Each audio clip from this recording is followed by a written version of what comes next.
Hello, everyone. Welcome to Mandela Effects After Dark, the community spotlight.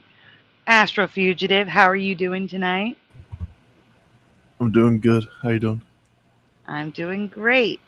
I'm your host, Sandy Diva, and guys, we have a great show tonight. But first, hi, Jeff. Jeff is actually in the chat.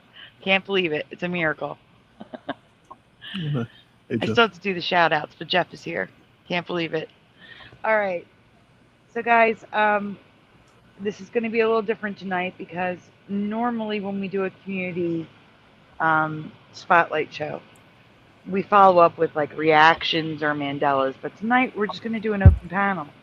So if you can stay awake, Jeff, please feel free to join us. Let's see. But let me quickly do a shout out. There's not many people in the chat at the moment. There's lurkers, but not chatters. I'm struggling here. Oh, there it goes. And there it went. Well, first in the chat tonight, we had Pushin' Button 62, followed by Daniel Riffle, David, a.k.a. Logan Freeman in third. Then we had Kitty Caddywhack, Little Cam 51, Bomber, Astral Fugitive, Jessica S., Noise Guru, Jeff Zanzibar. And that's all I can see right now. They'll show up, Astral, don't worry. They'll be here. No, it is. We're actually a little earlier than we usually are. Yeah, technically this is early. This is early for us, yes. I think Josh is asleep, and I don't know where Splatter is. Jose is probably lurking right now, because he does that best. Jose is the official lurker of the channel. Yeah, really well, he always mentions that he listened to something. Like, he'll always reference something that he was listening to and lurking during. Yeah. So. Yes, Astral did pick the background, yes. I offered him two. He chose this one. For the spotlight. All right. So, I think we should just jump into it. I actually added a couple questions that I meant to ask Pushin'. So I might have to ask Pushin' on an open panel. I don't know. Maybe one of these days I'll just start asking the questions of the people who join an open panel. Not the whole thing, but like randomly ask them questions. Oh, like have group questions, like general questions that like you could ask anybody, basically. Well, yeah, but specifically the Mandela Effect ones. I'll just leave out the ones about having a channel and things like that, unless they have a channel, because some of the people who join do have channels. Oh, like yeah. Roger. You know what I'm saying? So, okay. Well, are you ready? Are you excited? Come on, you have to be excited and not nervous. Just turn that nervousness. No, I'm not nervous anymore. Okay, good. Yeah. All right, Astral. So the first question. When did you first become aware of the Mandela Effect? I believe it was, I had the date down to it. It was like July 21st, 2016. Wow, that's crazy, because you and I first became aware of the Mandela Effect pretty much around the exact same time. That's crazy. That's crazy. That makes me think that a big wave hit at the same exact time. Oh, yeah, definitely. So where did you learn about the Mandela Effect? Did you learn about it from the Mandela community or outside of the community? No, I learned about it from experiencing it. That was the crazy thing. Like, it was kind of like almost lined up at the same time, kind of like I kind of heard about it, but I didn't really pay attention to it. And then I went, like the first time I noticed it, I went to that Bluebeard guy's video, and I wasn't even really sure what he was going to be talking about. And at the beginning, it was like a live stream, so he just had the globe up on the computer. And then before he even started talking, because he was like kind of silent for like maybe 3 or 4 minutes, and I was like looking at the globe, and I was like, why is that whole side of the globe blue? And I was like, where's South America and all that? And I was kind of like already kind of suspicious. And then You're he already on started. to the next questions. Oh, really? Yeah. Yeah. And then he just started spinning the globe around, and I was like, wait a minute. And then he started talking about it. So it was kind of like I kind of discovered it, I guess, at the same time I looked into it. But I guess if you want to be technical about it, I kind of experienced it technically before I started looking into the Mandela effect. So that's why it's kind of crazier for me, because it's like I went to the internet to find out more about what was going on rather than going to the internet and then realizing it was going on. You know, Yeah. it was it was crazy, Yeah, especially when I looked. Oh, sorry. Go ahead. Oh, no. You go ahead. Oh no, I was just saying. Yeah, when I looked at the world map that day, like after that video, I went and I looked up tons of world maps on the internet, and I went and I looked up any, like, I did the whole thing where I looked up all the physical books I could, and that's when I had like a, yeah, it wasn't like a bad anxiety attack, but it was like kind of a good one in a sense, because it was like I was because I wasn't scared of it. I was actually kind of excited that like something like crazy like that was finally happening. Mm-hmm. It was, I don't know, it was just like a crazy phenomenon that like I couldn't even believe it was happening. Yeah, that's the thing. Like most people, you're right. Most people, they hear about the Mandela effect, get that oh my god feeling, and then go searching it out.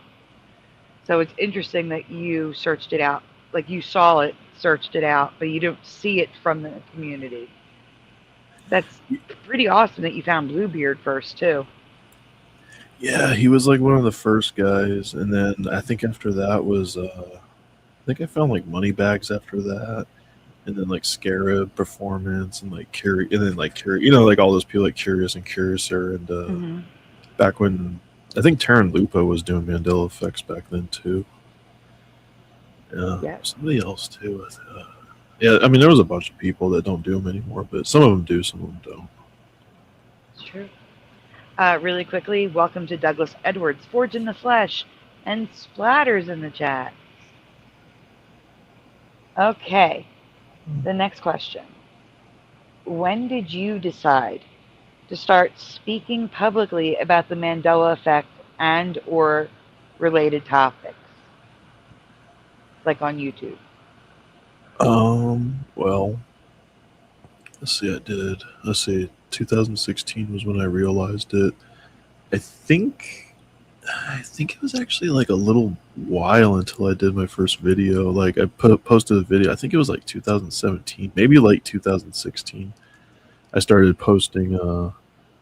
I posted like, I think it was like 4 videos. Like the one you already showed on your channel about the Mars one, and then I posted like 2 others. One about um, like the geography changes that I first saw, and then there was another one about like Pantera, but that one was like kind of like a personal one. I don't even know if that one's actually true.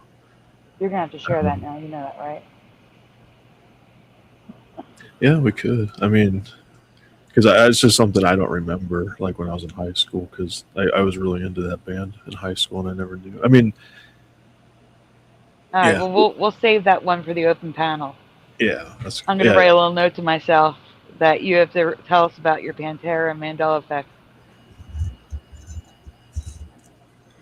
All right. So the next question is, what made you call your channel and your name Astral Fugitive? Well, the astral part was because I was into astral projection. I was like really getting into it back in, I think it was like 2011 when I first found out about astral projection. Um, which I also think was also like, if I didn't get into that, I don't think I ever would have felt the Mandela effect. I think I had to get into that first. even though I didn't never successfully did it, but I think it opened up the door. And then the fugitive part, I think that was just irritation because I don't know why at the time I couldn't call it. I forgot what I was trying to call it originally, but I was just getting annoyed because I couldn't get a like it wouldn't approve a name. I don't know, like it could do it now, but I don't know. So for whatever reason, I just put like something that I didn't think would be associated. I don't know. It was kind of funny to me. Like I was just like astral projecting, like I wasn't supposed to be there. I don't know. It was a dumb name, so I just put it there. That's really all it was. But Wanted I think it to. was supposed to Okay. be originally like astral something else. That made a little bit more sense. But it's been a while since I did that, so I can't imagine your name anything else but Astral Fugitive now, honestly.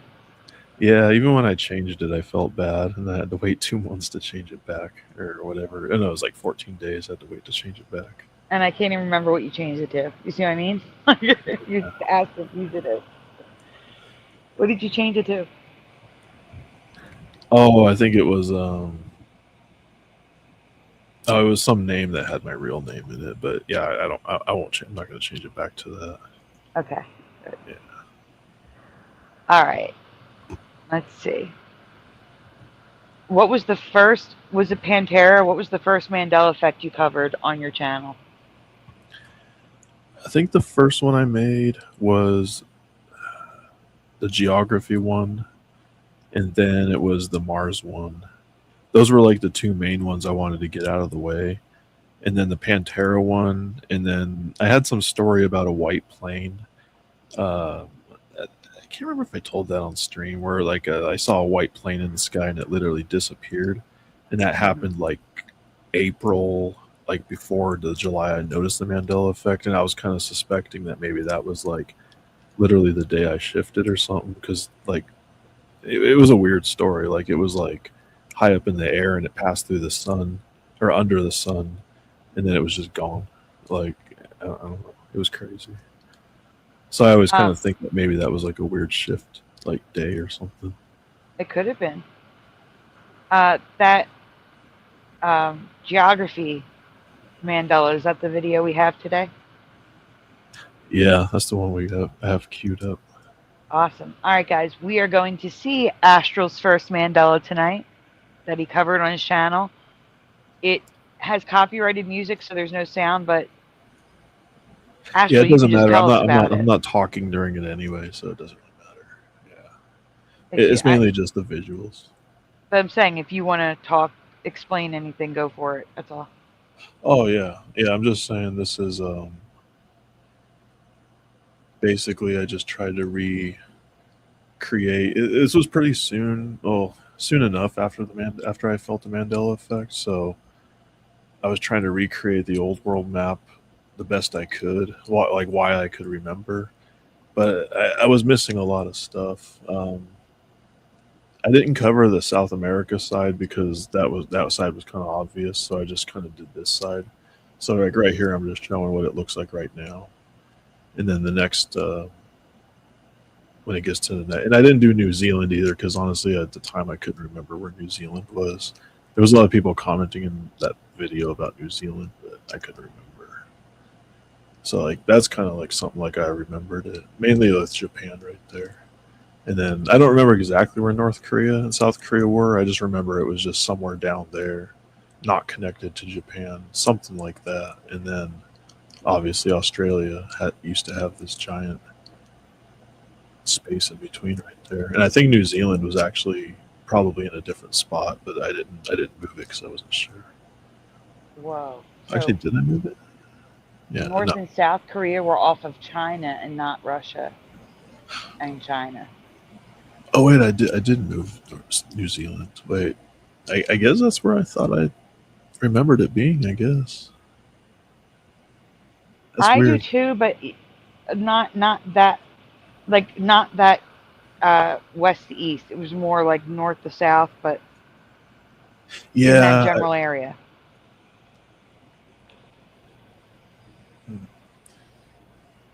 that's yeah, that's pretty much that video. That's Short really good video. though. that is really good because it really does help people to see it. Like for the longest time, um, when I first came to the Mandela Effect community, everyone was talking about South America, and I'm like, I still thought, I guess my brain still pictured South America below North America. So when people would say South America, I'm like, what's wrong with South America? I needed to see it. I needed someone just to put it in front of me because I didn't have access to a globe and I didn't bother looking it up online.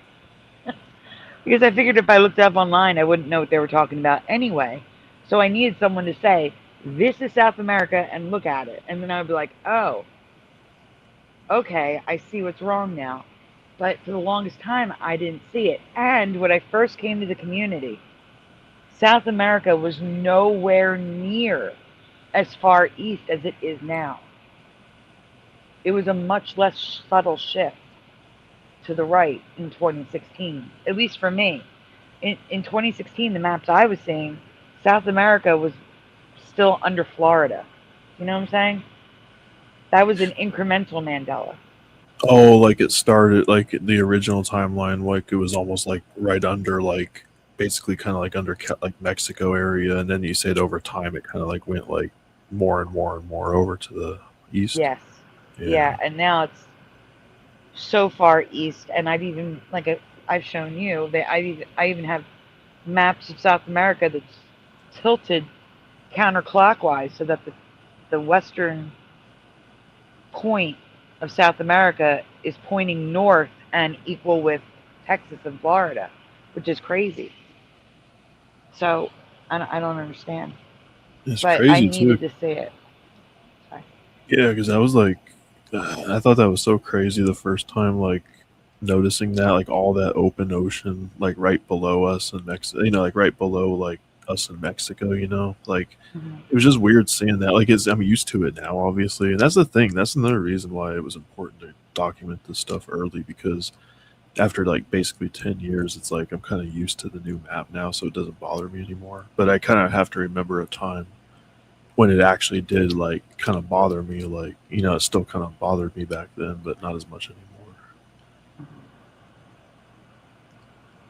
All right, moving on. This is a hard one, okay? Yeah. What what is the first? Now I know you said the first thing you saw was the maps. So you never really saw the Mandela effect as a trending topic, or did you? I would see it like on a video suggestion, like I would see like a thumbnail with like Nelson Mandela and it would say like the Mandela effect, but it was something that I never was interested in looking into. Like I don't even know if I really knew what it was, but I saw it like once or twice, but I mean, the initial like thing, no, I didn't even look into it, like anything about it till it actually happened. Okay. I didn't think so. Based upon how you looked into it and found it, I didn't think you ever saw it that way. Whereas a lot of people, like I said, their introduction to the Mandela effect, whether they experience Mandela effects beforehand, like I did, I have the one with the song from years beforehand. Um, their first exposure to the Mandela effect was usually a YouTuber talking like top 10 Mandela effects, and you're like, what the heck? And that's your introduction. But okay, so let's just. Well, Oh, oh, were sorry. you? No, go Yeah, I ahead. was gonna say like that's the thing though. Like when people got into like these people that did top 10 Mandela effects back in 2016, there was nobody doing that stuff. Like it was all like it was literally like I was like kind of parched on information about it. It got to the point where all there basically was like money bags, like scare performance, curious, and then like a few people here and there. But when they weren't doing stuff, you could kind of find like maybe a couple like regular people here and there posting like, "Hey, what's going on here? This map wasn't like this." And but I remember it got to the point where like I couldn't find really anything on YouTube about it, and like the trends, like the big Mandela effect like trend like really didn't hit until like maybe a couple years after that, I think. See, that's crazy because for me it was different. And that's why I asked this question because I'm trying to find out where people learn the term Mandela effect and then learned about it. Because when I found out about the Mandela effect, the exact same time, it was summer 2016 when I saw Shane Dawson's video on the Mandela effect. And he was talking about Berenstein Bears, the Monopoly Man, Jiffy, J.C. Penney. He was talking about the top 10 Fruit of the Loom, the top 10 Mandelas in the summer of 2016. And I don't know where he got them from, but he made a video in the summer. And then there was also like Watch Mojo, mainstream channels talking about the Mandela effect.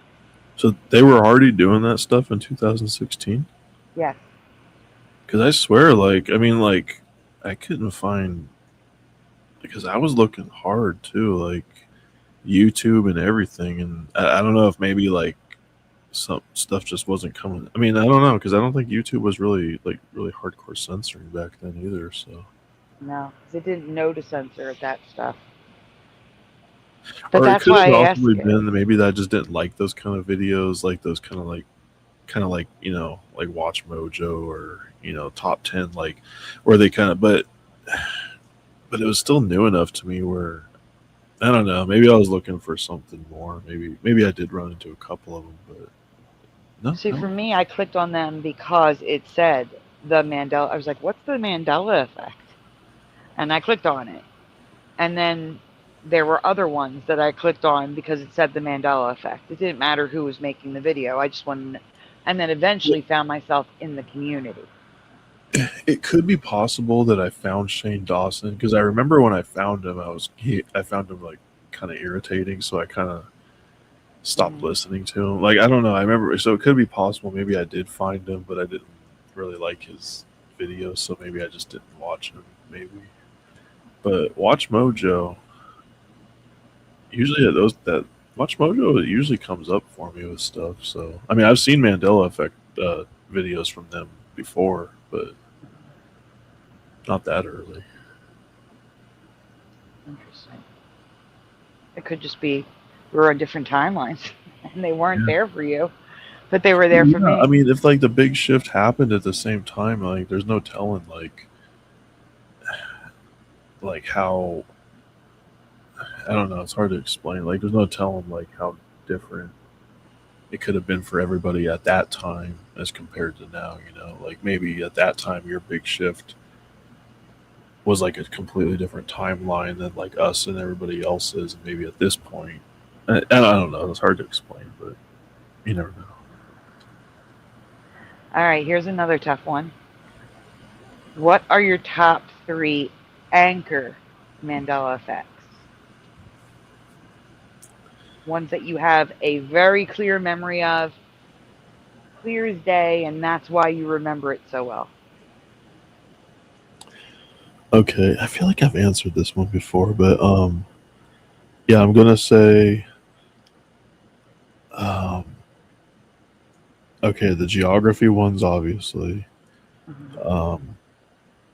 Charles M. Schultz, and the reason that one is an anchor memory is because I used to check out the Peanuts comic strip books from the library all the time, and I like all the time, and I would always see Schultz on there. I don't know, it's just one of those things that like you just can't tell me it wasn't kind of type of thing. So Yeah. I just consider that like a basically an anchor memory. And then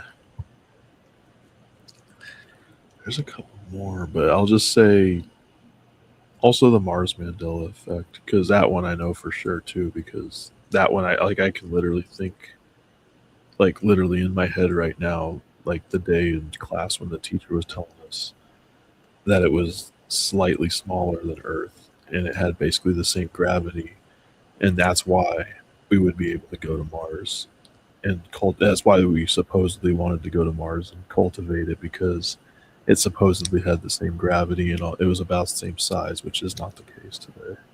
Mm-hmm. Supposedly in the books, I mean. You can Yeah, believe what you want about like how it really is, but I agree with that. And it was always the red planet, and now it's like this yellowy orange color, which is very strange. Supposedly, allegedly, according to science. yeah, I All remember right. that red planet stuff too. That doesn't seem to be a thing anymore. Yeah, it's weird. In your opinion, what do you believe is causing the Mandela effect to happen? Honestly, okay, this has changed for me over time. At first, I thought it, because I kind of at very first I kind of bought into all the CERN stuff, and then I kind of maybe thought maybe CERN was just amplifying it, kind of like maybe you thought, and then, but I'm kind of thinking overall what it really is. Like, I kind of think we're like kind of headed towards like a, I don't know if it's like an ascension or something, or like a human like where there's gonna be some kind of weird. I don't know if there's gonna be like a solar flash. I don't know because the sun's really kicking up with the solar flares. I Mhm. think it's all kind of related. Like I don't know if the Mandela effects are actually being caused by solar flares, but maybe a little bit of CERN. But I don't. I think it has something to do with um, like it's culminating to like a human awake, like a human ascension. Like that's what the Mandela effect's all about.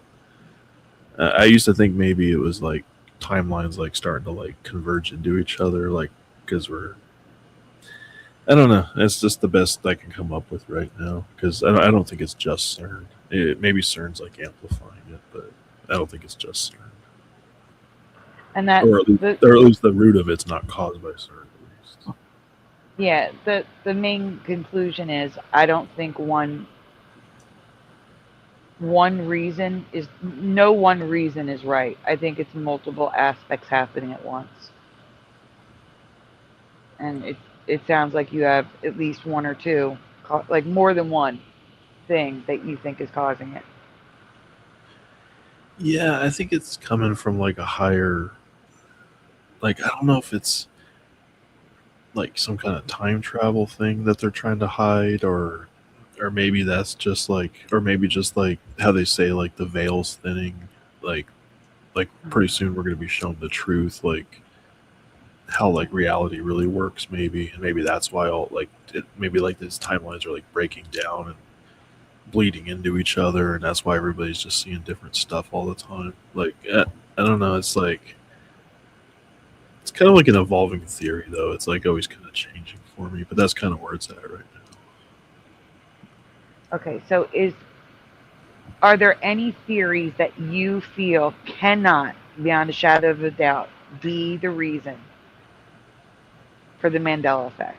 And if so, what makes you feel that way? What makes you think that there's no way it can be that reason? Well, I mean, obviously, like how people say like that they're just changing stuff. Obviously, that can't be a thing because they would have to go in and everybody's house and change everything, all their physical material. But also, like how I don't know, like how a lot of Wait people a say. minute. Oh, Let me sorry. clarify something. The people that believe that, they'll tell you that nothing is physical. Like think it like everything is being atoms. All you got to do is tell those atoms to rearrange and you're going to see different ink on the paper. Well, yeah. See, that kind of brings me into my next point. Like the people that say that it's like just Satan or demons that just change it. Like because I would imagine like I don't know. It feels like I don't know. That just doesn't feel like the case to me. It, And it for just feels me, like it would be more like a case because if people remember different pasts and different like why I just think I would point more towards the timeline thing than like I mean maybe I don't know if it's an evil thing though. That's the thing. Like I have a hard time just believing it's like an entity just changing things. I I mean no, I I mean agree yeah, with you. I don't think an entity is changing things. I do say that I believe it's the Great Deception. But if anything, I think it's, you know, the I think if devil, anything, Satan, the that fact that sent there's us on multiple. this course of multiple timelines. Like, you know what I'm saying? That made it to cause mass confusion, to cause, just to Oh, deceive so the that they masses. made multiple timelines so that when they did start crossing, it would cause confusion. You're saying? Yeah, like I don't think the devil is going and changing things. I think he's deceiving people through the multiple timelines. So that's why there's all these timelines happening at once. Where or quantum, just the create like the finding of quantum, and who knows? Maybe the quantum realm could be what we call hell. Do We you think don't it's know. like when Satan or the devil like convinces you or deceives you into making a certain decision, you're like giving him permission for him to take you into like a separate timeline where like he kind of like where that's like like kind of like a timeline he wrote kind of, so like you kind of that's when people kind of go downhill and start going into like really bad timelines. Could be. That's Uh, an interesting way to look at it. It could be that. I mean, if Absolutely. like if people wanted to bring like like an entity into it, I mean maybe they kind of like game the system. Maybe it's not their system and they don't control it, but maybe they game it. Maybe they found a way to manipulate people into going into lower timelines by making them make bad like worse decisions. Like they know how to. They can't control them, but they can guide them by making them make bad decisions. I mean, anything's possible, especially when it comes to God and the devil, unfortunately. Not unfortunately for God, but Oh yeah. I mean, he could put an end to it anytime he wanted. hmm we could. All right. Switching gears a little bit, do you believe that some Mandela effects have a hidden or coded message?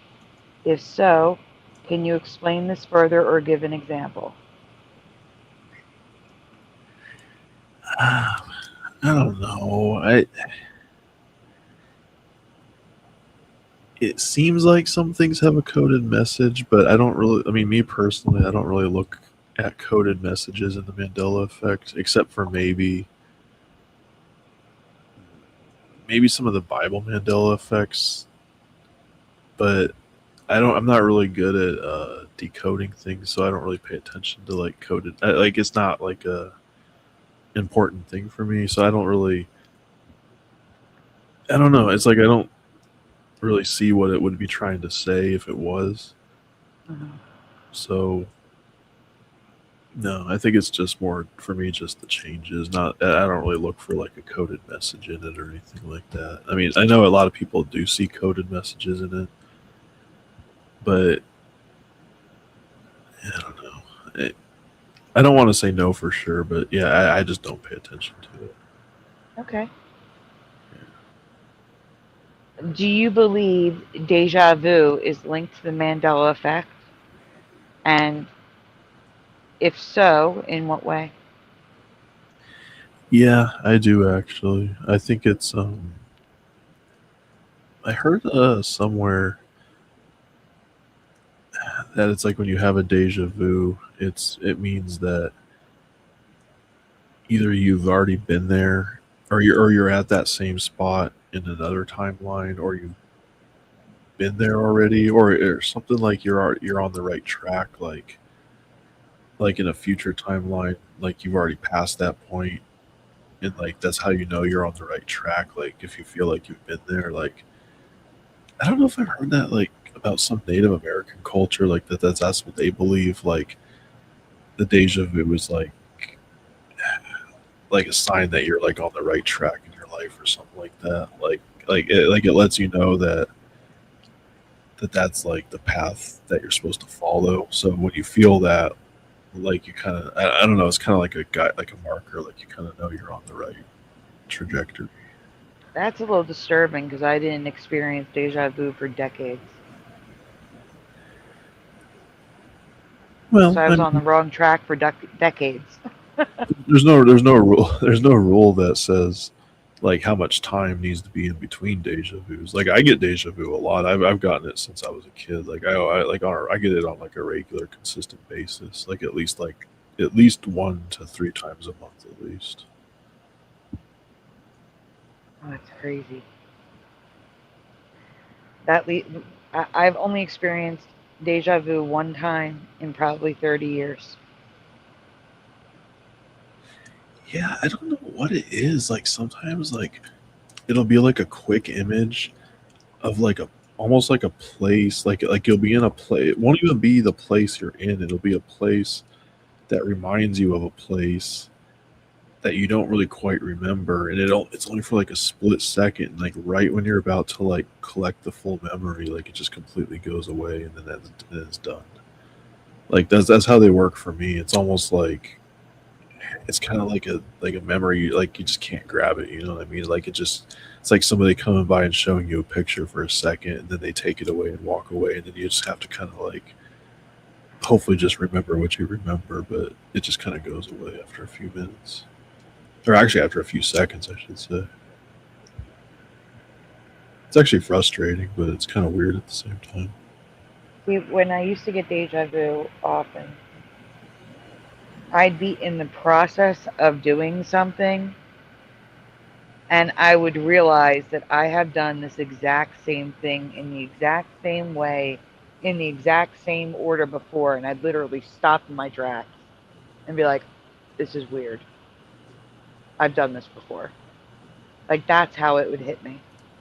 Like almost to the point where you almost think like maybe you actually like went backwards in time to that actual point where you actually did it before, almost kind of. No, just like, oh, I just know I've done this before, that I'm here and I did this before, and this is really weird. And then I'd move on because it was over.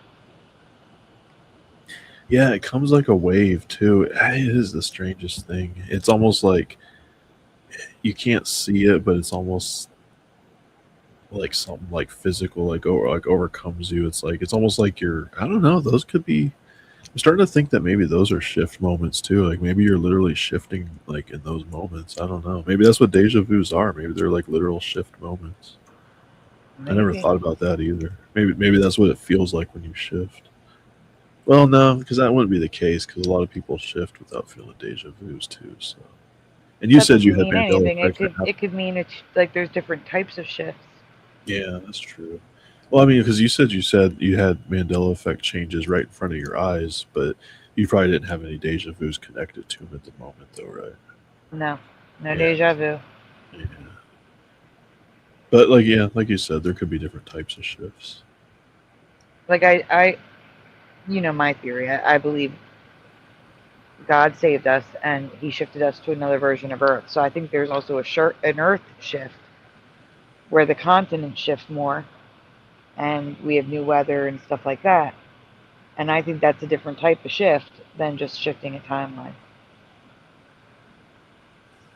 So I already believe that there's different types of shifts, but I don't know which. Deja vu could just be us becoming aware of a shift as it's happening. Like we could shift timelines all the time and not be aware, but when we notice it, it's deja vu. You know what I'm saying? Yeah, because it really gets your attention when it happens too. And I Hmm. don't know what that thing was. I don't know where I heard it.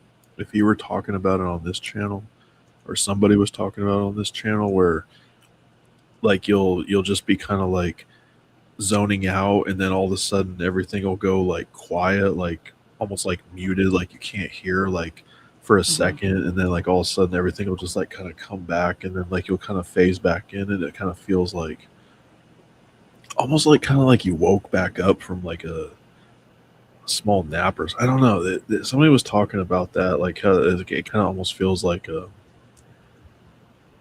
you're underwater for a second, but like that's like the sound, like the feeling, the sound. I don't know. It's hard to explain. I can't remember where I was hearing that.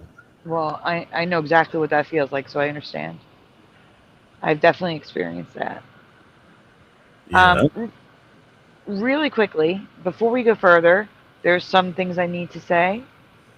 Guys, number one, if you have any questions for Astral for the after the interview, there is a pinned comment at the top. It's the Q&A tab. That's where you're going to put your questions for Astral for the end of the interview. Also, um, while we're here, please take a moment. Make sure you hit like on the stream. Subscribe if you haven't already, and ring the bell so you're notified when we go live. After the interview, we are going to have an open panel, so please stay tuned. Also, donuts are very much appreciated. They are very much needed, but they are never ever required. If you would like to donut, links are in the description. Here's a dancing donut. Also, welcome to the chat. I'm going to repeat myself, I'm sure, but Unbroken, Vinny Pots and Pans, William Eason, Joe Monk, Arctic Timberwolf, Dr. Bob's Nightmare, and Quantum Effects. Good to see you guys. And now back to Astral. See, did I miss anyone hopping in really quickly?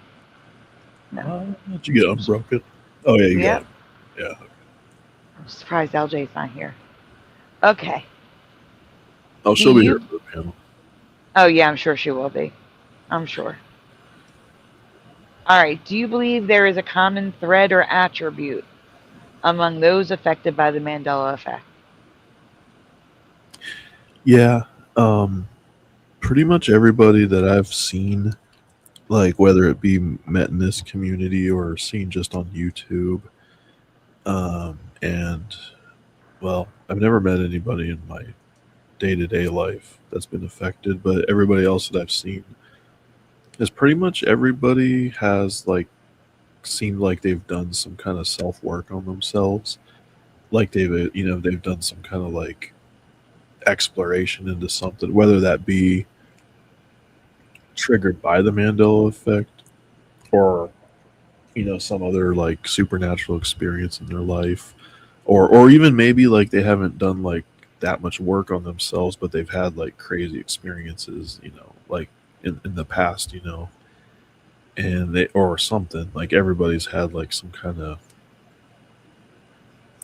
I don't want to say like incident, like I don't want to say like a traumatic event because not everything like is necessarily traumatic, but maybe some people seen like a lot of UFOs and then they noticed the Mandela effect, and then some of the people that I've seen that you would think like how do these guys see it, like they seem like they're like the biggest skeptics. I always kind of feel like they're such big skeptics because they want to believe it. That's why they keep like talking bad about it, because it's like in a weird way they want to be shown like some evidence, and then so I think they get to see it because they're actually open to it in a weird way. Like I don't know, because I have some friends that pretend like they don't see it, but they sure do bring it up an awful lot. So I'm thinking that they're kind of like thinking about it to themselves, like debating whether or not it's actually real. So I think those kind of people, yeah, I kind of lost track where I was going with that, but yeah. Okay, because those where you were headed are questions coming up, so that's a good thing. Oh, okay. All right. Do you see the Mandela effect as a negative, positive phenomenon, or both? Contrary to what some people believe, I see it as 100% positive. For one, I think it's a positive if you notice it. I think it's a positive because, for one, everybody that I've seen that's noticed it, like you're still here, you're still alive, like there's still hope in a way. Like, well, I think there's still hope. I mean, some people don't think there is, but I think we're not there for a reason. Like how you said there was like a big giant like black hole where Sagittarius used to be or whatever. Not a black hole. There's a chunk of it missing. Where Earth used to be is gone.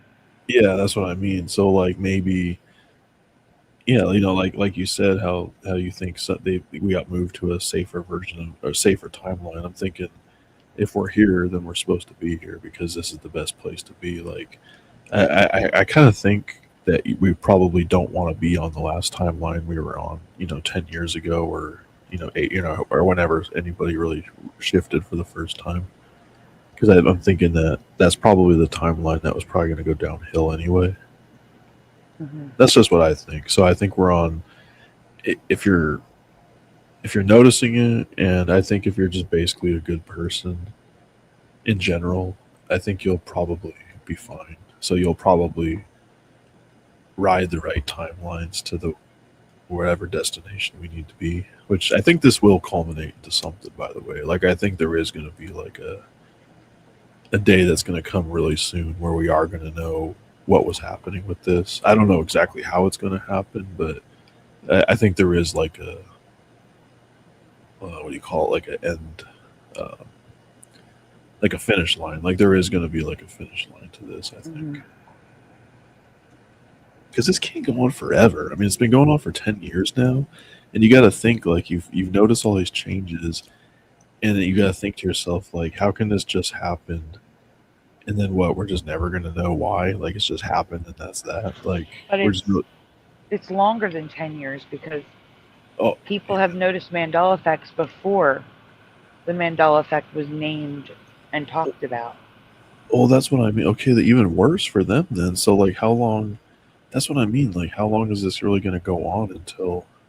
That's why I think all these generations that are alive like right now will know. Like I don't think this is gonna go on like past our generations to like other generations. Like I hope not anyway, because I don't know though. I just feel I just have a gut feeling that this is going to culminate into something really quick, like in the next, like really soon. Like I don't know, next few years or something. Who knows? And the time's moving faster too. That's another issue too. So like 5 years from now could actually be like really quick for all we know. Yeah, it's going to feel like 3. Yeah, exactly. Like it still feels like when COVID first started, like that still feels like really recent to me. Like that still feels like that was only like a few years ago, but that was at this point that was almost like 7 years ago. Like or like that time period right before COVID, like 2019. Yeah, 2019 was 7 years ago. That's insane. Pretty soon it'll That's be a decade ago. Oh my gosh, I can't even. Time is just insanely fast. It's not fair. I wanted to go slower. All right. Yeah. Has the Mandela effect affected your personal life and relationships in any way? For example, angering friends and family. And do you know anyone offline who is Mandela affected? But I think you already answered that. Yeah, I mean pretty much everybody I know is that's Mandela affected is offline. I have one friend that I think is kind of starting to come around, but he's not like fully committed, so it's kind of I don't really count him yet, but I think he's more open to it than any of my real life friends. But I'm sorry, what was the other part of the question? Oh, the original part of the question was, has the Mandela effect affected your personal Oh relationships or your life in any way? no, I would say, but I think it did kind of change. Well, actually, yeah, I will say yes because it did kind of change the way some of my friends look at me. Like I could kind of tell, like they kind of like openly like I guess like make fun of it, like I don't know. I think they kind of have like a or for at least a period of time, I think they actually kind of had like a lower view of me because I think they really thought I was actually joking for a while. And then after a while, when I wouldn't say I was like just kidding or, like, oh, got you guys, I'm just joking, it's all BS. Like, I think when I wasn't doing that, I think they were like kind of like thinking to themselves, like, oh my God, this guy actually believed. Because they think like I just watched some YouTube videos and then just believed whatever I saw. And then every Oh, time wow. I don't know, it was just really weird. So I think I think that, yeah, that did change even though it didn't ruin any friendships, like I still hang out with them. It's like still, we still talk about regular stuff, like and, like stuff like that only comes up from time to time. And then, with my mom, I told my mom about it. She doesn't really like. She's actually noticed a few herself, but she'll deny it at the end of the day. But it kind of irritated her a little bit here and there, so I kind of stopped. But it never really like like ruined anything with me. And I wasn't during the most of that time.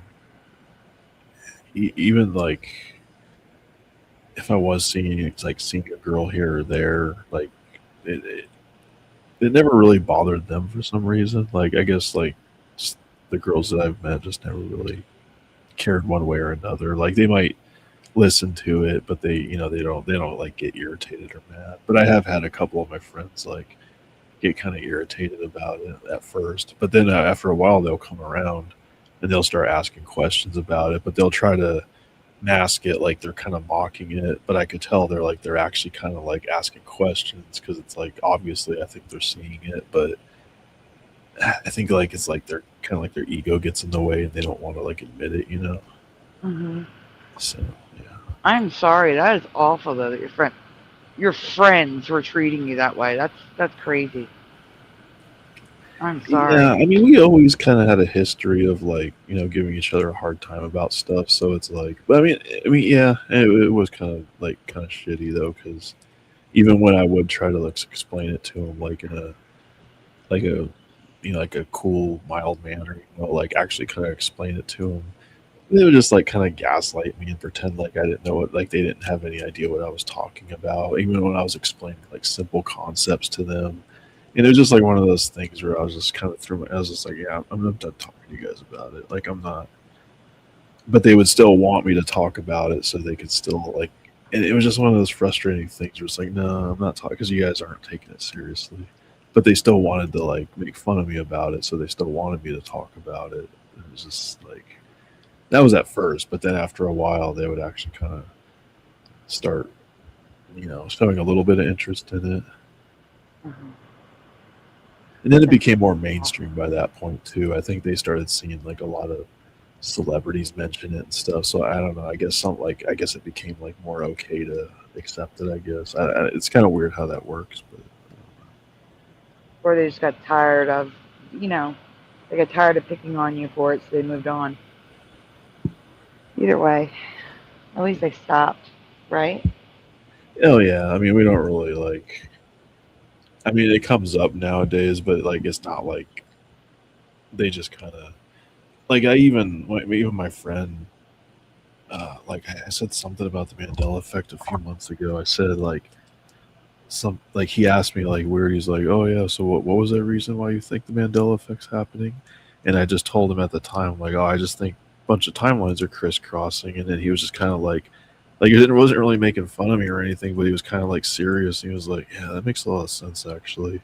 So it's like the way he said it was like it was almost like he had already seen some stuff for himself that he didn't mention to me at the time. It was I don't know. It's like who knows? I mean, I just kind of just keep my distance if they want to mention it. I'm not gonna, you know.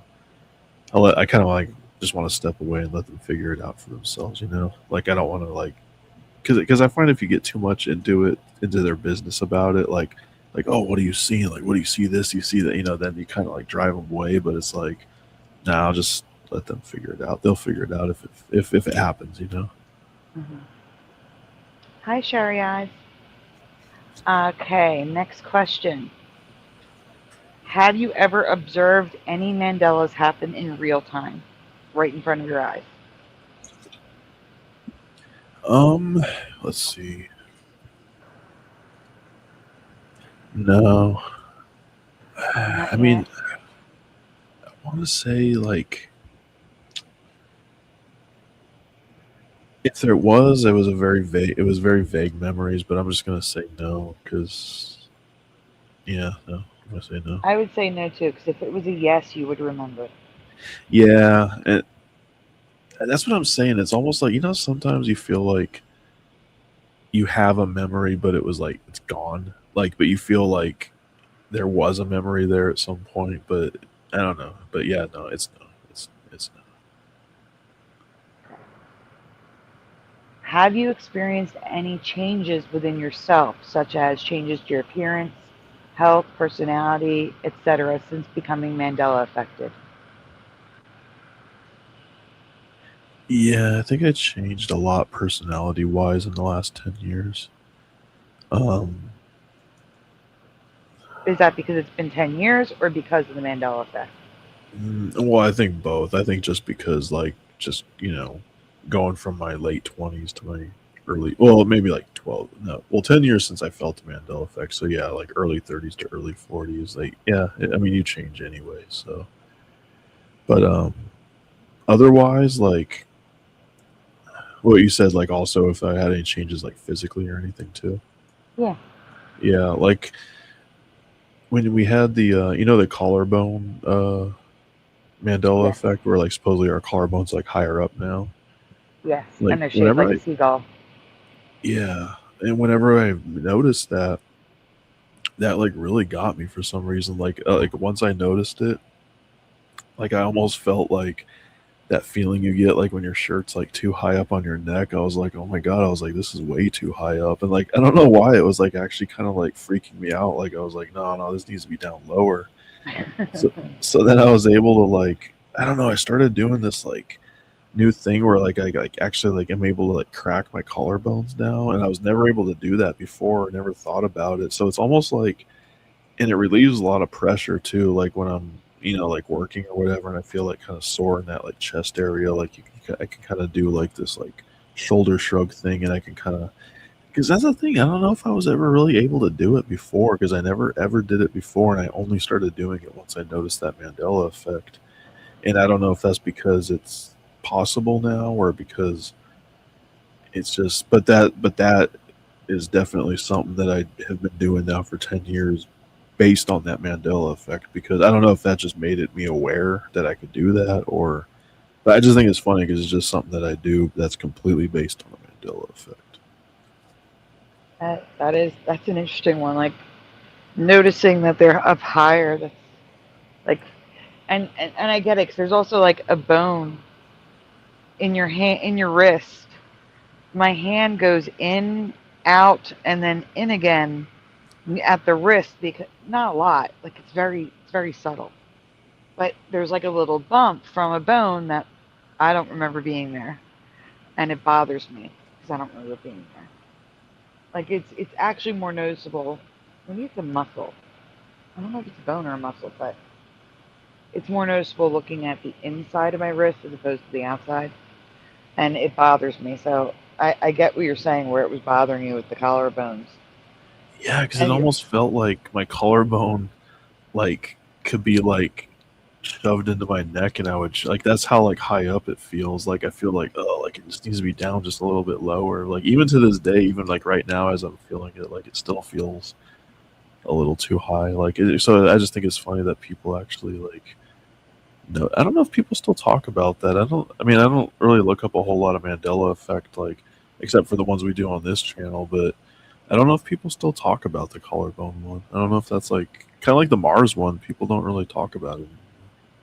well, the one with the collarbone I have talked about, especially in relation to the spine and the rib cage, because before you could not see the rib cage above the collarbone, and now you can. So Oh, I like the don't rib know. cage goes up above the collarbone now? Yeah, Oh, that's weird. Oh, wait, I see what you're saying. Like, wait, no, that's crazy. I didn't know that. Okay.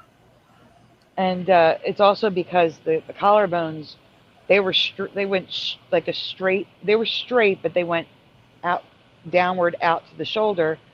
But now they've got like a curve to them, and that's why I say they're like a seagull. They're like bird wings. It's very strange. They're just completely foreign to me. They don't look right. The bones just don't look right. I wonder if it's like because the physics of these different realities are different, so our bones and the shapes of our bodies have to be different. Like you know what I mean? Like a different reality with slightly different physics has to have a slightly different shaped body to be formed in that reality. Yeah, I Like mean it what if we definitely could took be. this body that's like we're like right now, and we like somehow transplanted this actual body with its form into the last reality we started in 10 years ago. Like I wonder if we would start having like health problems, and I wonder if our body like wouldn't operate properly in that reality, like just I because like the physics are slightly different. Well, that's what I. That's exactly why I think I'm sick in this one because I Oh, like there's some I didn't get some sort of update that I should have gotten. Maybe I can't see oh, it. You know what I'm saying? so Maybe that's it's not a bad theory. I didn't even think about that. Yeah, maybe. Wow, sucks because it's like we don't know of any way to like correct that like timeline in like whatever update you would need. Like because you would think that there would be a way to get the update if there's a if there was a reason that you didn't get it. There's obviously got to be a way to get it. That's what I think. I think the whole Mandela effect thing is a lot deeper than people think. I'm still waiting for the shift to the reality where I didn't get sick. That would be great. I hope that happens. That's kind of what I was thinking too. That maybe the Mandela effects at some point are going to start getting so extreme that maybe that's how like people will start getting like miraculously supposedly healed of things. Maybe that's how it's going to get done. Maybe like timelines need to be shifted around, like or like when people supposedly heal somebody, like for real. I'm not talking about like the fake healers, but like when you hear the like supposed ones of the real healers, maybe that's all they really do. Maybe they just like they have the power to like shift a timeline for you where you're just not sick or something like that. Really quickly, Jariah, I probably was in 2016 when I had cancer. Jariah says maybe I was supposed to die. I hope not. No, well, I mean, I believe that there's realities where everything and anything, like literally, like everything, there's a reality for every possible thing that can happen. But no, I don't think you were supposed to, go. Like if you're here now, you obviously you weren't supposed to go. Mhm. All right. Well, have you ever experienced ringing in the ears, sleep disturbances, or changes in your sleep patterns, and or other changes in behaviors since becoming affected? Well, ringing in the ears, I get that all the time, like way before and after the Mandela effect, pretty much since I was like a kid. Wait, Um, let me ask you a question. When you got the ringing in the ears as a kid, was it one ear or two ears? sometimes it'll be one, sometimes it'll be both. Sometimes it'll be the left or right, but sometimes it'll be both. And it's been happening since I was a kid. Like it's never stopped. It's always been like kind of consistent, but not like a problem. It's not like it would only happen for like a few seconds. It was never something like, oh, I need to get to the doctor for this or anything like that.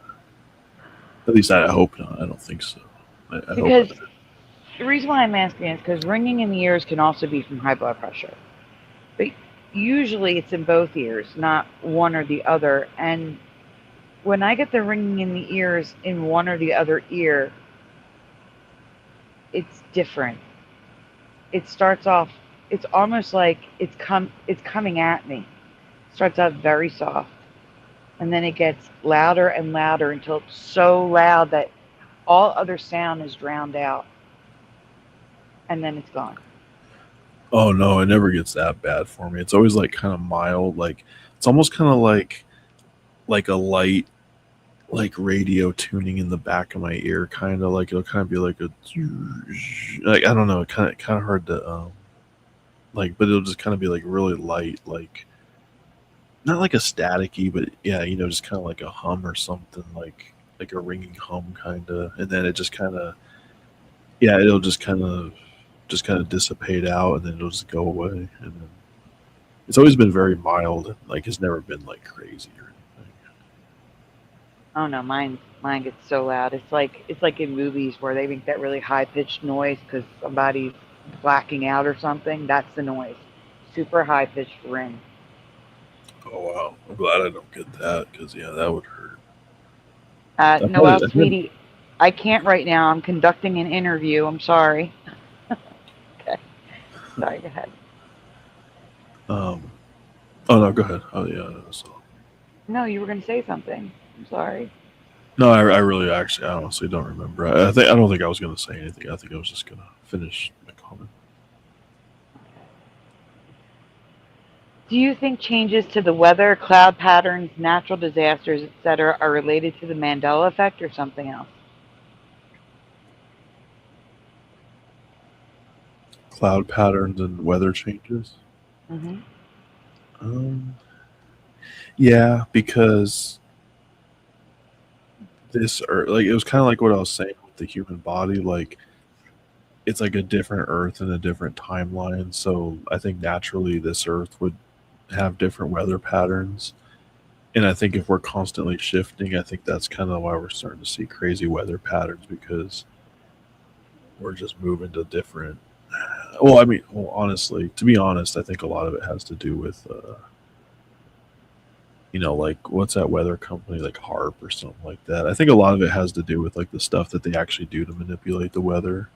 But Hmm. the other parts of it, like, yeah, I think a lot of it has to do with timelines too. Like, I'm starting to think that maybe they find a way. Like, that's why what they're doing with CERN, they're trying to find like the right timeline to roll out whatever, like the perfect timeline to roll out their dark plans. You know what I mean? Like maybe they keep going from timeline to timeline, but they can't find one that works, that's compatible with their whatever their plans are. So they have to keep trying with CERN to like move different timelines, and they just can't get it done. So they keep messing with timelines, and it's just not working. You know what I mean? Like there's just no, they can't find a timeline where it's not going to work out for us. Like it's gonna, they can't, yeah, they can't find one where they're going to win basically. So they keep, you know, I don't know.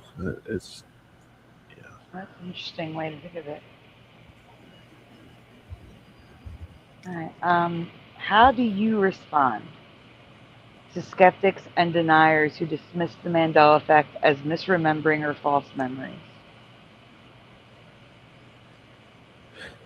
Like, Um, or how would you respond if you were confronted by somebody like that? oh well, I mean, yeah, I've been confronted by people like that when I used to go on the Facebook Mandela effect groups. Um, well, I mean, I always try to explain to them the same thing. Like, it basically always comes down to this. Like, I'll always go through all the things like they'll try to say, "Oh, okay, they changed. The company's changed things." And it's okay. It's like, okay, well, then how did it change on my 40-year-old physical box of this company, that logo that I had? And then he'll be like, "Oh, well, you just misremembered it." And then it just comes, and then it always just boils down to like you're just stupid, you just misremembered, or like some kind of insult. So like to me, it doesn't really matter what I say to the skeptics, because like I feel like I always, even if I try to get them to explain it never matters, because you can never convince them, because it always just boils down to you just don't remember what you're talking about. And then you say like, well, what about all these other people that remember it? And then they just try to say like, oh well, they just created those Mandela effects just to fool everybody. And I'm like, well, what do you mean they created them? And then like, well, how do people remember that one way if people created them? And then they're like, but they always try to like work this story like some group somewhere like ran some like psyop on us, and like now everybody got fooled into thinking that like That's every crazy. Mandela effect we have is like somebody like did something to fool us, like through some psyop through the media or something. But it just doesn't make sense. You know what I mean? Like that doesn't make sense. Like I mean, like, yeah, people can say that they run psyops, but like that many Mandela effects, they can't convince everybody. I don't know. So it just doesn't matter. At the end of the day, the hardcore skeptics just say, if all that stuff doesn't work, they'll just say that you're just dumb and you just don't know what you're talking about. And But when you said that, it finally hit me. Them saying to us that you're misremembering, it's a false memory, is like saying you're a racist. They have nothing else to argue, so it's just you're yeah, misremembering. yeah. Well, yeah. And then they always throw the insults in there, like you're dumb or whatever. Yeah. Or you're just susceptible. You just like hurt. You just watch somebody put out a video to fool everybody and make money. It's always about like, because somebody wants to make money, and I'm like, who's making money off this?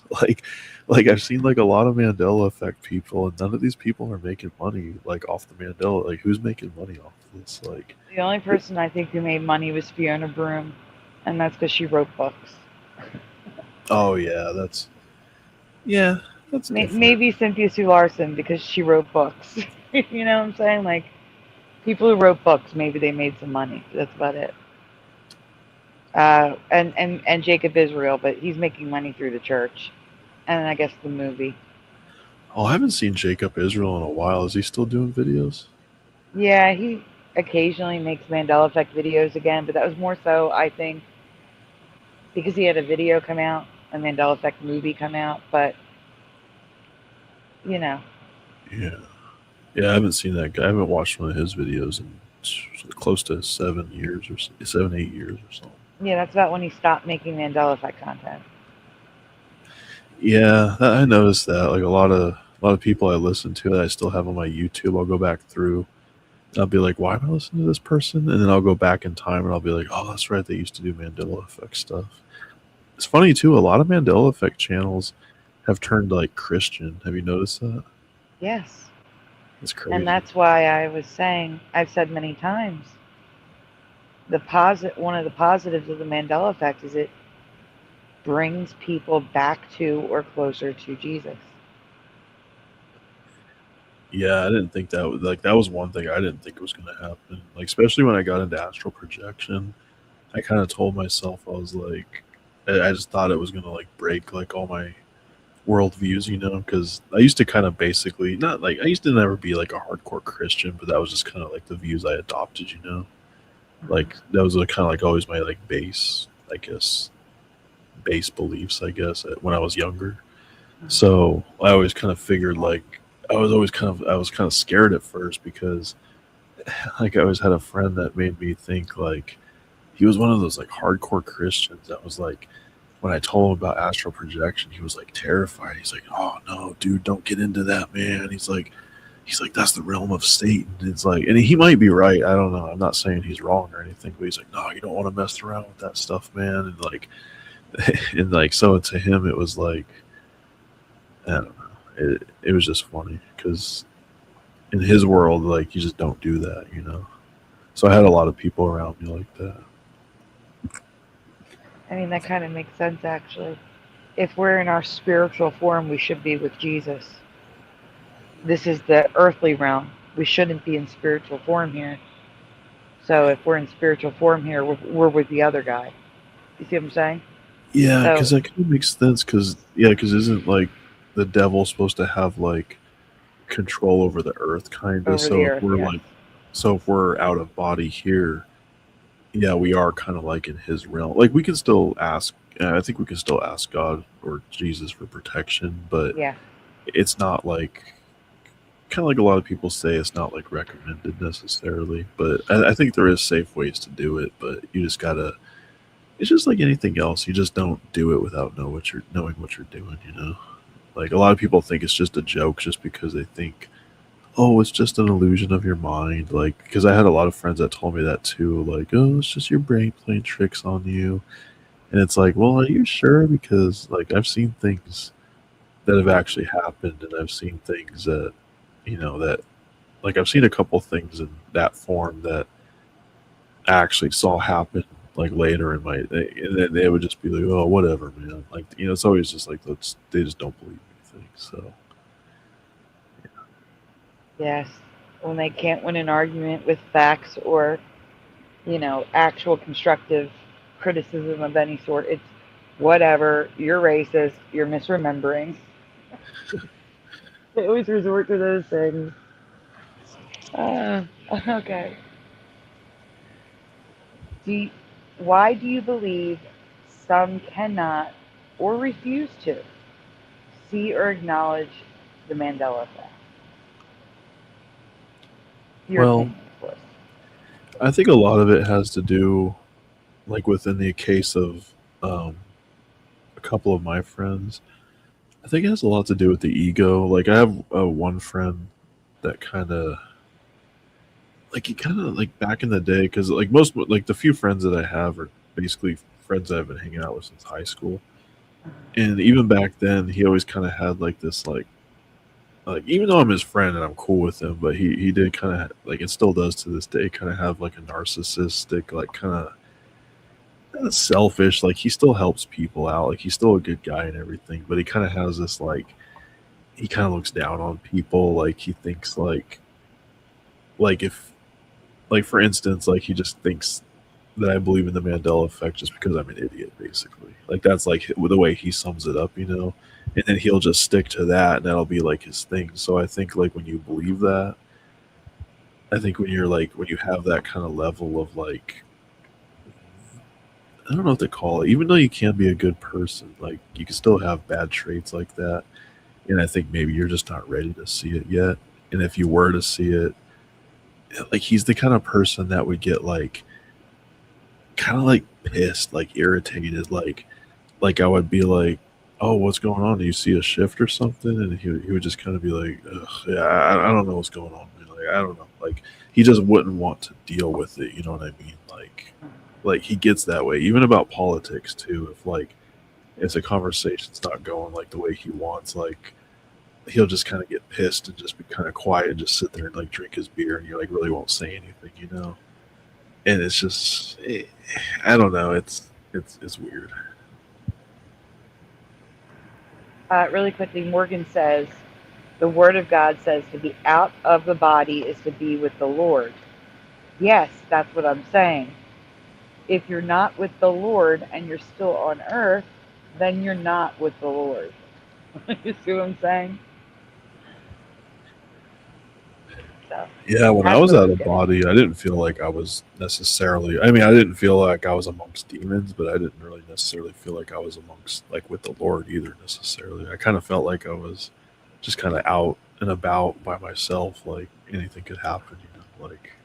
Like I snuck out of that. Like I snuck out of God's house for the night or something, you know. That's a little scary, actually. So you felt an absence of God? Well, not like an absent, because I didn't necessarily feel like anything evil was around me either. It just kind of felt like okay, the best way I could describe it is imagine like just kind of walking down like a dark, like dangerous alley at night, but there's nobody or nothing around, and you're not in any immediate danger. But that doesn't necessarily mean that something can't come along that's bad, you know. But in the moment, you're not necessarily in any danger, but you're not necessarily safe or in a good place either. Hmm. That's the best way I could describe it when I was out of body both times. Like I felt like calm and relaxed, and like it felt like a natural state of being. But that doesn't mean that I wasn't in a place that I probably really shouldn't have been. But it's not like I asked to be there. Like I literally just woke up in the middle of the night out of my body. So it was like I think it's still something you naturally do, and I think you're kind of protected when you do it naturally. But I don't know. Maybe that's why you have nightmares and night terrors. Maybe that's kind of what happens when you go out of body at night. That's because that could totally be because if you're not protected, maybe that's why night terrors happen. Maybe that's why nightmares happen. Yeah, because they say things can follow you back. Yeah, Okay. that too. And that's why people I think have reoccurring nightmares and bad dreams because when they have either a bad experience and then something attaches to them, like because when they get put in a state of trauma, I think that's also kind of like a state of out of body. So maybe even in those states, like you don't even have to be asleep. Like if something traumatic happens to you, like something from that incident maybe could, I think maybe could attach to you right then and there. And you don't even necessarily have to be asleep. Like you could be like wide awake, like with adrenaline rushing. But you know how they say like even when you jog, that's even like a state of meditation. Like that's almost like another state of like kind of out of body kind of because it's like kind of like a state of meditation kind of when you get into the rhythm. I heard that somewhere that they consider that like just different things like that are also considered like forms of meditation. Like you don't necessarily have to be like unconscious or out of body, or I mean unconscious or like asleep to technically be out of body if that makes sense. Hmm. All right. Do you believe Your opinion. People in this reality are more hostile, angry, rude, or even evil. Not everyone, obviously. Yeah, I think it's a mix. Like, I noticed like the overlying theme nowadays, especially the last 10 years, and maybe even a little bit before that, has become kind of like that one video we watched yesterday that I suggested. Like, just the overall theme is like narcissism is rewarded, like, just like negativity and like, just like screwing people over is kind of like encouraged. Like, thinking about yourself is like portrayed as like the thing to do, like, I don't know, just overall just dishonesty, like, I think is the theme basically. Hmm. What was the other part of the question? I kind of went off track there. No, it was just that. That was the whole question. Like, do Oh, you believe in this reality that people are more likely to be hostile, angry, rude, and sometimes even evil than they were in your past reality? yeah, I do. And then, but on the same note, like, I don't know, I'll still see a lot of people that seem a lot happier too nowadays, whereas at certain times in the past things seemed a lot, like a little bit before like the Mandela effect, like there were times when it felt like a little bit darker. Like, it's almost like, I don't know, like I literally remember a time when like it would literally be like physically darker sometimes, and it would like feel like that, like in my soul and in like the reality I was in. And like I don't feel like that kind of dark. It was almost like a darkness, like hopelessness kind of. And it would almost feel like the reality I was in, like physically actually got darker at night and just in general than it does now. Like, I don't know, it was just the weirdest thing because I could remember some days back then where it just felt like this weird like hopelessness that I don't feel anymore. Like back when I used to live in my old apartment and I had like two jobs, and I had this feeling of like I had no idea where I was going. Like, I was like, oh God, am I just gonna sit here and work 80 hours, for the rest of my life? Like, what is this even? And it just had this like overall just darkness, like physically and like literally and like soul like wise. Like, I don't know. It was almost like the last reality. Like, there's literally like more light in this reality. And I like, even though I'm still kind of like in the same position where I work a lot of hours, like I just don't have like a feeling of hopelessness. Maybe that's because like, 12, 13 years later, we're a lot closer to a lot of revelation, because there wasn't this many revelations back then, so maybe things just felt more hopeless back then. But I think that was all part of it. That's true. It's also probably the journey we had to go through to get here. Yeah, I think it was kind of like a dark night of the soul type of thing. Okay. Do you see anything happening in the future, either related to or because of the Mandela effect? Do you see anything like a great revelation from the Mandela effect? Like you said, you see it ending. Yeah, I think we're going to get to a point where we're going to have some kind of like an ascension. I don't know if it's going to be um, like based on, like, say something like disclosure with like, aliens or something like that. Like, but I think if it is something to do with like, other off-world civilizations that, maybe might exist in like higher frequencies, maybe they at least like know about it. And like, I don't know, I just think it'll be at some point, like, we will know about it, whether it's because of some like upgrade to humanity and we just like have a clearer vision of everything. Like, because it feels like on some level, like on a soul level, like people kind of understand what all this stuff is, like the Mandela effect and different timeline shifts. Like, it almost kind of feels like it's a mechanic of life that like we knew about at one time, like that's like really natural, like kind of like how older cultures on this planet kind of like already explain it, and like they already know about it. Like I kind of feel like we already knew about it. We just gotta have to be like reacquainted with it again. Like it's like stuff we already know. We just kind of need like a refresher course on it. Like it's stuff that's like not a big, shouldn't be a big deal. Like it's, I don't know. Something tells me that this is like supposed to be like the way life goes. Like I don't know. And maybe it's just because we're in this weird third dimension physical plane. Maybe it's just really contentious right now until it works itself out. Okay. So, if you could go back, would you? Nope.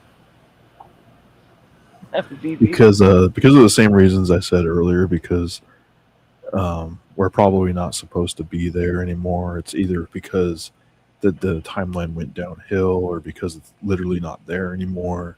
But what I would like to do is I wouldn't like to go back, but I would like to view it. You know what I mean? I would like to view either what's going on there right now or what happened there. You know what I mean? Like I don't necessarily want to go there and experience it, but I do want to know what happened there. Like I do want to know, I do want to see it again, if that makes sense. I just don't want to like go back there permanently, but I kind of like I want to see, like I want to see what happened there, you know. Mm-hmm. Okay, let's see. It is time for the Q&A, but before we get to that, is there anything else you want to share with us that I haven't asked you?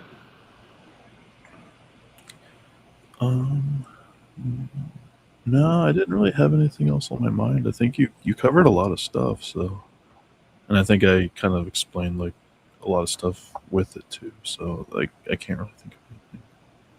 Okay. Guys, this is last call for questions for Astral. Last call. I'm going to give you like 1 minute to finish typing if you're writing a question. But we do have a lot. So I can't close the Q&A because if I close the Q&A, then it deletes the Q&A. So, and unfortunately, let me unpin this. It won't let me see the top of the question. I just heard like a gunshot. I know I didn't. It's 1 in the morning. I know I didn't hear like a firework, right? Oh, you heard it like actually in your neighborhood? Yeah, like outside the window. Like close? Probably within like a block. Oh wow. Or two. I can't move the screen. I don't know what to do here. Shoot, what do I do? Okay, can I disconnect the chat from the window? Let's see, pop out chat. There we go. No, wait a minute. Q&A. It has a white box on top of it. That's the issue I'm having.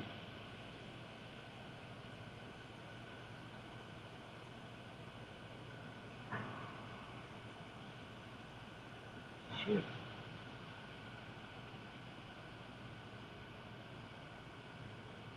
All right, there's a question I think from David, aka Logan Freeman, that I can't read. But the first sentence, all I can see is paranormal experiences. And then when did you first notice the Mandela effect, which we already asked you? What do you think is the cause? We already asked you that. And how long do you think the Mandela effect has been happening? But above paranormal experiences, I have no way to see that. Wonderful. Select question. Let's see if that goes on the screen. Oh, I can see it now. Did you have any near-death experiences, Sasquatch or paranormal experiences? That's the question. No Sasquatch experiences. Not any near-death experiences that I can think of. My only two out-of-body experiences were just sleeping. So I don't. No, I've not any near death. And then, or what was the other part you asked? Or what was the third part of that? Near death experiences, Sasquatch, or paranormal. Oh, paranormal. And yeah, I've had, yeah, I had like a couple paranormal, but that really big one I told on one of Sandy's panels was that time I got attacked by the by that shadow being. Um, I told that story on her panel a long time ago. Where I got attacked in the middle of the night, like by a literal uh, like a shadow being that like enveloped me in the physical. Like it was all like in the physical. It wasn't like mental at all, and it was crazy. But yeah, that was probably the craziest paranormal experience. Okay, I got a fun one from Unbroken for you.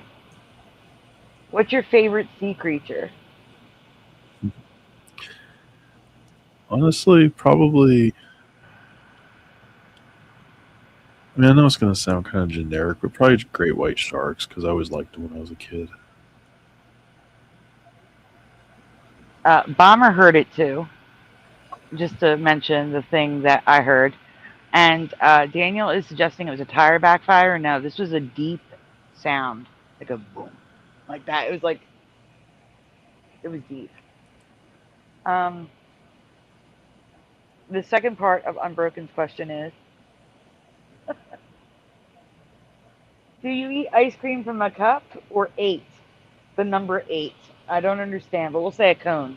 A cup or a cone. Oh, Choose wisely. well, It says number eight. Maybe Unbroken can specify.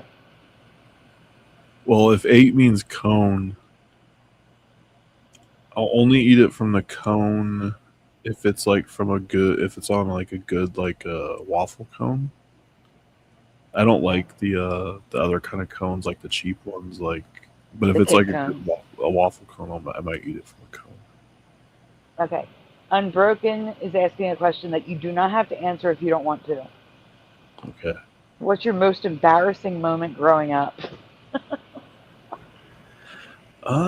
Well, okay, I guess I can tell the most embarrassing moment, but it's like it's kind of I guess it's kind of more serious than it should have been, but it was more. It ended up just being more embarrassing than anything. I was in junior high, and we were playing flag football on the field. It was I don't know what we were doing. You know how sometimes like the PE class, like the coach will split you up into like the class into like three groups, and you'll have like three separate like games going on or whatever, and the coach will just walk around and just kind of just watch everybody. Well, we were playing flag football in our little group, and I had a friend that was on the other side of me, on across from me, and I got down on my hands and knees like it was a tackle game for some stupid reason. I don't know why. And he was like really tall and lanky, so when he took off running, he didn't notice that I was down, so he kneed me in the face. And when I got up, I was like bleeding from the nose. And the thing was, like, for some weird reason, like nobody would help me. Like I was like walking around with like blood gushing from my face, and I walked up to the coach, and the coach literally turned his back to me, and he said like, "Why don't you just go to the nurse's office?" And he kind of like just like looked the other way, and he like looked all annoyed, and he's like, "Get out of here." And so I had to walk all the way across the school like by myself, and like all these kids were like laughing and shit. I don't know. It was like crazy. Like nobody cared that I was like bleeding. And like so like and I remember like one of the kids from like the photo class like took a picture, and like I was like walking around like where the hell is there like, but it was like I don't know. I don't know if it was like embarrassing or traumatizing. Maybe both. I don't know. Both. But I had to walk the entire length of the school until I eventually got to the nurse's office, but not one person helped me. Like it was crazy. Like no teacher, like teachers saw it, like coaches. It was the strangest thing. Like now thinking back on it, it's like nobody, like none of the adults wanted anything to do with it. It was crazy. That's horrible. Yeah. But I would say, yeah, that was pretty embarrassing because that was like right at the end of the day, like right before, like because like everybody was like gathered up in certain areas, like, getting ready to like leave for the day. So it was like the whole school was like up front, up in the front area, where I had to go to the nerd. It was just, that was ridiculous. But yeah, so yeah, that, I guess I would say. All right. Well, David, aka Logan Freeman, says, I'm refining my questions because Sandy already asked them. Since the Mandela effect is now a part of our awareness as an event, do you think this has happened multiple times on Earth? So I guess like the Mandela effect started, stopped, started, stopped, started, stopped. That's what he's asking. He's asking if I think that's how it goes. Yes. Yeah, I think. Well, I don't think it really ever starts and stops. I think it's just kind of always been going. Maybe it goes a little faster sometimes and a little slower, but I think it's probably been happening since the beginning of time. I would imagine. I don't think it's a phenomenon that just like. I mean, maybe it got a little bit more intense in recent years, but I think it's always been something that. Because I always think like even when I was a young kid, I would think back and just things that I would notice like, oh, I could have swore that was, and then I would just let it go when I was a kid. Like I could have think like that those could have been little shifts back then. I just think it's just something that's going on all the time. Like maybe even when like you think somebody said something like, hey, didn't you tell me that you said this or that? They're like, no, I didn't say that. And it's like, oh, never mind. I thought, just little things that just slide every day. Like you never know. Like that could just be something that's just been happening since the beginning of time. Not. I'm not saying that people don't, forget things or misremember things, but yeah. He goes on to say, and if this has continually happened on Earth, like you just stated, do you think it's multiple possible time streams that are occurring? I think that's what you just said, where it could have just been a shift. Yeah, sometimes I kind of believe that there is like infinite timelines going on like parallel to each other right now. Like That's how I even see it. like right now there's like in the next timeline I might be doing this show, but I might be talking about like something slightly different. I don't know, I just could, because I think it's not like, yeah, I think so. I don't know, because I don't know, it just makes sense that every facet is covered. Like if you could see, like if like when you hear about those people that can like see visions of the future, like I think that would only make sense because they're peering into like a reality that's possible. Like I don't know. I don't think there's only this like one set reality. I think we are shifting all the time. I think there is like, yeah, like there is like a bunch of operating timelines right next to each other. And that could be why, like, for example, Nostradamus, they'll say, like, some of his things came true and some didn't. Well, maybe some didn't because we shifted to a timeline where those things didn't happen. Do you know what I'm saying? Like, they did Yeah. happen, just we were no longer in the timeline where they happened. So it appears that those predictions he made did not come true.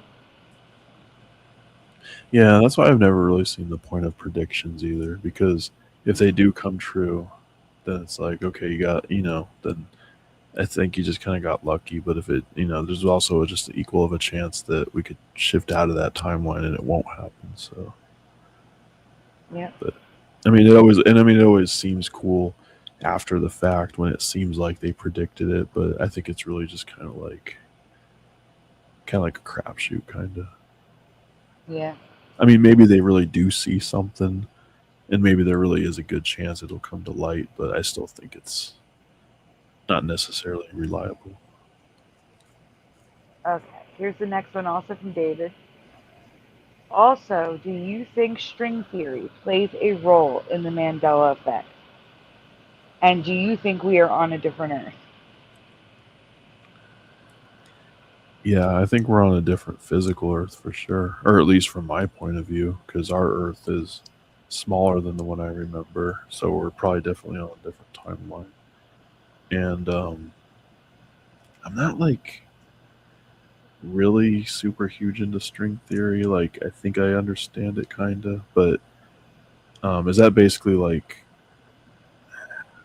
Each what is? string.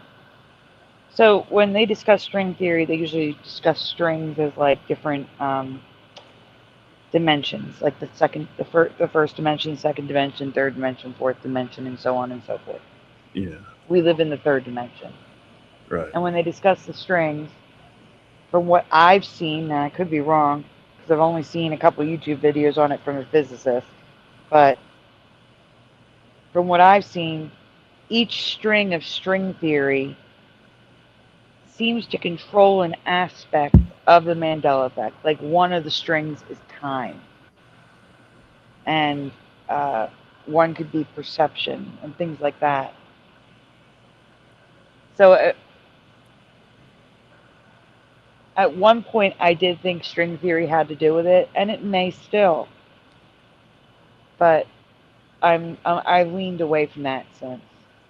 I don't know if Well, that helps you answer at all. yeah, because I'm not super familiar with that actually, but like I would think, yeah, I don't know. I mean, If you don't know probably. about it, but I Yeah, don't I'm know just is a gonna say I perfectly don't good know enough answer. about string theory to really form a, because I don't want to just say a bunch of stuff that I don't really know what I'm talking about. But yeah, Okay. I mean, I would imagine it would be involved in some way, shape, or form, even if it exists. Like, I don't know. Yeah, I'm not even gonna try to answer it. Sorry. I'm going to edit the next question from David a little bit because I would rather you answer than give you the answer. Did you notice the sun change color? Uh, why do you think this occurred, and what colors did it change if it did? So, what color do you remember it being? What color is it now? You know, that sort of thing. Like, do you Yeah. remember it the same color it is now, or do you remember it a different color? What No, colors were they? I remember it kind of like a lot of people. I remember it more like I want to say more like yellowish, like kind of orangish. Like Mm-hmm. definitely not white for sure, but because that's what it is now. Mm-hmm. And I think that does have to do with like a timeline shift, and maybe partially what you said, where how we're in a different part of the galaxy where the sun hasn't turned yellow yet or Mm-hmm. turned orangish yet, you know. Yeah.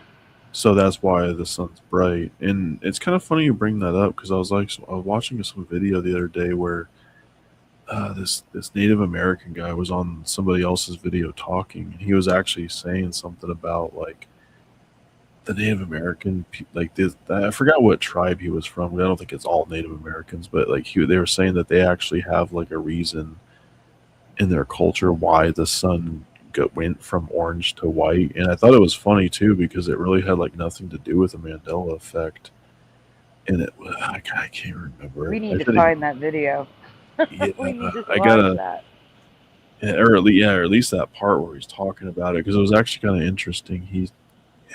Man, I just wish I could remember it better. But they had a whole thing about it, like, man, yeah, I'm not gonna. I'll find that at some point. Because I could just sit here and like struggle trying to remember, and I won't remember. So, Okay. but I just Well, think it was we're funny gonna look because it had, for it. yeah, because it had nothing to do with the Mandela effect, which I thought was weird too. Yeah. All right. This one comes from Pushin. I'm sorry I'm late, he says. You don't have to say you're sorry. That's okay. He's been here for a while, actually. He was the first person in the chat. You're doing excellent on your interview, he says. Have you ever experienced deja vu during any time you've been out of body? Um, well, I've only been out of the body twice, but like when I've had like super like realistic like kind of dreams where I don't know, they were damn near close to feeling like out of body. Like I wouldn't call it deja vu, but I would call it like, okay, like I'll give you an example. Like I had this, I wouldn't even call it a dream. It was more just like an experience where I was in this like black void, and it was kind of like a dream kind of, but I saw this like vision in the background. It was like a black void space, but I saw this like image all the way out in the background of like a, you know, at the end of the Super Mario Brothers, the first one, like yeah, they had that castle at the end of the level that Mario runs into.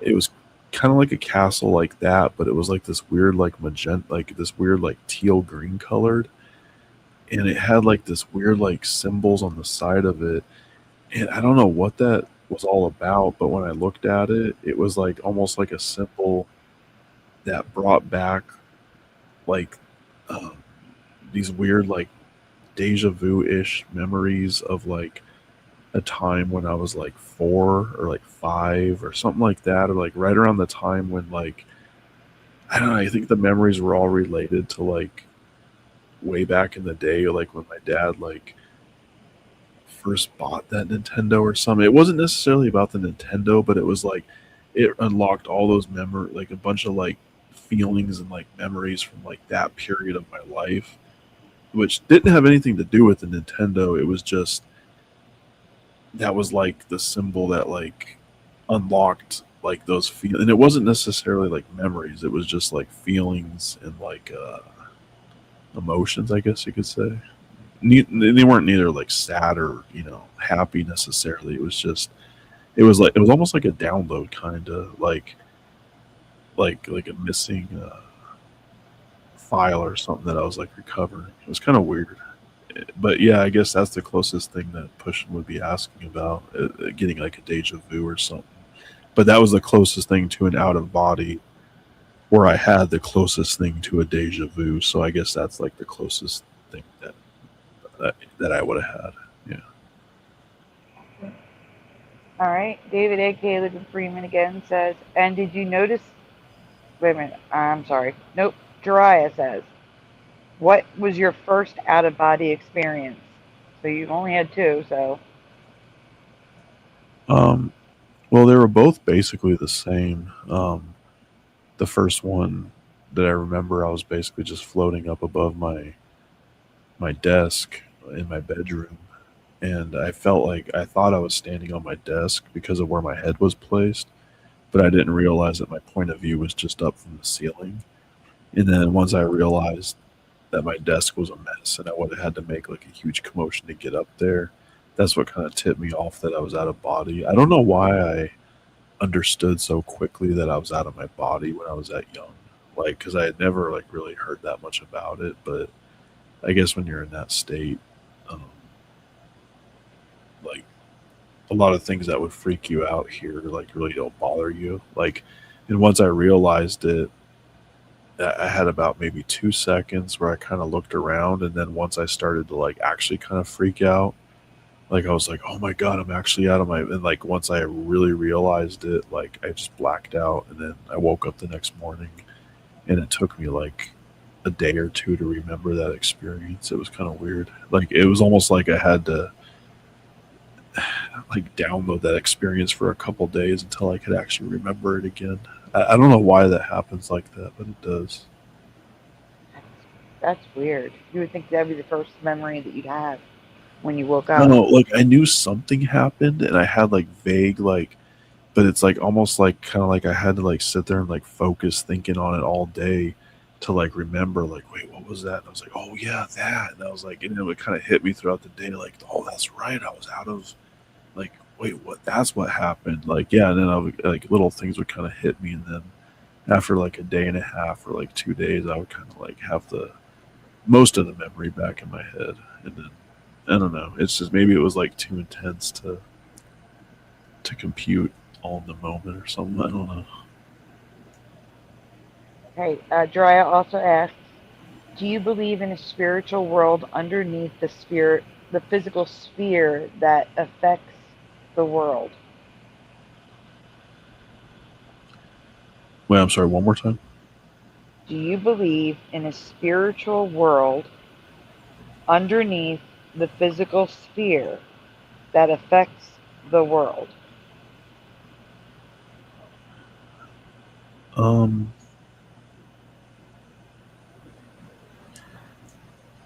if I understand the question correctly, I'll go ahead and say yes. Like, are you basically asking, do you believe there's a spiritual realm above and below? Like below as well as above? Is that what you're asking, Jariah? And while we wait for Jariah to respond, um, the next question is from Forge in the Flesh. It says, "Do you like turtles?" Yeah, I used to have one. Turtle actually broke out of my the it wasn't like an encase. Like I had like a when I was a kid, my dad built like me and my sister like when we were younger like a playhouse in the yard. But when I was older and we weren't using it to like play in anymore, it was a nice sizable little thing. So I built like this little like terrarium for this turtle. I don't even know how I got this turtle. This thing was kind of big too. So I put like a bunch of dirt and like grass in there, and I would put like a few rocks in there for him, and I kind of tried to build this like terrarium for him, and he kind of liked it for a while, and I guess one day he got sick of it. I probably didn't know what to feed him, and he actually somehow broke out of there, and he somehow dug like kind of burrowed underneath the chain link fence and actually got out that way and just left. And I don't know. I'm sure someone probably picked him up and took him home or something, but I don't know. He was strong too. Like He just left. yeah, that was last time. And those my parents just got rid of him just because they didn't want to deal with it. Just said, "Oh, he ran away," which I always thought was a weird story, but whatever. Hmm. But yeah, Uh, um, that's the question, says Jariah. It's badly worded, but yes, there is another world that affects the physical realm. yeah, I definitely think so. Like I heard like when I was getting into astral projection, and like I don't know if like any of these stories can be believed, but I would see stories of people telling, like I would read stories of people telling their astral projection experiences, and they would say that they like one person said, for instance, that they were out of body, kind of flying down like the side of a freeway, and these experiences, they always say that everything looks pretty like ultra realistic, and they said that like above a car they would see like a dark cloud, like I don't know, like over this car, and I guess this person was out of body in that car sleeping, and when she woke up, like she had like an excruciating headache or something, and she think it had something to do with that dark cloud that moved over her car. So I'm thinking that when you're astral projecting, like you see like entities, like you see all that stuff happening, like entities attaching to people, and like maybe even like good entities, like doing things in that realm for people that we can't see, or whatever. I don't know. It just makes me kind of think whether those stories are true or not. Like I think it probably is evidence that we probably do have like a, let me just say, like a spirit world underneath us and above us. All that. I hope that answers your question. All right, guys, there's no more questions. Like I said, we have to get to the open panel. All right, there's three more questions. There was just one more, but now there's three. Um, this is from Bomber. What's your go-to feel-good song and band that no matter what is going on in your life will get you pumped up or feeling better about things? Wow, that's a hard one because honestly, like my taste in music changes so much. I don't really have like a go-to song. I definitely don't have a go-to dance because I don't dance. I don't like to dance, unfortunately. But yeah, I'm drawing a blank on that because I really, it's like I don't even listen to the same music like from month to month pretty much. So it's sorry. I wish I could come up with something better for that. It's okay. We're not all like, some people just don't have a lot of music in their life, or like you said, consistent music in your life. Yeah, it just depends on like what I'm kind of listening to during the moments or like during the time, like and it doesn't. And even then, I might not even have like a go-to song. I might actually like have to kind of come across something, or it just might be something that I come across in the moment that fits the mood. That because there's not really like a go-to. It's just more like I just kind of seek something out in the moment. Like that's the go-to. So it's kind of more like just whatever I guess comes up by chance.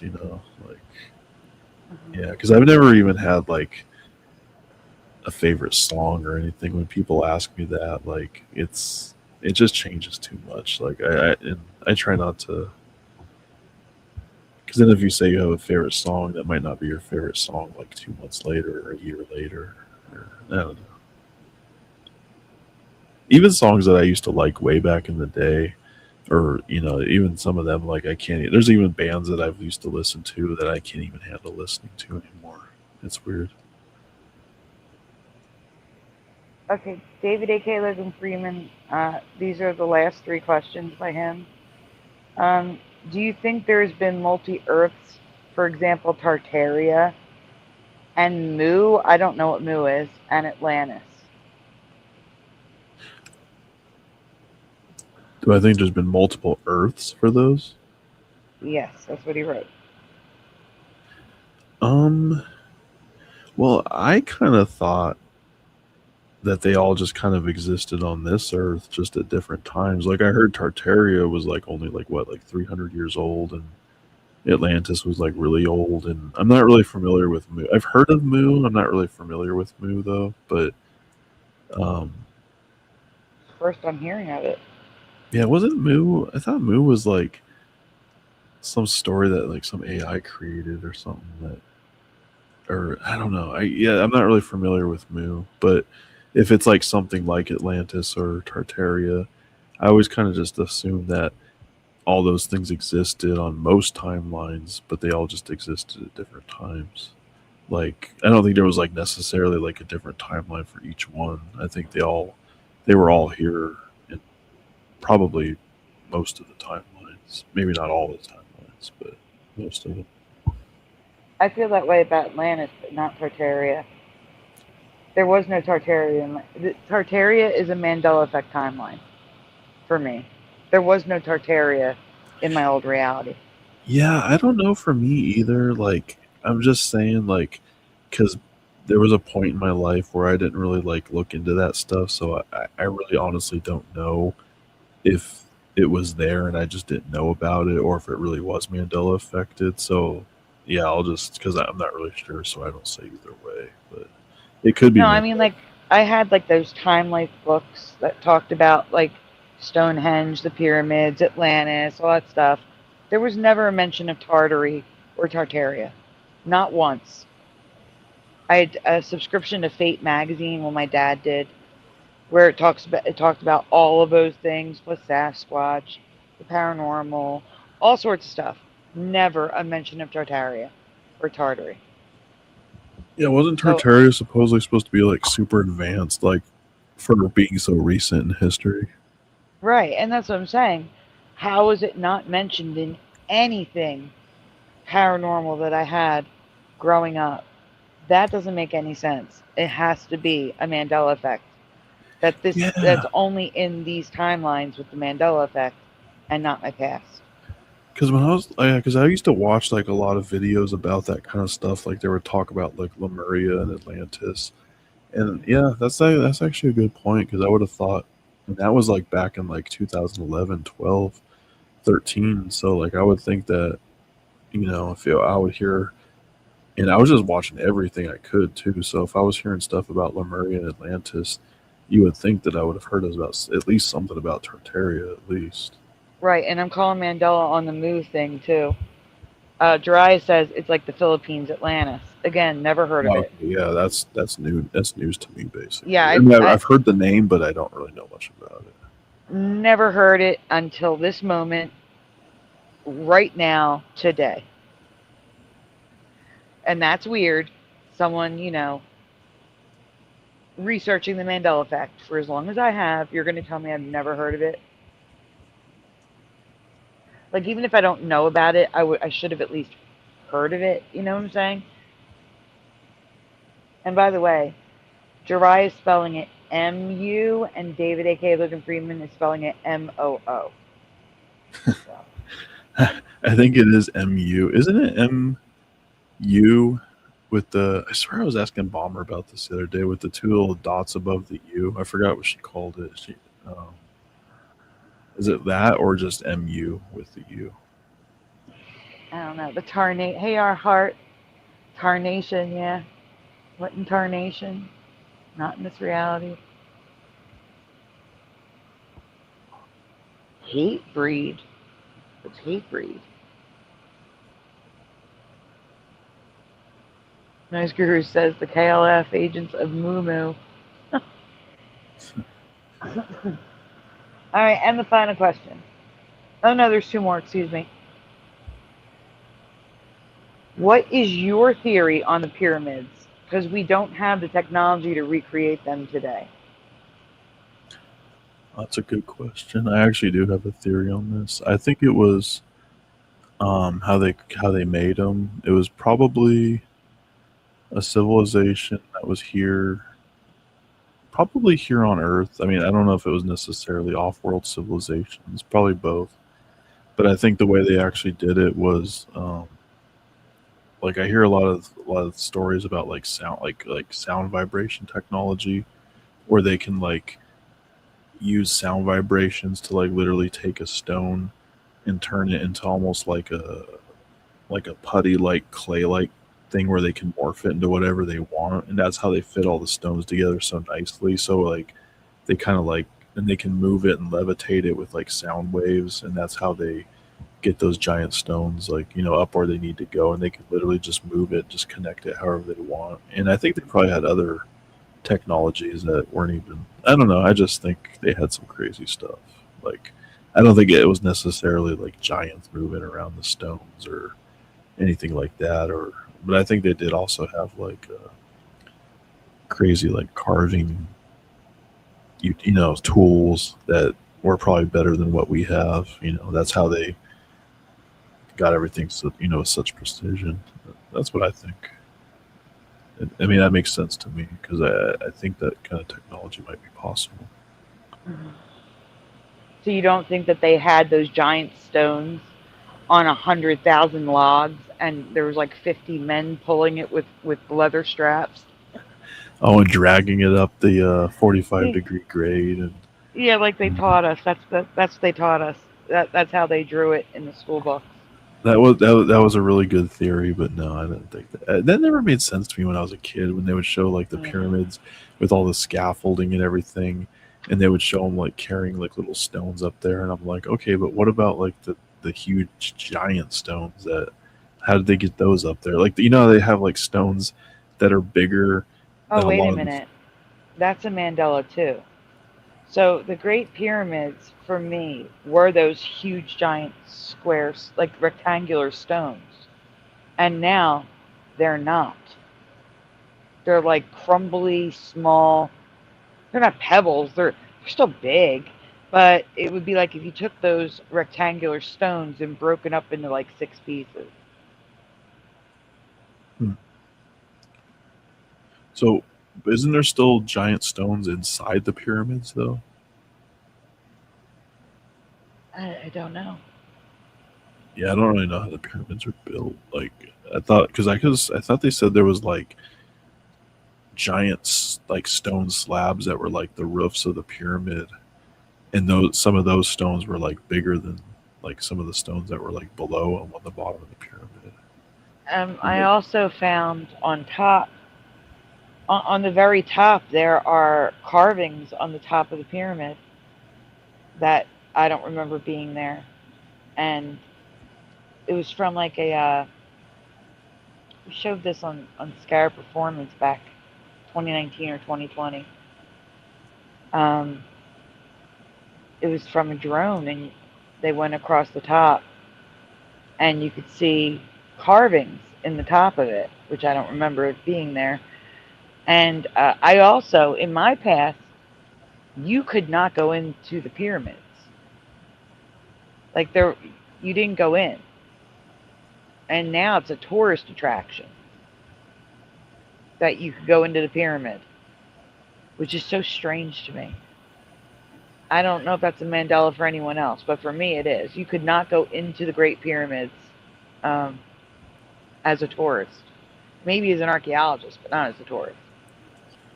Yeah, like yeah, I was never sure about that. Yeah, I always thought like either way you had to like go with like some kind of tour group. Like even like you're not allowed to walk around in there by yourself, I'm sure though, right? Yes, you are. Are you? Oh wow. As long as it's open and you've paid for a ticket to go Oh, in. So there's TikToks of people doing the Great Pyramid Challenge where you walk in and it's like a claustrophobic uphill tunnel where you're literally walking upstairs for like, I don't know, probably a quarter of a mile. So, however long it takes you to go from the bottom to the top. And it's I don't know if it's like a just an uphill incline or if it's actually stairs, but there's people coming down as you're going up, and you have to like walk hunched over, and you have to do it, and it's getting hotter and hotter and hotter until you get to the top, where they actually have an air conditioner up there. I don't know how they got electricity, but they put a portable air conditioner up there so that people didn't like suffocate from the heat. And yeah, there's a TikTok of a girl going up there. She was the last one to enter, and she's like walking up there by herself. Very strange. yeah, I don't know if I agree with them putting the air conditioner up there. I feel like they're ruining the function of the pyramid by doing that. Like I think there was a reason why it was getting like why it got hot up there. Like I think that was like I don't know. I think there was a reason like it had like some kind of mechanics. I think they also removed I also heard that there's like spaces for like what clearly like would look like batteries like there was like I don't know. People say it was like a power plant kind of thing. Like it conducted like energy in some way. Like there was other components to the pyramid that have long been like removed. That we don't even know. Like that may or may not have been there. Like to accompany all the stone. Like made of other materials. Kind of like Well, how that's there another used to be a gold cap, but somebody took it. I think there was a lot of other stuff inside of it too. right, but again, like you said, the gold cap. I don't remember the gold cap. I don't remember a cap on it at all, but there's still a cap that's visible. It just doesn't have the gold, and I don't remember any of that. It was all stone in my past. Yeah, I heard stories like when they found it, or whoever the last one to find it was, or the first one to find it, like just basically just took the gold cap off and just basically just harvested it for the gold. Basically, is what I heard. All right, last question, also from David. Do you think Earth is being terraformed?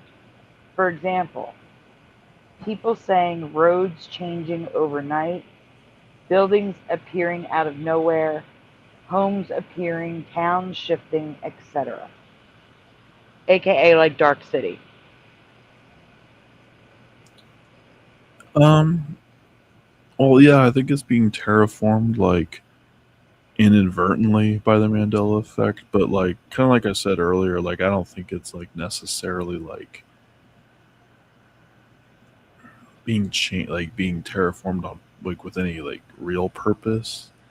But then again, maybe it is. I don't know. Maybe there's like a greater reason why some places are kind of disappearing and some aren't. Because I always kind of thought with a smaller Earth and how like how like a lot of people said like, well, at least for America, I could have swore like it used to be like 3,000 miles from coast to coast. Now it's something like 2,700 or something like that. So I always thought like if it's less miles and there's less land, then there's got to be like pieces of land that are gone, and all this kind of stuff that just shifts around. But I don't know if it's done on purpose or if that's just happens to be what happens in the process of the shift. But I think maybe it is terraforming on purpose to get to a point where like maybe where our Earth will be functioning a little bit better, maybe, or like we'll be a little bit more fertile. Like the planet will be a little bit more fertile. I don't know. Like, yeah, maybe in general it's being terraformed with an intent, but like in great detail, I don't think it's necessarily being terraformed with any purpose, really. I don't know. It's kind of a hard question for me to answer, but yeah. I just, in my opinion, I just think we shift to a different version of Earth where things happen differently. And that's why they're like that. Because terraforming, I don't think could happen immediately, instantly. But I could be wrong. Has anyone ever reported like entire mountains that they remember in their reality just being gone? Like, I mean, I know it's an extreme example, but like if somebody like remembered Mount Shasta, but in this reality there was no Mount Shasta. You know what I mean? Like something like that. But like on a smaller scale with like lesser known like mountains or things like that. Like big things that would be like a big geography change, Wait, I don't. Which one's Mount Shasta? I think it's over here in California. It's kind of like it's like a volcano. It's an inactive volcano. It's not too far. I think it's it's like it's in California somewhere. Or Mount Lassen. Well, no, maybe I have heard of it, but I don't know. But I don't know much about it. Let's put it that way.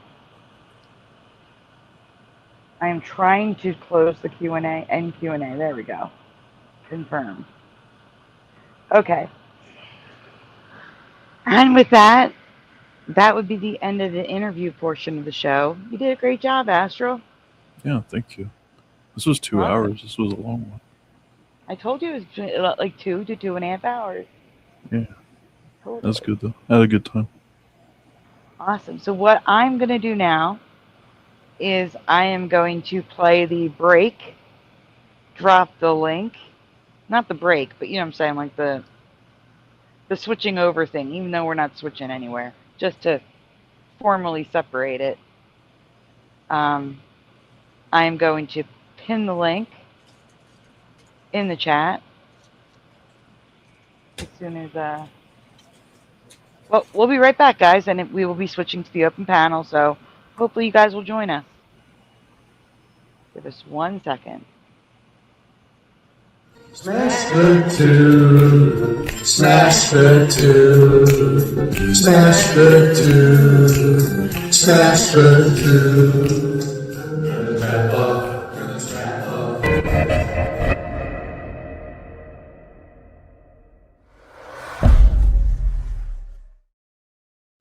All right, the link is pinned at the top of the chat. Feel free to join us, everyone. We are now in open panel mode. Let's switch it to green. There we go. And now Astral, while we wait for people to join us. Are you there? Yeah, I'm here. Well, Pushin's here. How about you? Well, first, hey, Pushin. Hey, what's going on? Pushin, how you doing? Hey. Hey, Astral, great job. Yeah, thanks. Thank you. Yeah, you did great. Yeah, Bomber, I agree. Bomber says that passed quickly. It didn't feel like 2 hours. Yeah, that was a short 2 hours. But Astral, while we're here, before people start joining, you want to tell us about that Pantera, Emmy? Oh yeah. Do you want to show the video on your channel? I don't know if you want to do that. It's up to you. Yeah, I guess I could. Yeah, let me go grab it. We just lost Pushin. Pushin, come back. There he is. What happened? I was getting echo. Are you still getting echo? Nope. Wait. Yeah. It's a really delayed echo. Oh, I know why it is. Okay, I'll be back. All right. LJ's here. Hey, LJ. Hello. Hello. Hey LJ, how you doing? Good. That was a good interview. Oh, thank you. Yeah, I last you were both good. You and pushing buttons both good. Hey, the mind. Hello. I do have a thing that happened to me today, and I would like to share it. Okay. Give us 1 second because Astral's going to show us the Pantera Emmy really quickly. Yeah, it'll just take a few seconds. No problem. The video is just basically just a bunch of pictures, but basically, okay, so what I remembered was like, you know, how Pantera looked back in the 90s or whatever. And then I found that they had like 3 or 4 albums from the 80s where they were more like a hair metal band. Well, here, I'll get to it right here. Yeah, see, and then it just has like, it's kind of hard to see. But yeah, that was just the thing for me because I was so into this band and I never knew about these like 80s albums that they had. And like, yeah, seeing like right there, like they have like this weird like 80s like hair metal style. And Okay, wait. I don't. Astral. Yeah. For me, it's the exact opposite. I just have always thought of them like this. Really? Really? Because I never knew about these earlier albums. Like I was like super into them too, and I thought that like I would have at least like seen something like on a discography. Every time I would look at their discography, these albums were never listed. Like I don't know if that was on purpose on their part because they just didn't want to. Like I don't know because it was so different. But No, but what I'm saying is for me, the way you remember them, I don't know them at all. So it's the exact opposite for me. Like that's not Pantera to me. That is. Really? Yeah, because I never seen like when I saw these pictures, I was like, that's kind of weird. Like I felt like I didn't even find these till after. But yeah, okay. So you don't remember the? Oh. So you remember him in the 80s? Yeah, that's what I'm saying. I'm so confused right now. That I'm looking it up. That's crazy. Does anyone on the panel want to chime in what they remember? And Pushin, you made your feedback right now. And that's just for me. Like, I mean, like maybe I don't know. That's just me. Like, I just don't remember ever seeing. I wasn't into anything in like him in the 80s, but like just like being so into him in the 90s, I just thought that I would have known about this, but I didn't. So I don't know. Yeah, Rage Against the Machines was more of my band. I really don't know this band. Yeah, I mean, no, I liked Rage Against the Machine too, but no, I'm just I know what you mean. Like Linkin Park, different type of different style of hard rock. Yeah, definitely. My dad probably listened to this. I'm pretty sure he knows exactly who this is. Yeah, I don't remember Pantera being like a hair metal band. Okay, wait, no, Pantera. I do know who Pantera is, but by the name and by the songs, but not by the actual pictures. Well, you remember like Dimebag Darrell, right? Like the guy that died on stage that got shot. Yeah, he actually. I do remember that. Yeah. Yeah, that's the band he's from. Yeah, and but I just don't remember all the '80s hair metal stuff. Yeah, that's the end of this video, by the way. But yeah. Yeah, Dimebag actually, like that happened like right up the road from me, where the building burned down. That was like right up the road, like an hour away. Oh yeah, I forgot. Yeah, they're all from. Weren't they all from Texas? I don't know about all of them, but But yeah, I think a couple of them were though. yeah. Well, I'm not even sure about that, but I mean that's where it happened though. It does seem like Dimebag was from Dallas or something. Uh, yeah. All right, wait. Let me try to make this more clear because I want the chat to chime in. Besides Bomber, Pantera, hair metal band, or what's the or? How would you describe Pantera now? Astral. How would I describe them now? Yeah. Like probably heavy metal, not hard rock, but more like heavy metal, I guess. Yeah. Or thrash. Yeah. So the only difference is the hair. And the makeup. But I think the sound, their actual sound was different. I think I listened to like a little bit of their albums in the '80s, and I think it was more like it was still kind of like hard, but it was still kind of more like that '80s style, like hair metal type of stuff, though. Like Sons of Gates, like that song. Would you say it's more of like a grunge metal now? Because that's what I'm seeing in the chat from David. I never considered Pantera grunge. They were more like probably I would consider them more closer to like not hardcore, but like because I was considered grunge kind of like I don't know. They were kind of it's hard to tell, but they were more like hardcore than grunge. I always thought. Yeah, I call them like skate metal, kind of. Thrash metal.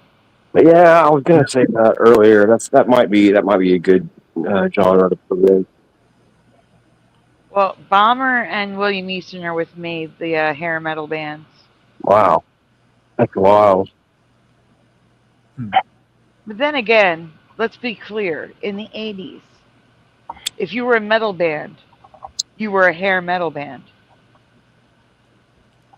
Even bands that weren't full metal, like Warrant, could be considered a hair metal band back in the 80s.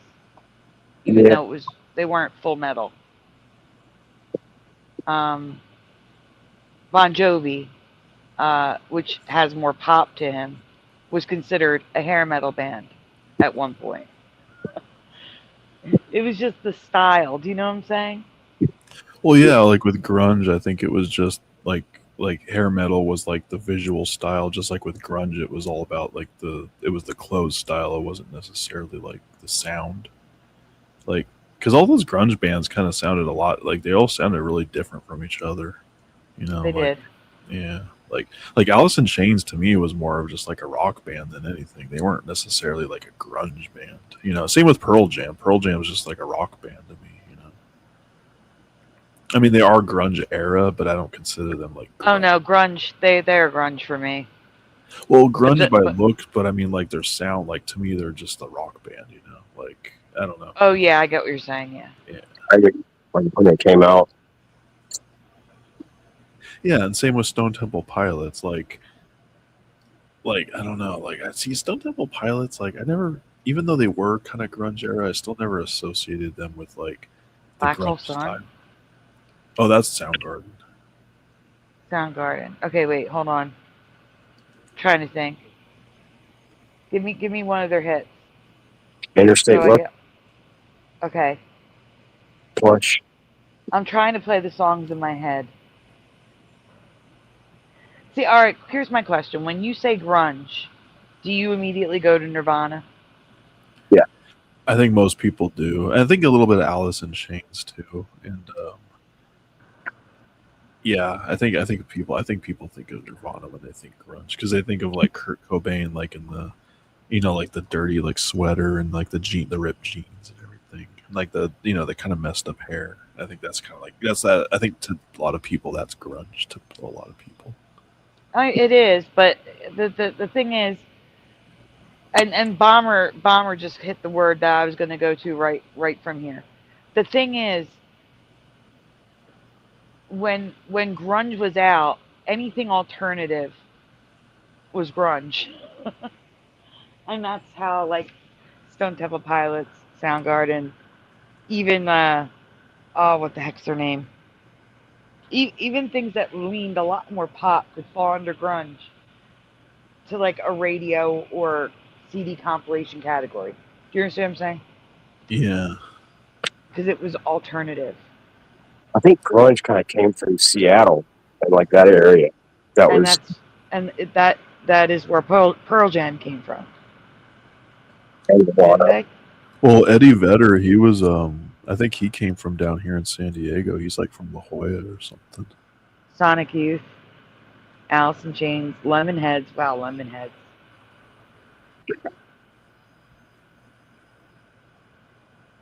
yeah, So many bands. Oh my god, the '90s. The music was great. Yeah, I missed the night. I took it for granted in the late '90s, like how good we actually had it as far as music went. Like there was so many like good acts that I would like kill to go back to see now. Yeah. Linkin Park being one of them. That's one I really regretted never going to see when they were like in action. Mhm. I mean, they're around now, but you know they don't got the same guy anymore. It's different.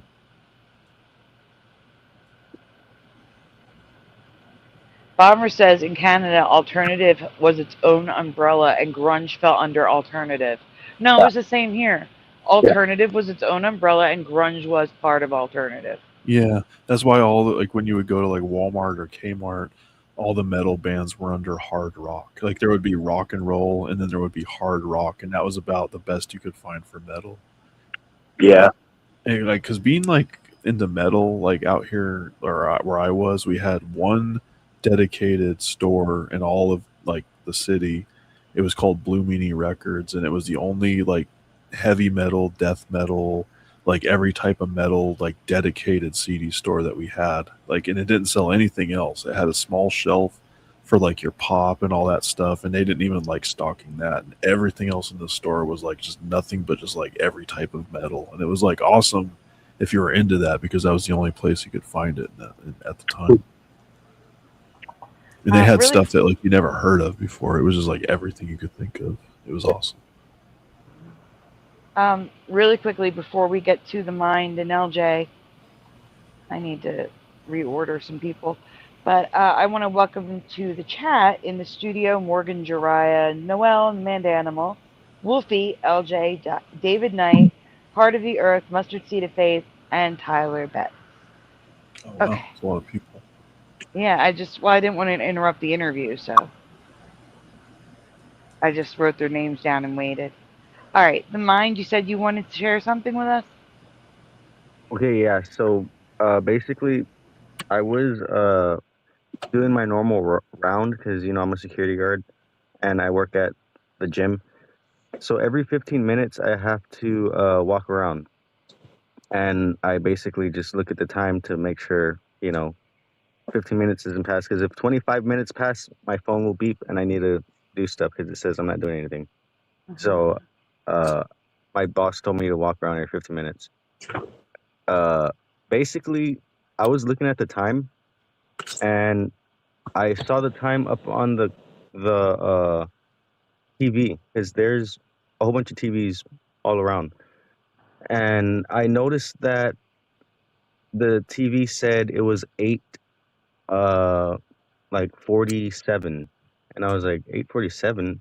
I know I haven't been here for an hour because I get there at 7, and I was actually late today, so I was like, I know I haven't been here for an hour, and I looked at my clock on my phone, and it said that it was 1.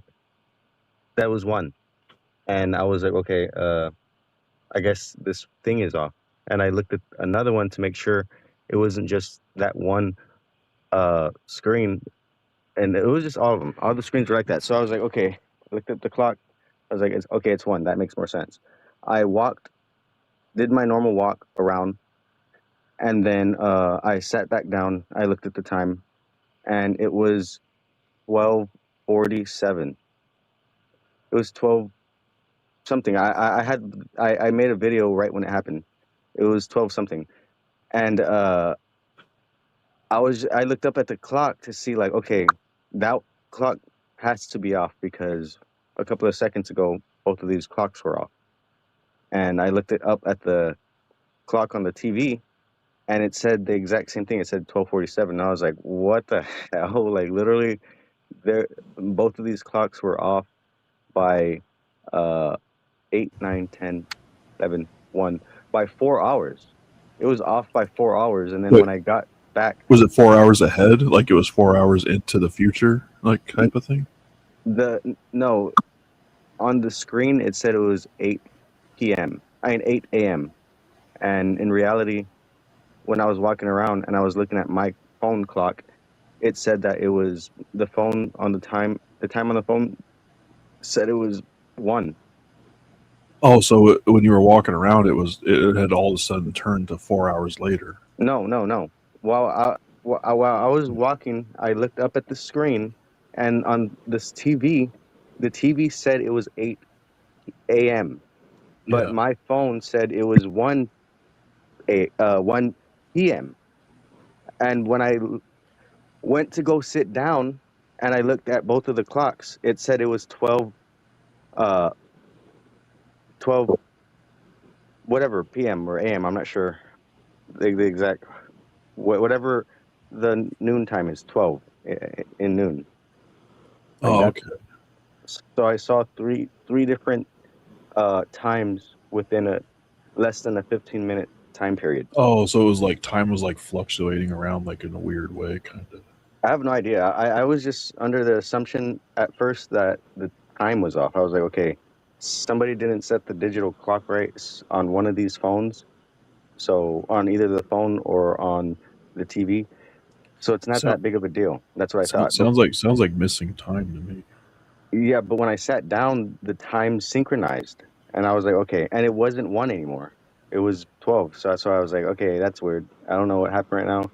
Oh, and I did see the other day, because I was like, I'm just gonna add that to the weird coincidences that I've seen here. I saw the weirdest thing, and it didn't freak me out, but since I already have seen it before and I know it's possible it's less freaky, I saw somebody in the mirror.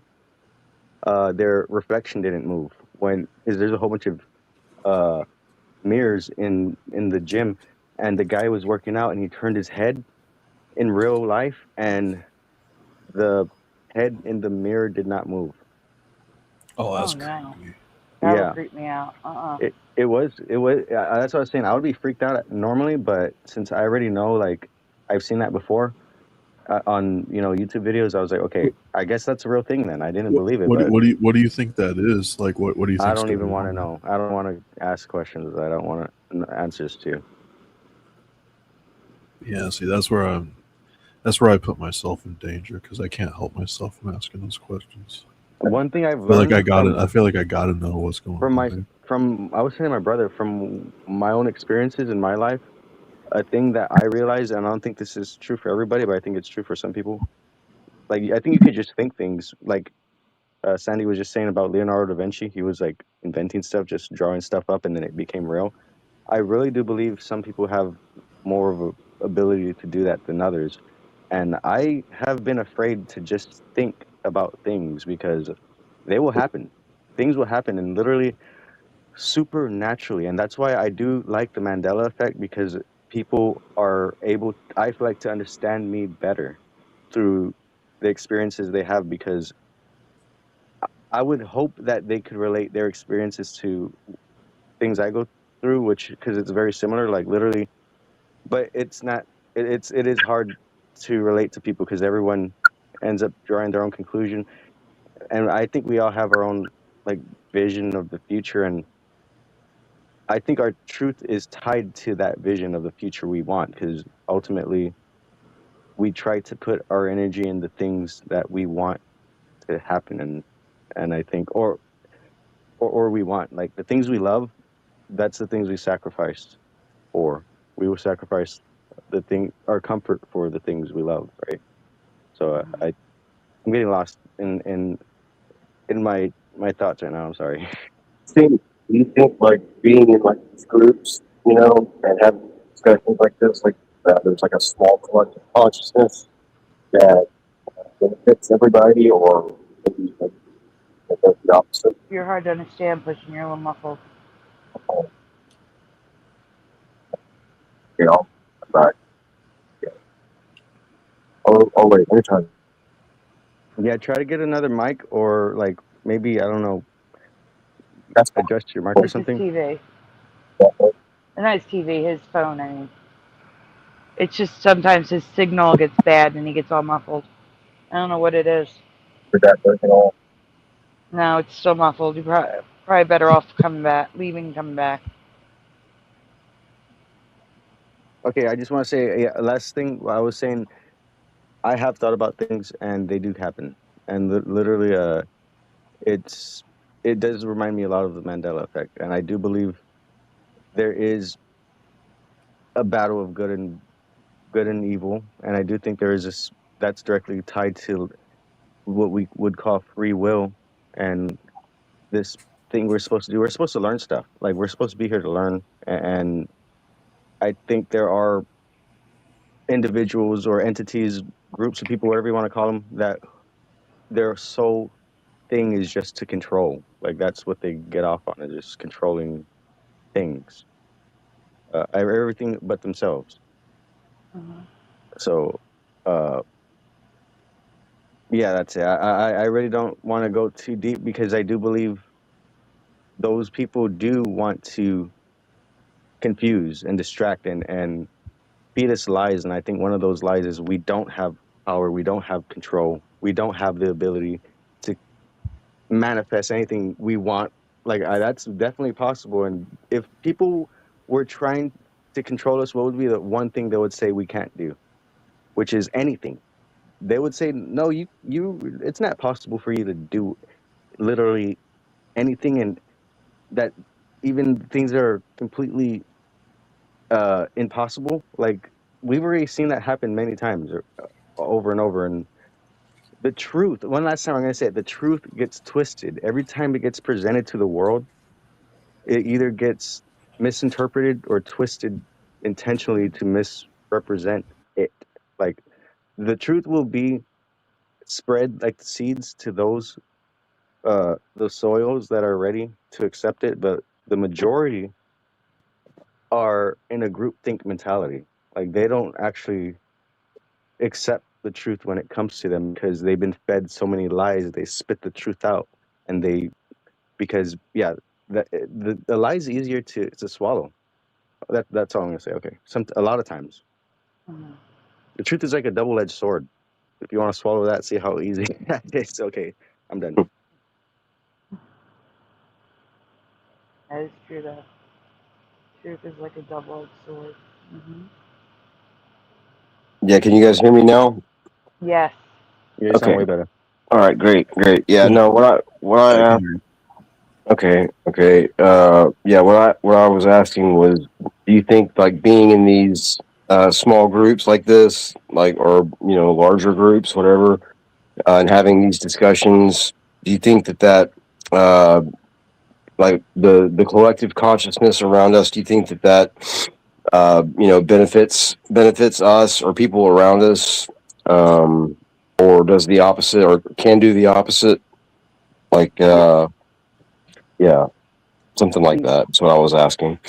Well, okay. Who's that? Who's that? Who are you asking that to? You pretty much. I do think it's the old saying is true.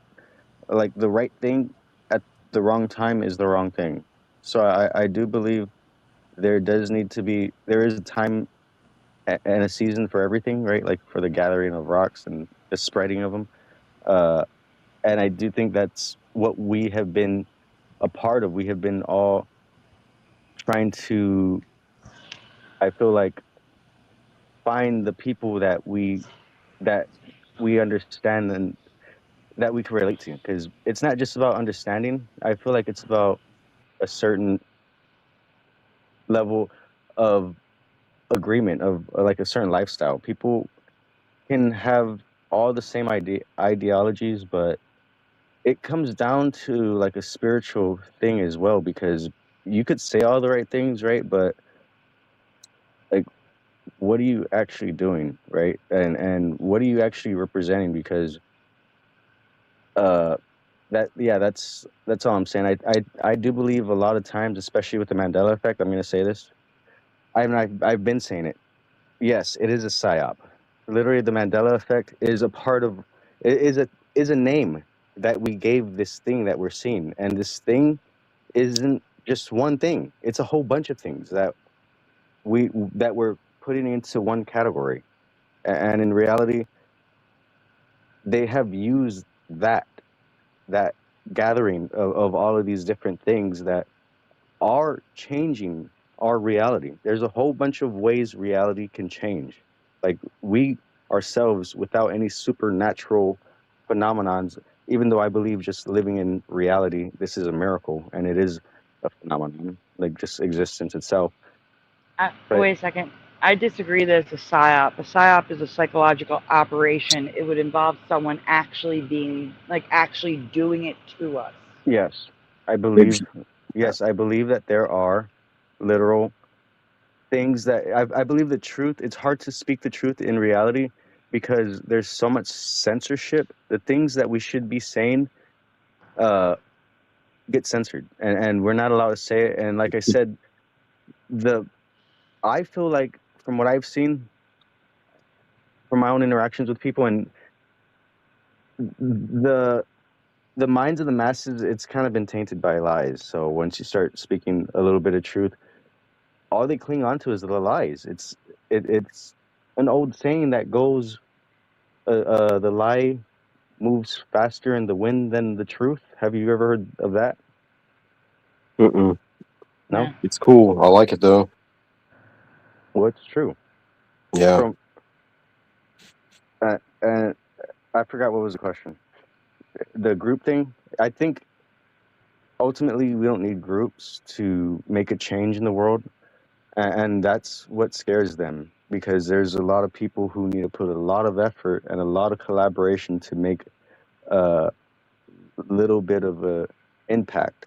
And when they see that there's individuals who could literally make a significant amount of change from just these little interactions, that scares them, that angers them, that and that's what they want, is that ability to make change and affect the world. And literally what we do is, if you're doing what's right, and I feel like what God wants you to do, those things are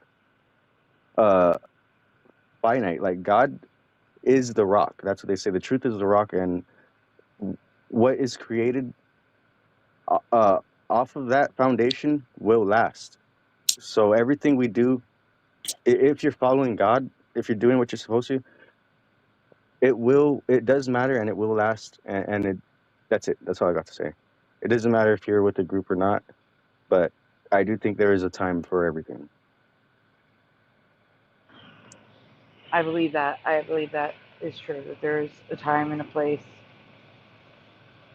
and sometimes we could try to rush it, but it's not the right time.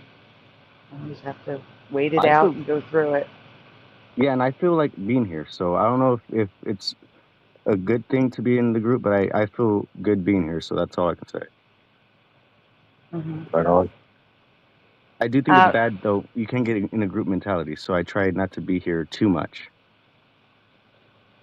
That makes sense. yeah. Well, most of us are all, pretty much everybody here is a free thinker, so I don't think we have to worry too much about group mentality. The only Everybody thing that I would say is group mentality, and I don't think it's actually group mentality. I'm going to explain what it is we all have a problem saying, oh, you're just misremembering. And it's not because it's a group thing, it's how dare you tell me what I remember isn't real. Yeah.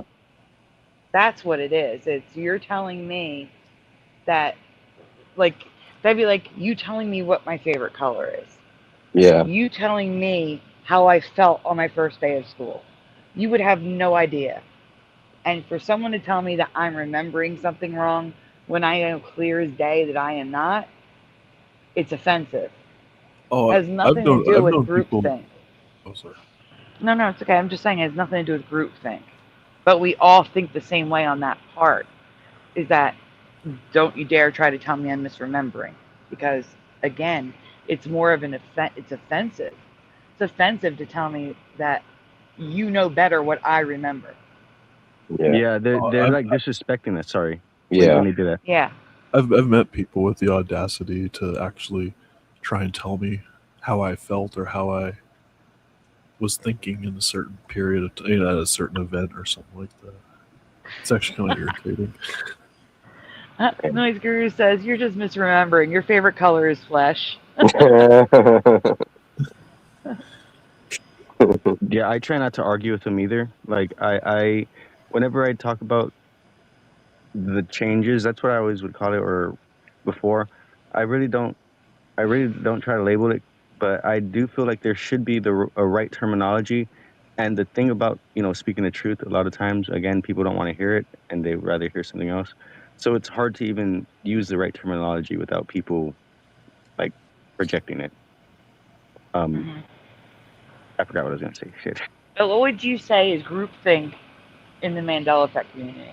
Okay, so for me personally, because I do think, and we all could fall into it, and I'm only speaking for myself here when I talk about not wanting to be in the groupthink. It's just feeling like this sense of like we are a group. It's like a us versus them type of thing, and I do feel like that is happening. Like I do feel like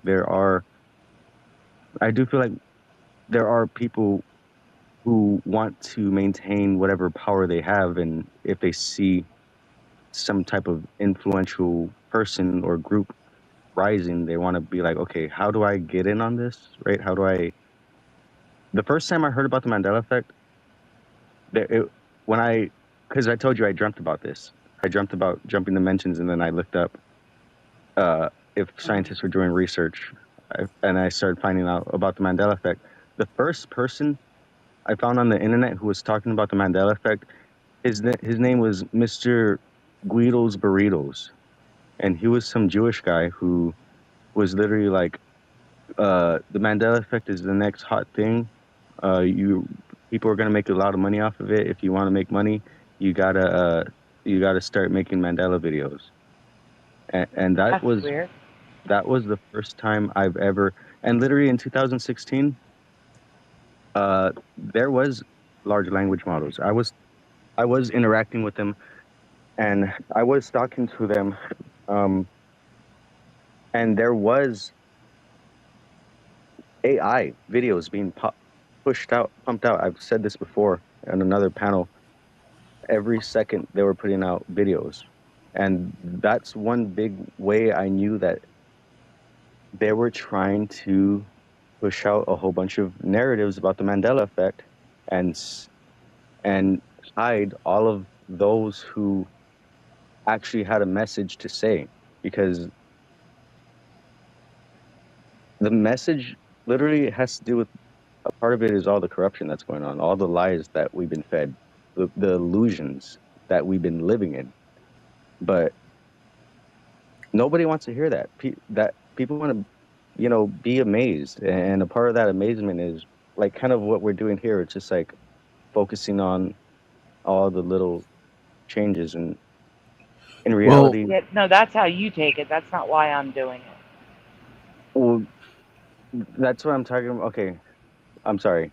That's what I see a lot of times in the mainstream is they just like to focus and talk about the changes, and then That is true. Yeah.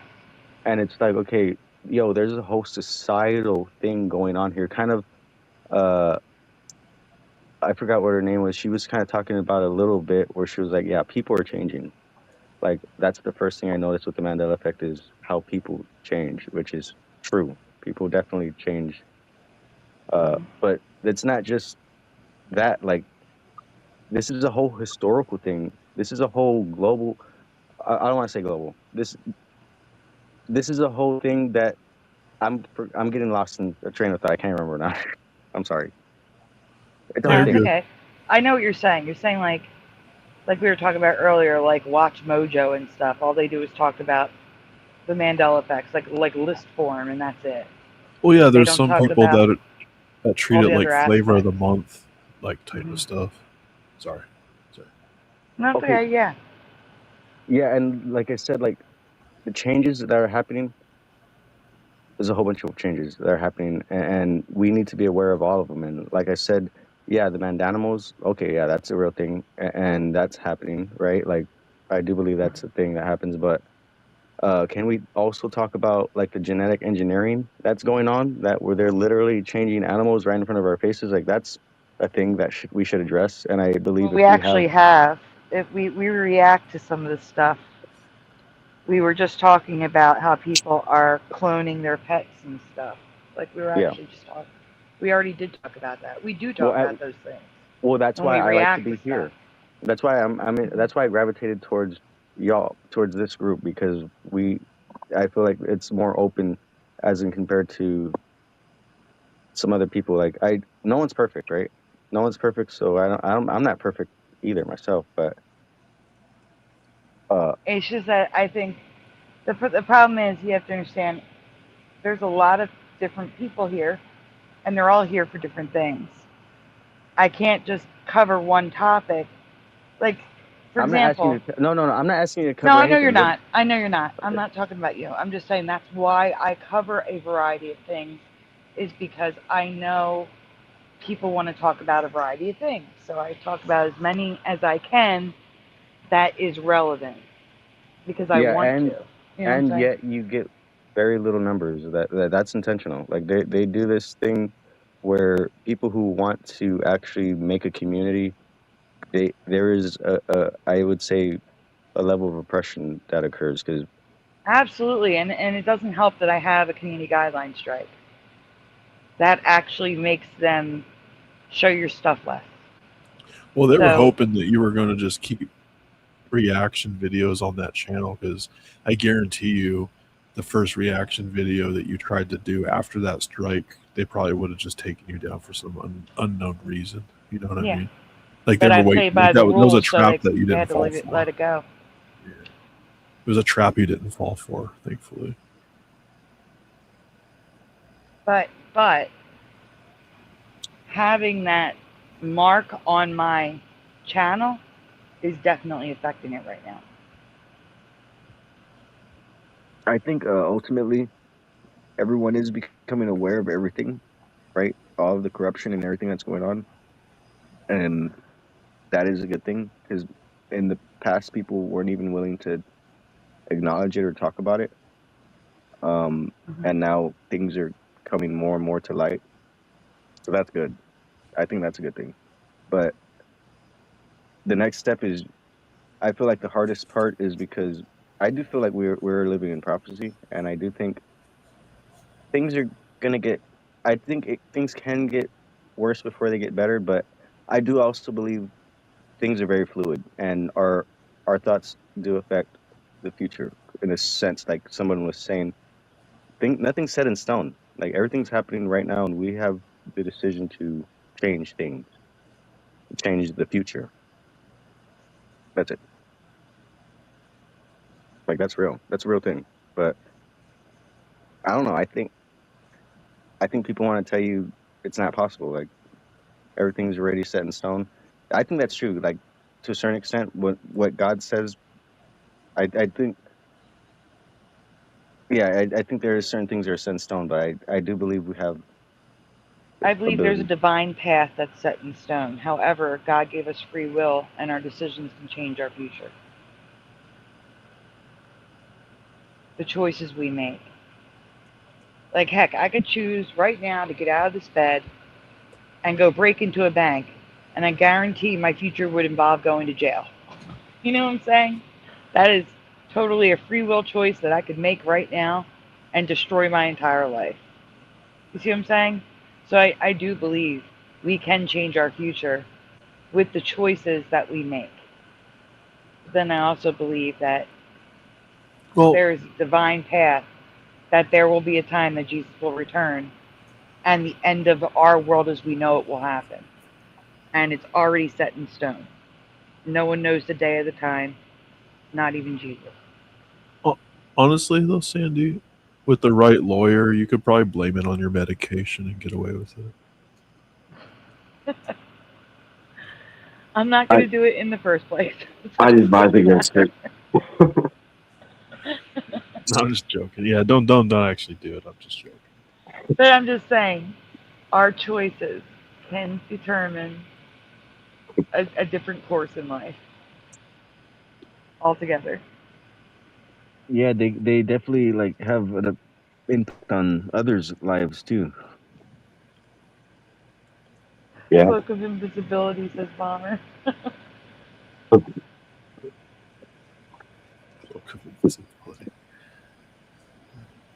Like you could end up being, we could end up being a good influence uh for people to do better. And I I know when I first started making videos, people were focusing on a lot of like of the sexual perversion that was on Disney and stuff. And I was like, okay, yeah, that's good that they're, talking about it and kind of becoming aware of how we were getting brainwashed the whole time.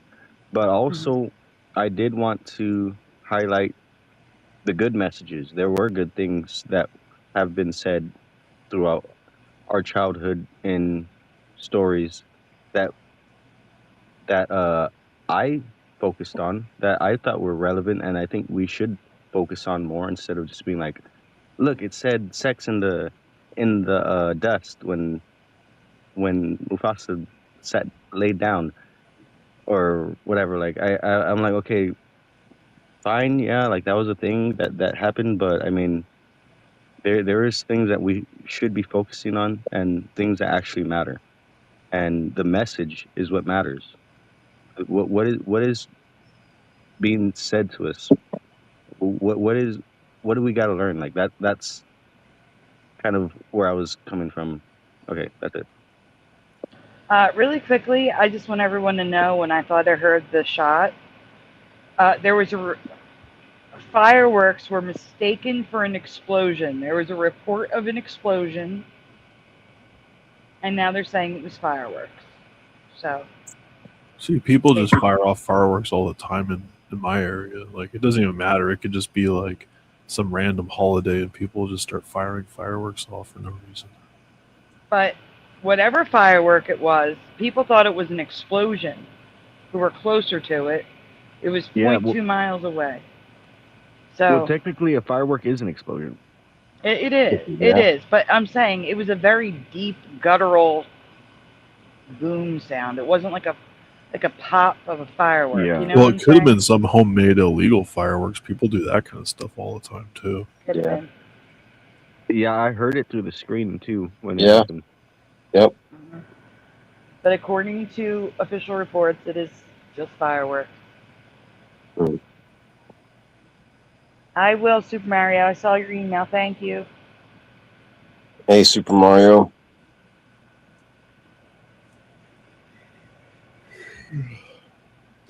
Okay, so before the day ends, I was gonna say I did end up making a new song, and I think it's really good, and I would like to share it if possible. So do you think? I'm hoping we didn't get a strike for that. Is that possible? We could get a strike. I did know- not get any. I did not get any strikes for your music. No. Did you make? I heard like when you make a song with AI and you want to use it on your YouTube channel, I heard it still gets a strike because like I heard like the stuff that you make on AI, like you're not allowed. It's not allowed to be like counted as yours. Like you could still get copyright strikes for AI stuff. Oh, unless you pay for the service. Do you pay for the service? Yeah, I pay for it. No, if he pays for it, he owns the copyright. Oh, okay. Yeah, didn't I know got how a that legal worked. document for it. Oh, It's okay, literally I could download it and it says. Yeah, like, that's I kind of could what I was sell it. about to ask. I was about to ask how that worked because I didn't know how that worked. Okay, that's cool. Yeah. Yeah, just send it to me on Messenger. In the meantime, she's been very patient. Hello, LJ. How are you doing?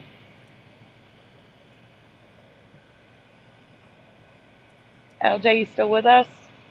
Oh, she's there. She unmuted. Yeah, I know, but she is unmuted and I couldn't hear her. That's why I'm concerned. I lost my phone. You lost your no. phone.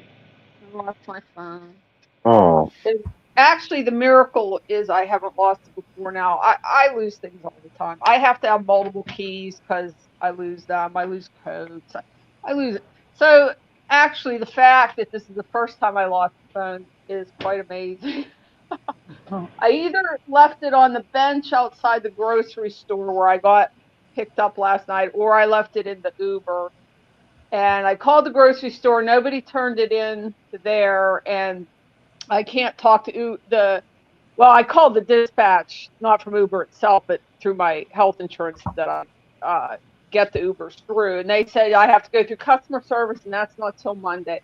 So there's a slim possibility I will get it back. And I called the phone and left a message and told them I would give them a little bit of money if they, I gave them my other phone number. I do have a desk phone, so I'm not phoneless entirely, but for them to call a desk phone number, and I would give them a little bit of money if they returned it. But so worst comes to worst, I just have to get another phone. LJ. Oh, sorry. But I would have emailed you those photos, like about the Bigfoot and the other ones. But worst comes to worst, I'll just go out and take pictures again if I have to get a new phone. Or I could take pictures on my tablet. I have a tablet, so I could go out and take pictures with the tablet and email those. Anyway, nothing that terrible happened. But it's well, that is kind of terrible, though. I'm sorry. Yeah, it's just annoying or inconvenient, but it actually isn't any big tragedy. You have your contacts in there, so if I don't get the phone back, I have to get all those numbers again. But like I said, the amazing part is I didn't lose it before now. I mean, I have almost lost it several times, but yeah. There's a request to see LJ's profile picture from Bomber.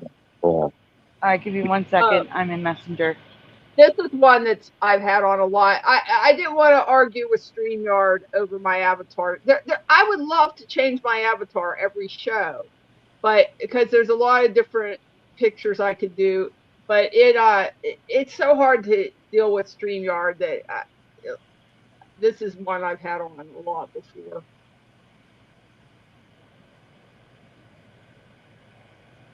Is that a cat holding a donut and a coffee? It's a cat in a donut. I'm getting there. I'm trying. So we're wearing a donut. There it is. Like a floating. Oh no, this isn't the one wearing the donut. Okay, this is one holding one. Okay, I have another one wearing the donut. Well, I think it's cute that he's holding a donut and a coffee. And he's got a serious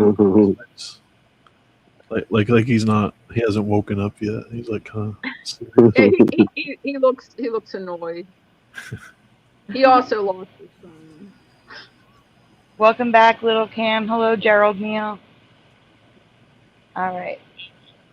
And guys, really quickly, but I didn't do this after we ended the interview. Please take a moment, make sure you hit like on the stream.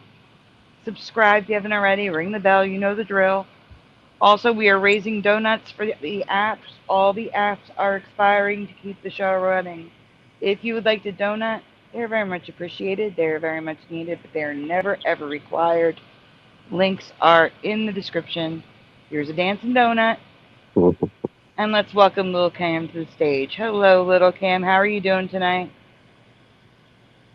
Hey, Little Cam. What's up, Little Cam? Hi, Little Cam. How you doing? Howdy. Hello. Hello. How's it going, man? Good. Good deal. Little Kim has some pretty good AI stuff too. I've heard.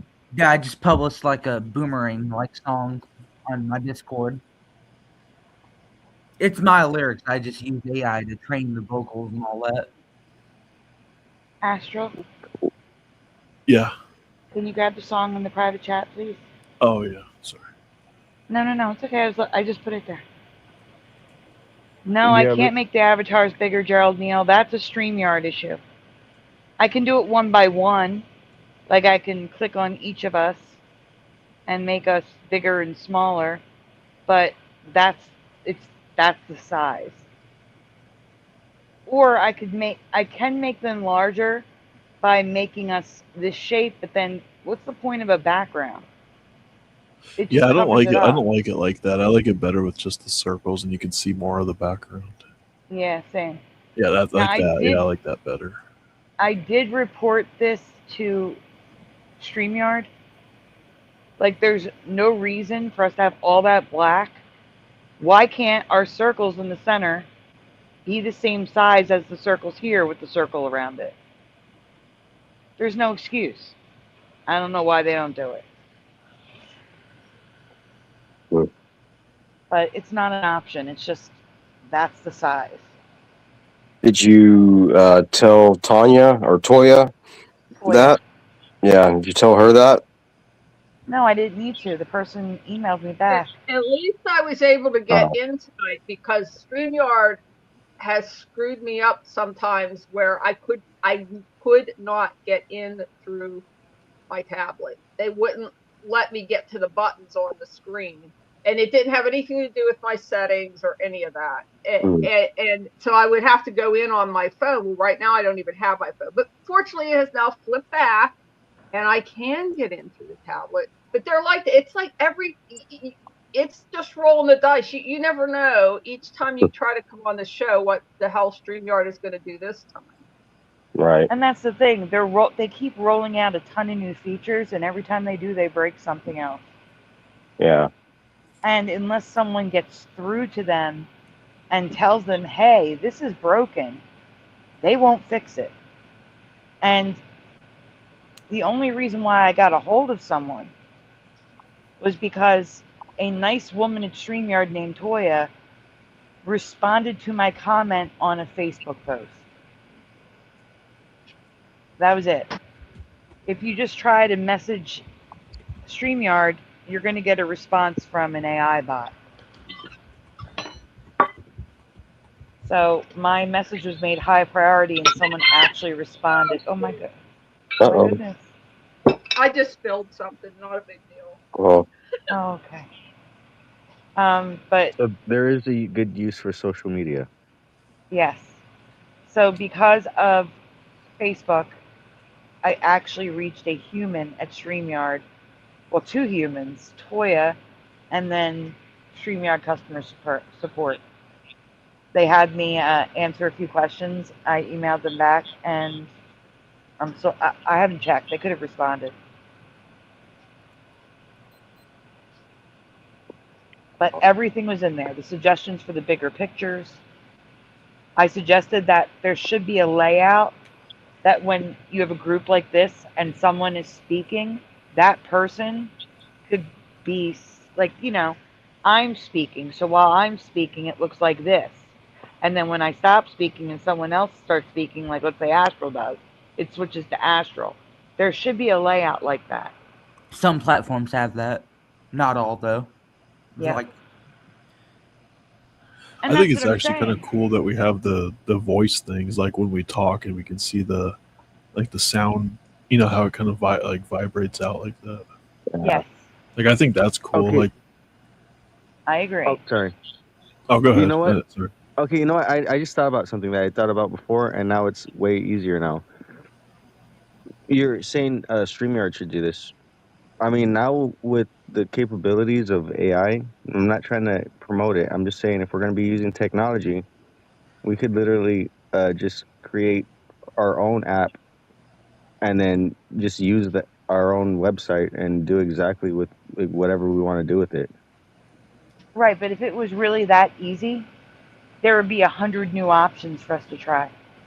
What do you mean? It is that easy. You haven't. it kind of is. I use Grok for my personal IIC website. Cloud Right, but to make a literally is. StreamYard alternative Do you know that why? works. Wait, but do you know why there is a whole bunch of options convenience is the thing that people cling to. Familiarity is what people want. That's why people don't go to the hundreds of different options that are literally popping up everywhere. Like there's a lot of stuff that's happening. There's a lot of opportunities you have, and they come and go so fast because technology is moving so fast.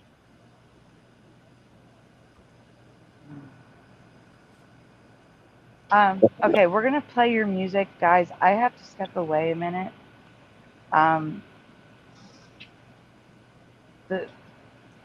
Joey's little sister is here, and I have to give her medicine, so I'm gonna be gone for a few minutes.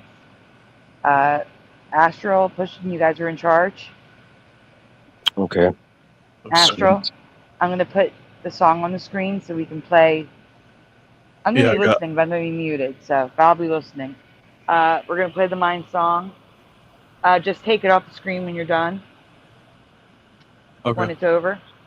And I'll be right back, guys. All right, go ahead. All right, cool. All right. You ready? All right, I'm going to play it.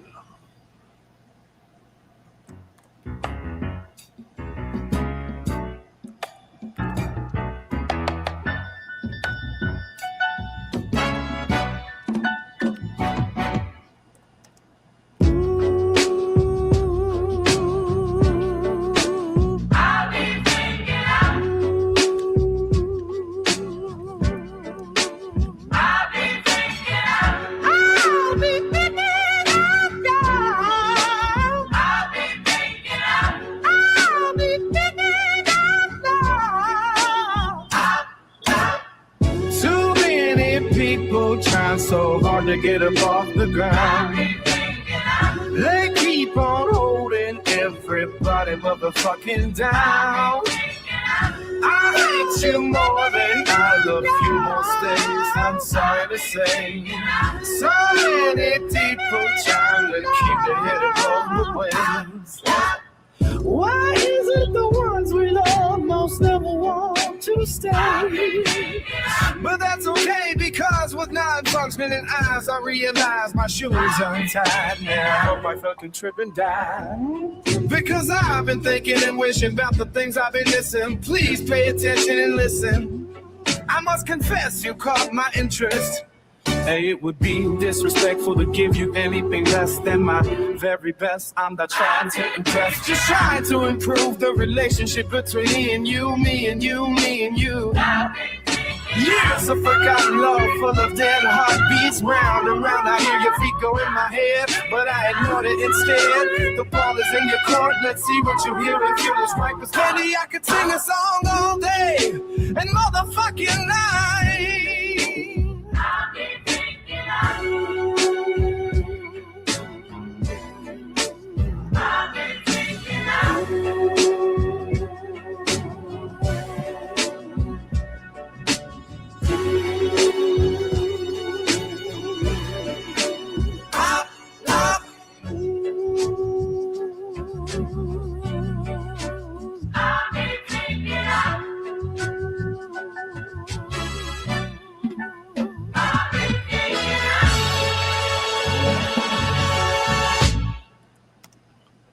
Nice. That was good, actually. Yeah, that was cool. That was fantastic. I loved it. Who's Forge Smith? It says by Forge Smith. Who's that?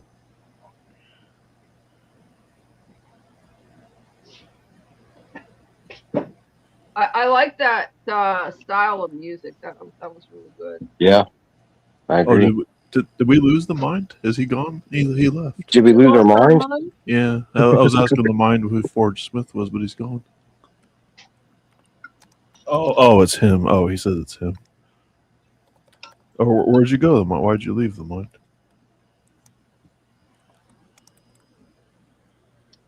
He has to do his rounds. Oh, yeah, that's right. I keep forgetting it was that. Oh, Maybe. I don't know.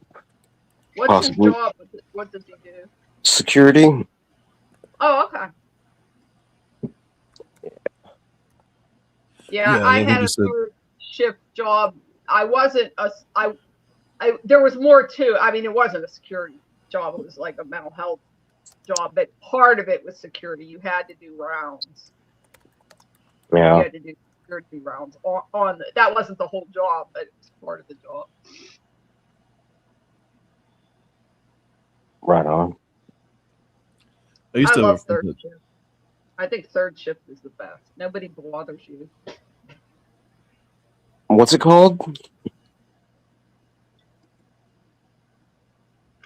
LJ? Third shift. I was just talking about third shift. Oh, third shift. Okay, I got you. I love working third shift. Yeah. I could work by myself, and usually I didn't even have to work all night because there wasn't enough to do all night. So I could just sit around or take a nap or something. You weren't officially allowed to take naps, but unofficially everybody did on third shift.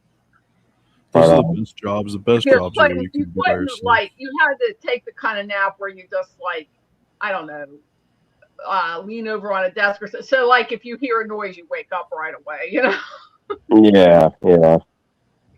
There's no hidden cot in the closet or anything. There's not. No, and if you do that, you go to sleep too deep. And we had, you knew it was going to be in the month of November, but you didn't know when. And then you never know during the year. You never know what will happen. But you knew in that month, the management was going to come and pull the fire alarm.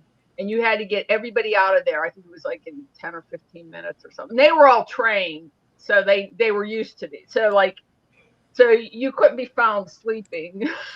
Yeah, right. When they rang the fire alarm. And then sometimes there was enough work that you had to work all night, but not that often. Yeah. Yeah, we actually heard recently, kind of unfortunately, from, I guess I can share this, from Josh. He's about to get a new, or his bosses, they're changing the bosses around at his work.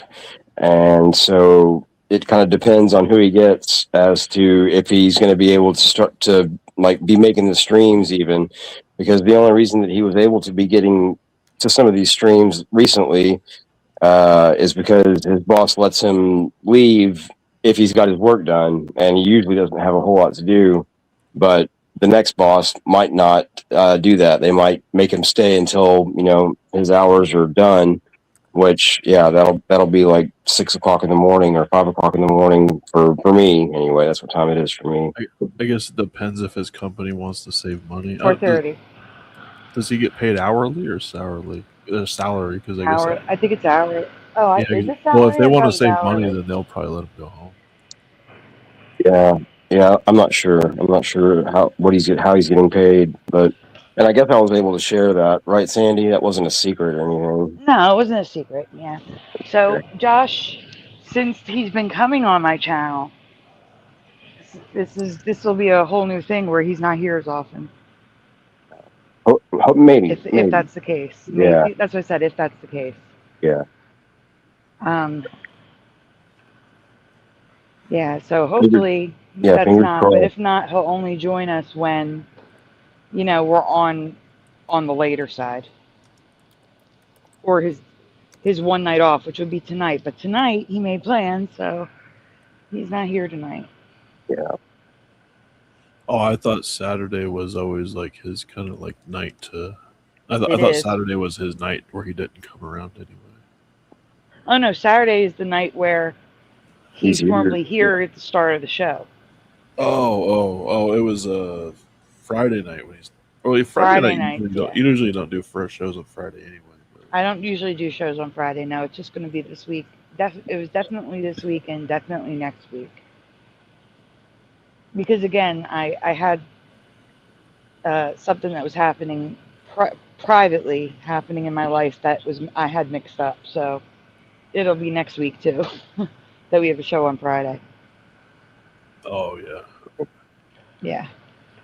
Yeah, if Josh does have to change his schedule, or if he does change his schedule like that, we might, or I don't know, I was going to suggest maybe we could do like at least one show to where he would be able to come on, like start it much later, which, that's probably not going to make a lot of people happy, but you know what I mean? I was just going to suggest that possibly for his benefit. Yeah. We can always do a show during the week where it's extra late. And not only that, you have to remember Sundays when I have Shifty Sunday, Yeah. those shows always start late.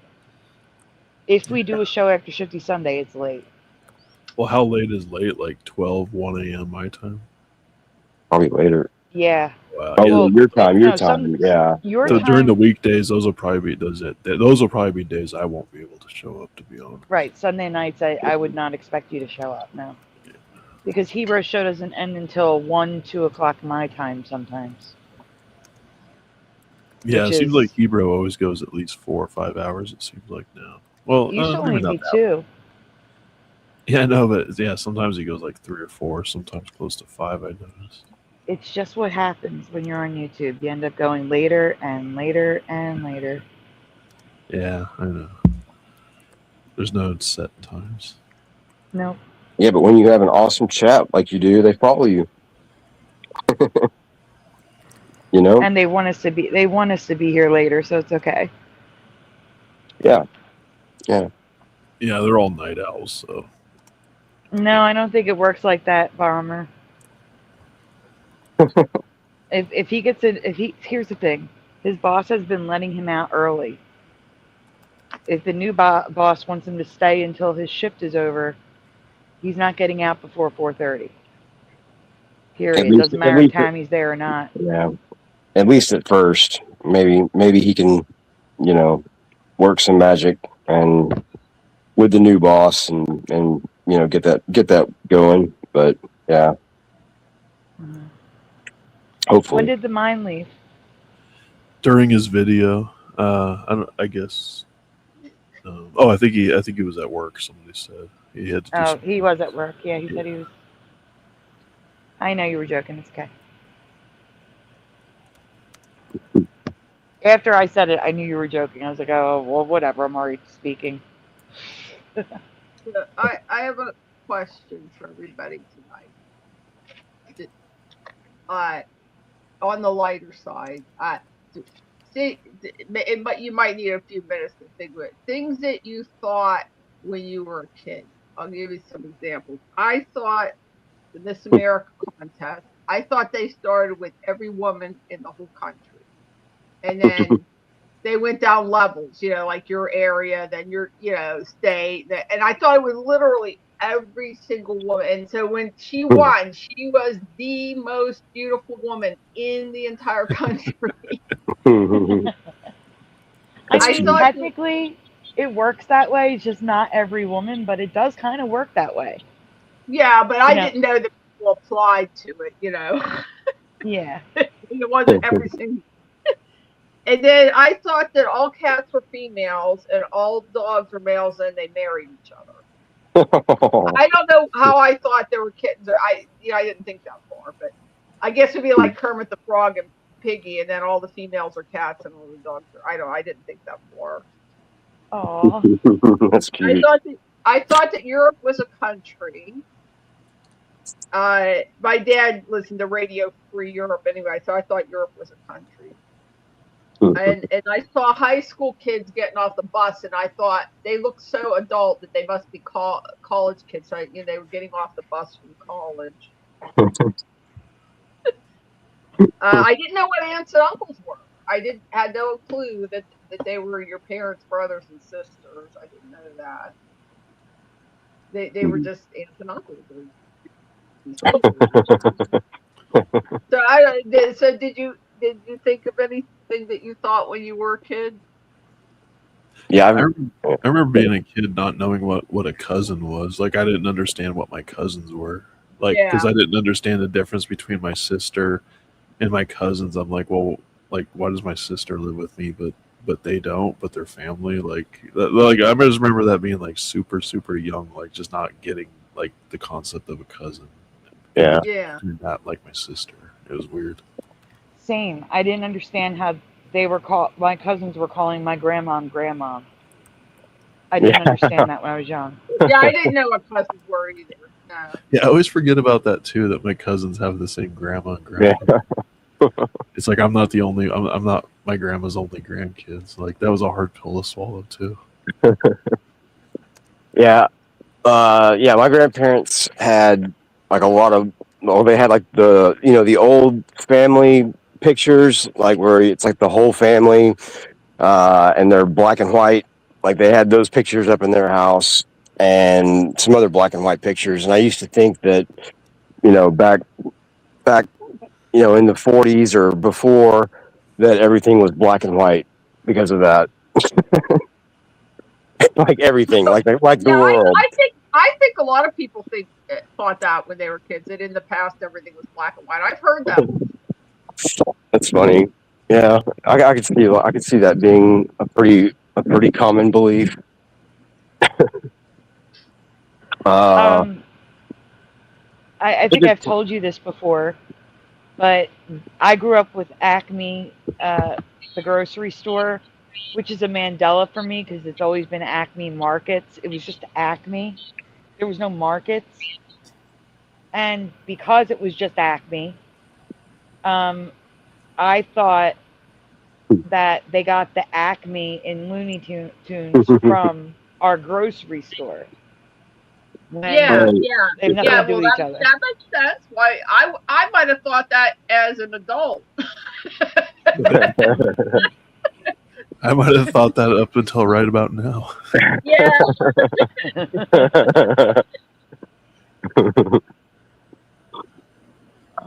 Man, that's a good question. I like that question, LJ. I'm trying to think of more. Question. Yeah, it really is. Is anybody saying them in the chat? Yeah, but they're being sarcastic. Oh. Good night, the mind. He says Oh, good yeah. night, all. Well, I just want to know what the mind thought when he was a kid. So people come on the panel. We need more people on the panel. Call into the panel and tell us what you thought when you were a kid, even if you've never been on the panel. Sandy, you got to put up the 1-800 number. Oh yeah. Actually, I'm going to try to figure that out now that I have a computer. I'm going to try to figure that out where you can actually just call in. Oh, really? You can actually make it so they can actually call. You can actually call a number and do it. That's fun to do. Yeah. It's fun to call because I used to call into Dan's show and to Stabley's show. I tried doing it with an iPad. You can't do it with an iPad. And now that I have a laptop, I'm going to try. Oh wait, LJ, didn't you call into? Yeah, you called into Typical Podcast show when Sandy was on there, right? Like you actually called a number for that, right? Typical Podcast. Typical skeptic podcast. Yeah. Who's that? Who hosts that? Rob. I remember Sandy went on there and you called in on the phone or something. Oh yeah, I think was that the guy that he was from Pittsburgh and that's why I called. Yep. Yeah, that's why I even called because he was from Pittsburgh. Yeah. Yeah, well, maybe I can get Rob to help me set it up. General Sorrow is from Turtle Creek. That's not far from me. Oh, cool. But there seems to be a Pennsylvania cohort in here. Was it Unbroken? Jariah. I used to think college kids were smart. They were. The difference is they were smart. Yeah. Nowadays, you don't need to be smart to get into college. No. College was already getting dumber when I went to it. Because the first school I went to was considered an academically harder school. I went there because it was in my church denomination, so that's why I wanted to go there. But it was considered more rigorous. And then I transferred to Pitt Night School. But it was like, there were some challenging classes. And I would say that they were overall a little more challenging at the first school then. But there were still some dumb classes at the first school, and there were definitely dumb classes at Pitt, really dumb classes. Hey, D-Man. I don't know. When I went to college, it was pretty darn hard. I think it also depends on what you're studying. Like for you, that's a skill that you actually have to do. Like my brother went for engineering. I'm sure engineering was challenging. But mine was like more like social studies, mental health. It's not like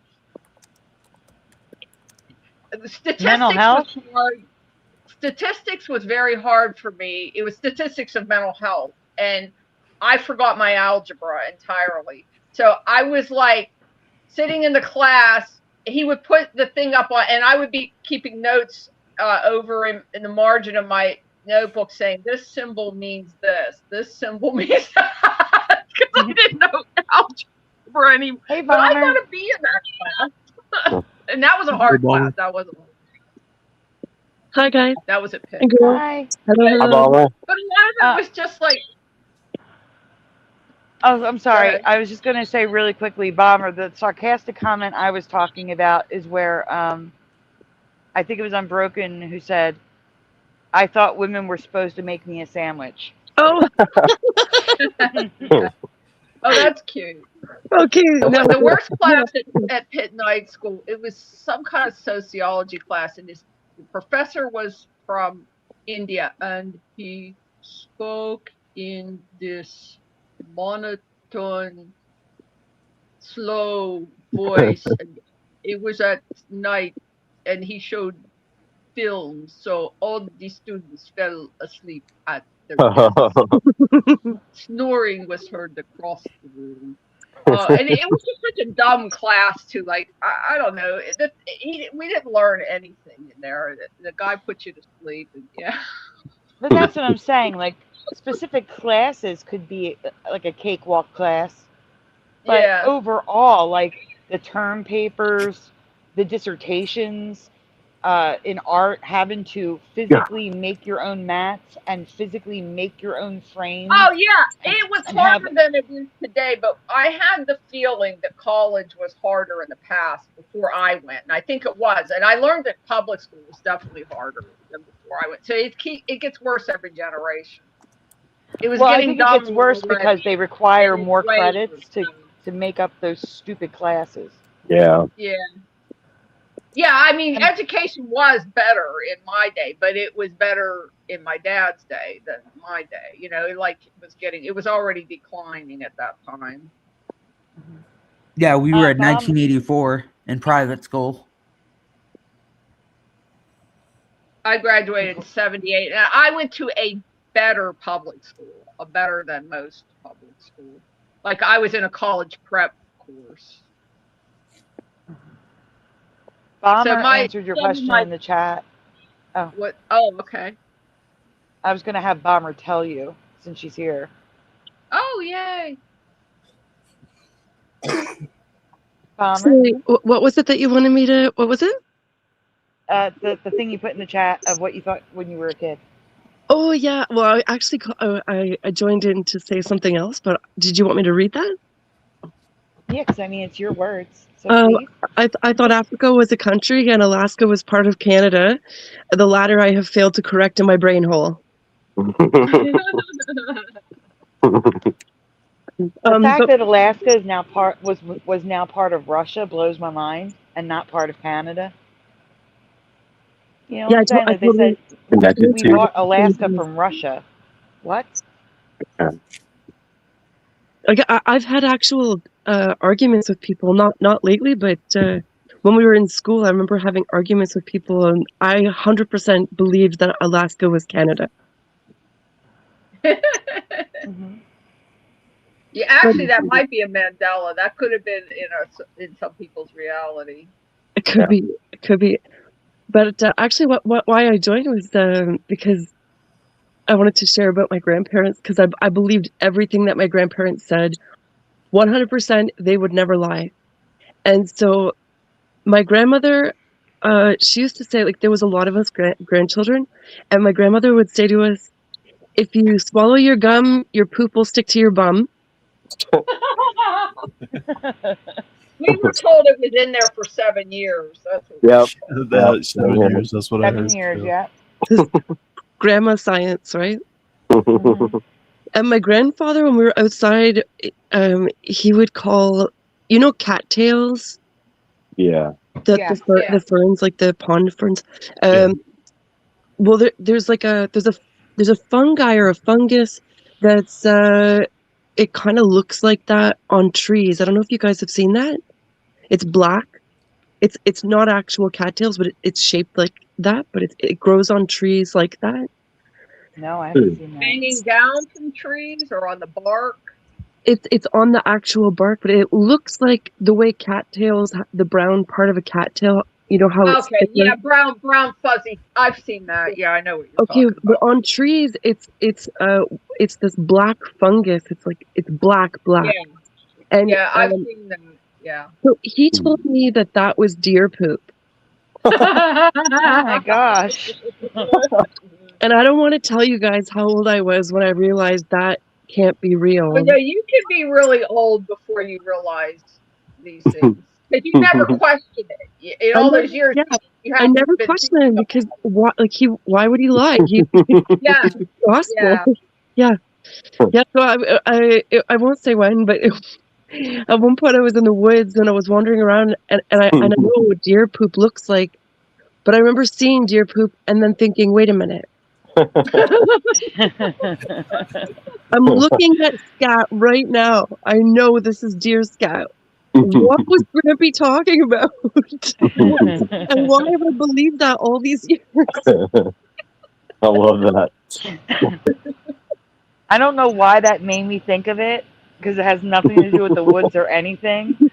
But that made me think of one of the lies that my grandparents or parents told us kids, that it was illegal to drive a car with any of the interior lights on.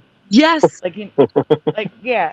And it's not illegal at all. It's just that they didn't want to be annoyed with the light on while they were driving. Yeah. We believe that too. Yeah. I think that's kind of common. I've been seriously told that by drivers who I guess believe it themselves. I've been seriously told that by adults. Oh, turn that light off. It's illegal to drive without. So a lot of people apparently believe that. Parents have been lying to their kids for ages, and everybody just believed it. No one questioned it. Yeah, no one questioned it. How many cops pull people over for that? For cops just thinking that that's a law too. Like, what if they don't even know or care? They just and they just go, "Oh, I'm going to pull this guy over because he's." It's a good question. Yeah, that probably happens a lot. But they can always just go ahead. Something that is illegal, but it depends on your state. But I know it's illegal in Pennsylvania. You know how people like to hang things from their rear view mirror? Yeah. Oh yeah, like dice, like the fuzzy dice. Yeah.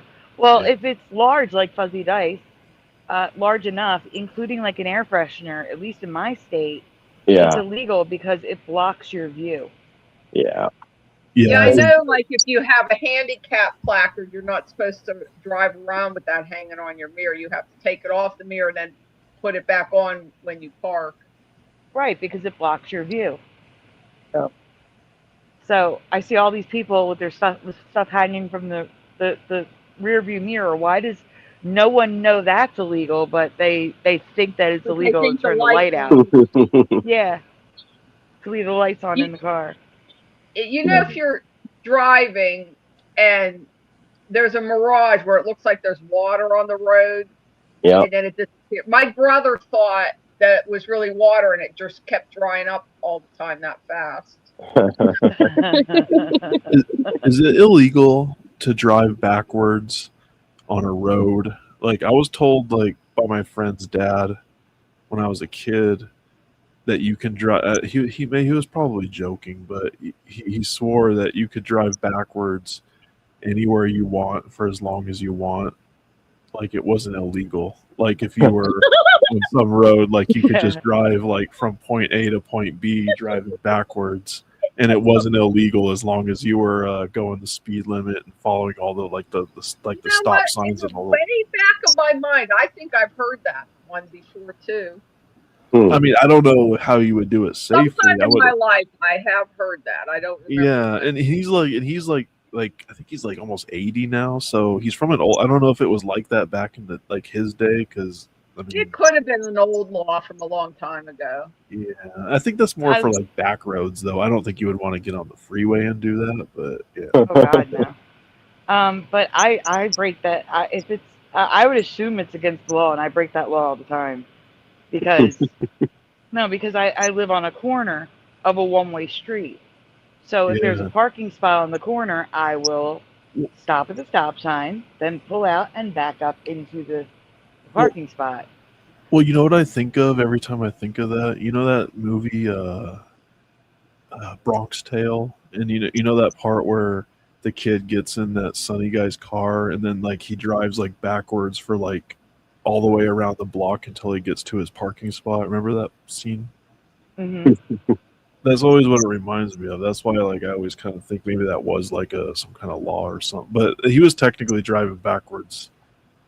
I don't know. I mean, maybe you were allowed to do that because maybe there was a lot more narrow streets and the cars were bigger back then. So maybe that was maybe you were allowed to do that. I don't know. I don't know. The most I'll do it is like 3 or 4 spots back. Anything more than 3 or 4 spots, I'm going to go around the corner. I'm not going to risk it.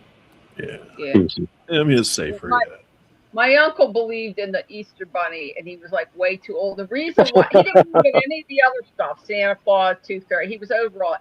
But there, in his town in Youngwood, there was this house. It was probably like a Victorian decorated house, and he was told that that's where the Easter Bunny lived. So because the house was in his town, he was like 10, 11, 12 years old, and he still believed in Easter Bunny because he lived in that house. It's funny. You're giving me flashbacks to when we were really little, and we would all get together for Christmas time. Christmas Eve, the adults would stay up and party all night, and the kids, we didn't want to go to bed, and at some point they would start saying like, "You better go to bed, or Santa's not going to come," and there was a telephone in the basement where the Christmas tree was, like where all the adults would be drinking and partying. And nobody ever used that phone because there was another phone upstairs that was more convenient. But because we were all down in the basement, there's this phone. And they made us believe, and I totally forgot about this until you brought that up. They made us believe that phone was a direct line to the police, and that the police had a direct line to Santa. And so if we didn't go to bed, they were going to call the cops, and the cops would talk to Santa, and then he wouldn't stop. And I remember we were sitting there and screaming at them, going, "No, don't call!" They're like, "Don't call, you better get to bed." Oh, that's good. Actually, goes I totally forgot about that. That was smart. They didn't say it was a direct line to Santa because then you kids would want to pick up the phone and try to call him. Yeah. But the police, you're not calling the police. We're not calling the police. And we don't want you to call either. That would be hilarious if the cops just happened to come by for some unrelated reason, but at that time. Devastated kids. Like maybe because 80 people are in this house partying. Really laughing. The police did come to our door one day, and I told my mom, I said, "Mom, there's a forest ranger at the door." Because he had one of those forest ranger shaped hats. I don't even remember what he was there for. I mean, it wasn't anything super serious, I don't think, but I thought there was a forest ranger at the door. He was probably there because there was a report of picnic baskets being taken. Probably, yeah.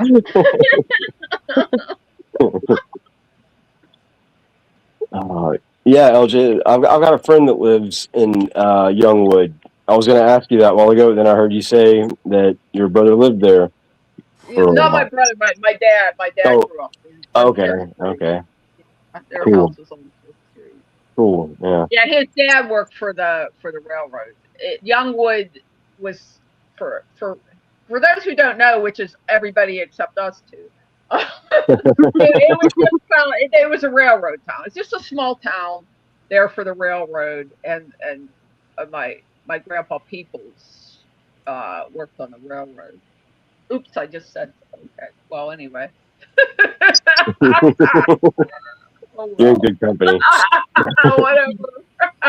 Gerald Neal says, "I remember believing It's a Small World at Disneyland really shrinking people." Maybe Sandy can go back and scrub that out at some point. I don't know. Yeah. Oh my gosh. Oh, well, that's happened sooner or later. I'm surprised. That's like losing my phone. The amazing part is it didn't happen before. Yeah, the Did only thing I you remember look about. under your bed? Sorry to cut you off. Just LJ, did you look under your bed For what? for your phone? Oh, no, I called my phone to see if it would ring. The only place, and then I looked outside. The thing is, I was waiting on this bench, and I might have left it on the bench. Oh shoot! Because I was like tracking the guy. I was watching the car come, tracking the Uber guy. You got to and then when view he it. came, I had to go over and empty. I had 2 big carts and stuff, and I had to help him put all that. And I might have just left it on the bench, or I left it in the Uber when I got out, which is also fine. It has to be in one of those 2 places. And I did check here. I called it to see if it would ring, and I went outside to look for it. So it's not here. Shoot. But that's me. I've been like that all my life. I get absent-minded and I leave stuff. So I always have lots of extra keys hidden around all different places. I have more than one coat because I'll eventually lose one.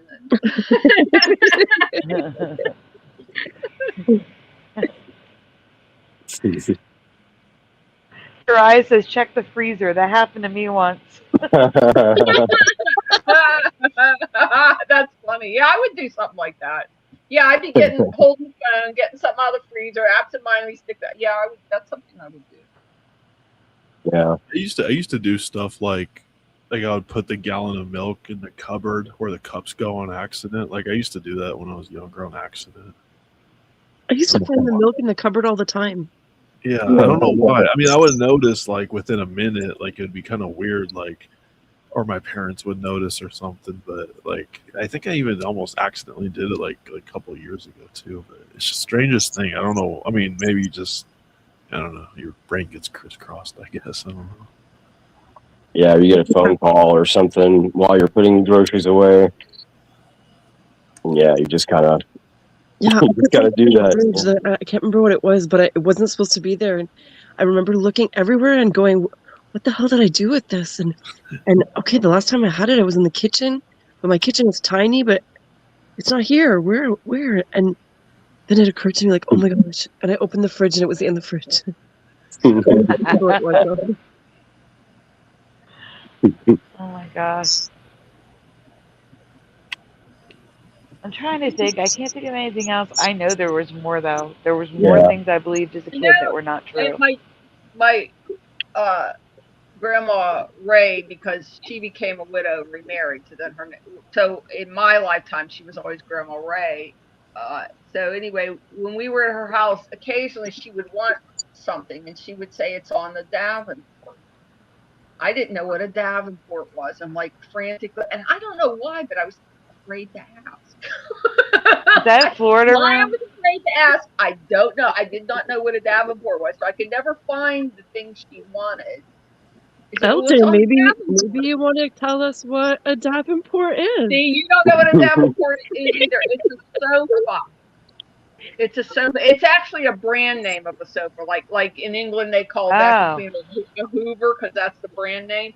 Davenport was a really expensive brand of sofa, and a lot of people just call it. It's more of an old-fashioned term. People used to call a sofa a Davenport or something.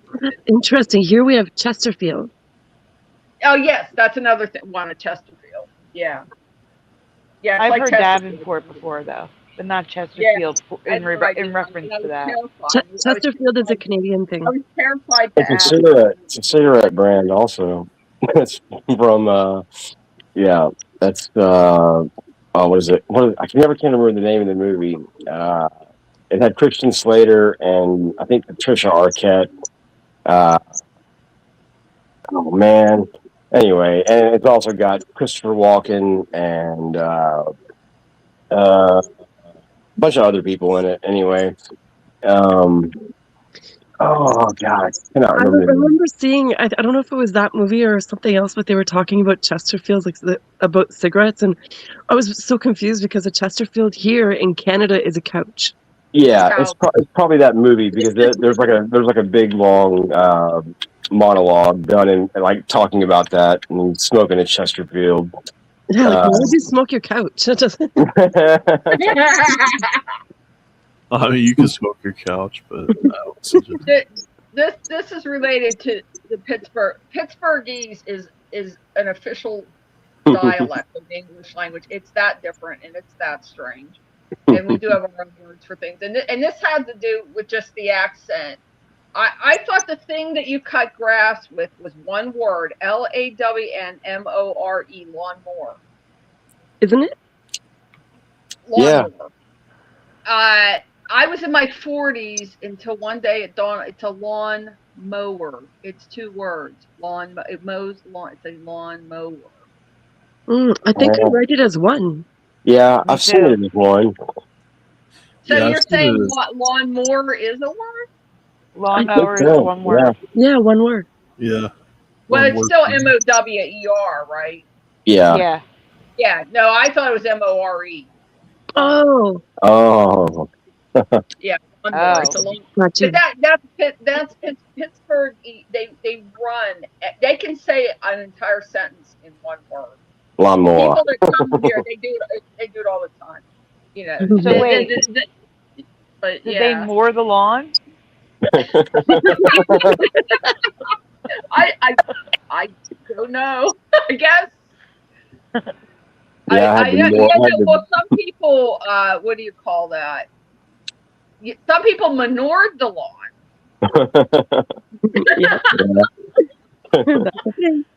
We have a correction in the chat from Gerald Neal. He said, I was mistaken.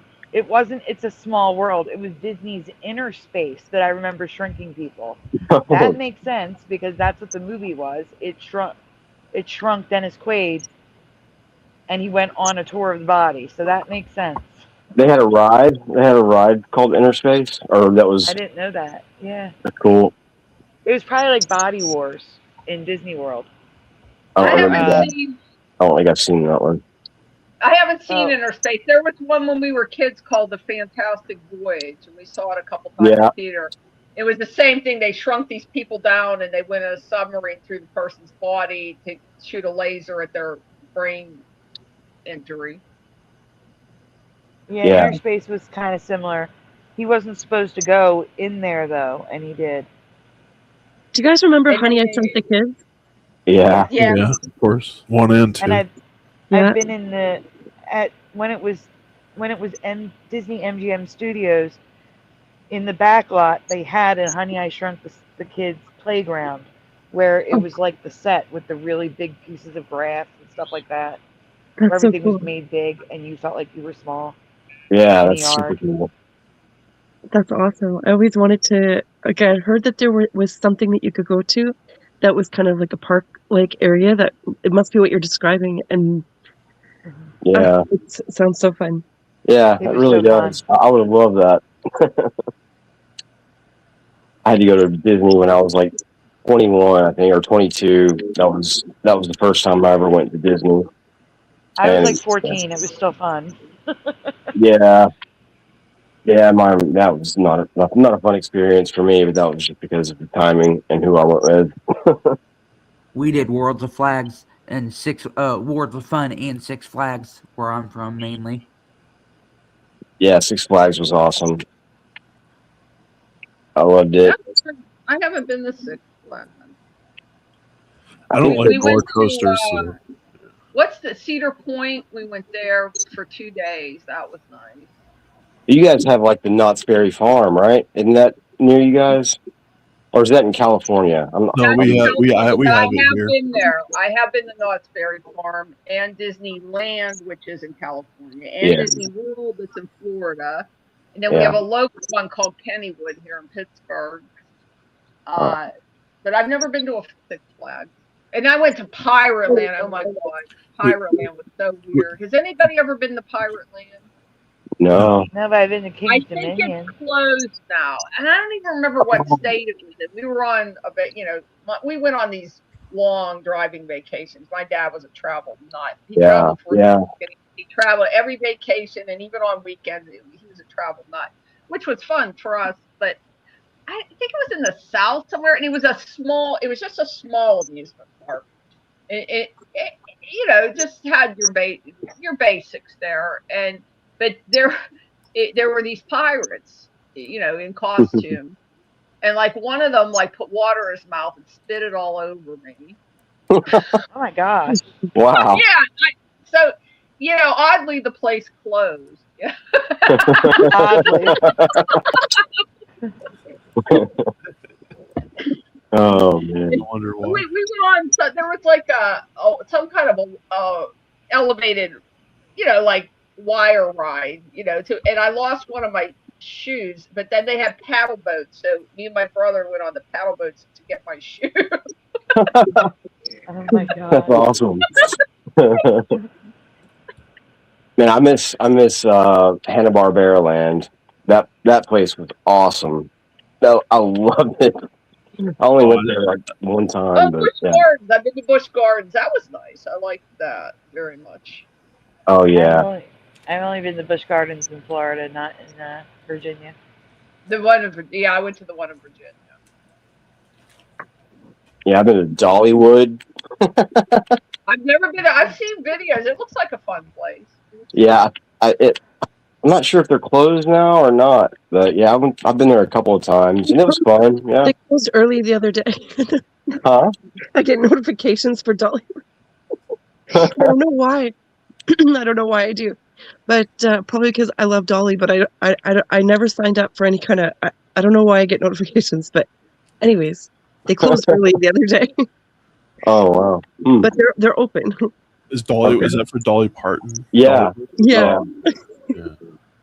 Yeah, I think it's in Tennessee. It's either Tennessee or, yeah, I think it's Tennessee actually. My mom bought a box of I think it was like Dolly Parton like cupcakes or something like that. Her food is very, very good. Her stuff is good. Huh. Yeah, I can't remember if it was cupcakes or like cornbread or like something like that. It was like a box. Yeah, she makes all different mixes, and they are delicious. They're Yeah, better it than- wasn't bad at all. Whatever it was. I mean, I just they're better than the regular school brands. it was better than our. We had also. It was better than our Larry the Cable Guy. I think it was like biscuits or something like cheese. It was better than those. That's for sure.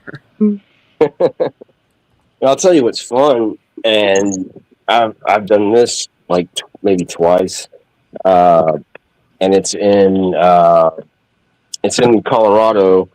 And it's not in Alpine, but it's the Alpine Slide is what it is, and there's a few different ones in Colorado, but it's like these little like.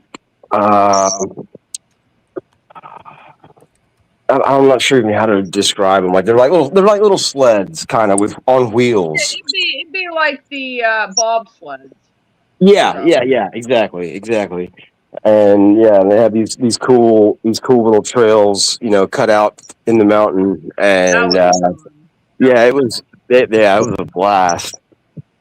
But yeah, and they're like little single person sleds. Yeah, I've seen some. Yeah. I'm sorry to interrupt, but I wanted to say hi really quickly to let's see, I1T, D-Man216, RT909, Joe Bloor, and Joe Monk, and Jennifer, and Joe Monk is putting donuts in the chat. So Nice. here's a donut for you, Joe. Who's doing that? Yeah, and I wanted to say hi and thanks, D-Man, for coming to my interview the other night. I missed him when I was saying my thank yous and everything, so I wanted to make sure I said that sometime. So now is a good time. Thanks, D-Man.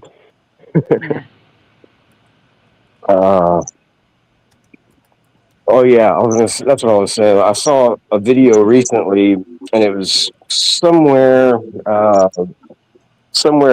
in Asia, I believe, and they were kind of like those alpine slides, but you have a little bit more. There's a little bit more street like for it. It looks scary as hell. like they've got these like plexiglass barriers and like over the edge is like I don't know, like 1,000-foot drop, and like there's just these plexiglass or these little barriers, and people are like crashing all the time, and you have to like worry about people that have fallen off of their cart. Like, well, I guess you don't have to worry about them from what it looks like. It looks like people just run into you if you fall off your cart, and they're going so fast.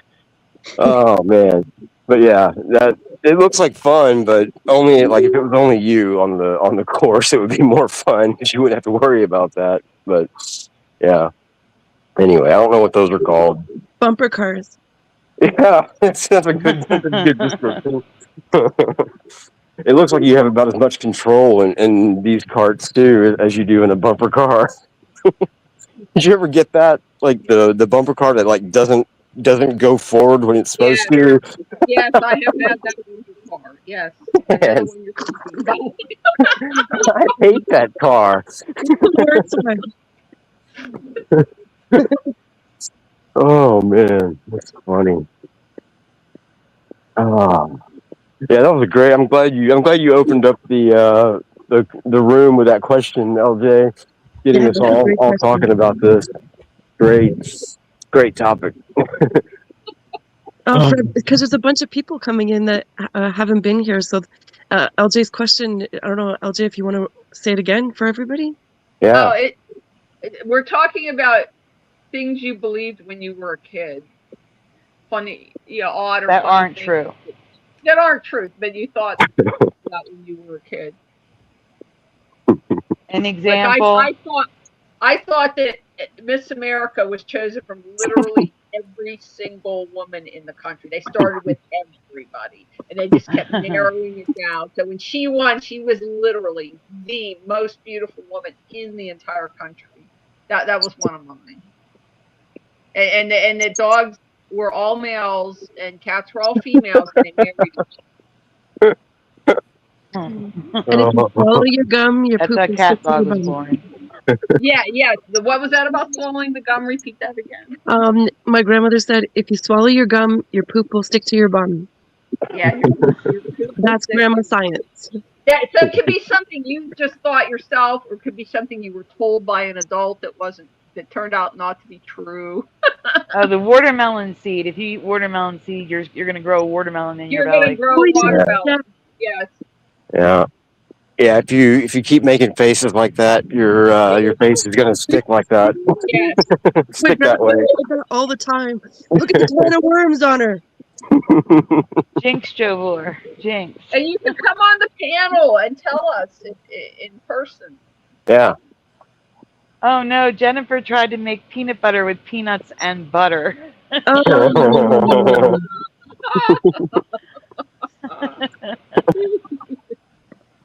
That might not turn out so bad, depending on how you do it. We smoked summer savory. What is that? Summer savory. Summer savory is an herb, and I think nobody ever knows what it is. So I think it's. I know what savory is. I know what it is. Okay, so on the east coast of Canada, anybody in the chat who knows the east coast, you'll know what summer savory is, and LJ knows what it is. So I think it's very like Great Lakes region. Well, we're not Great Lakes out there. I didn't know you could smoke it though. No, you shouldn't. Really, you shouldn't. But we did. And we rolled a few. So one was just summer savory. We wanted to see if it would get us high, and it did not, and it tasted awful.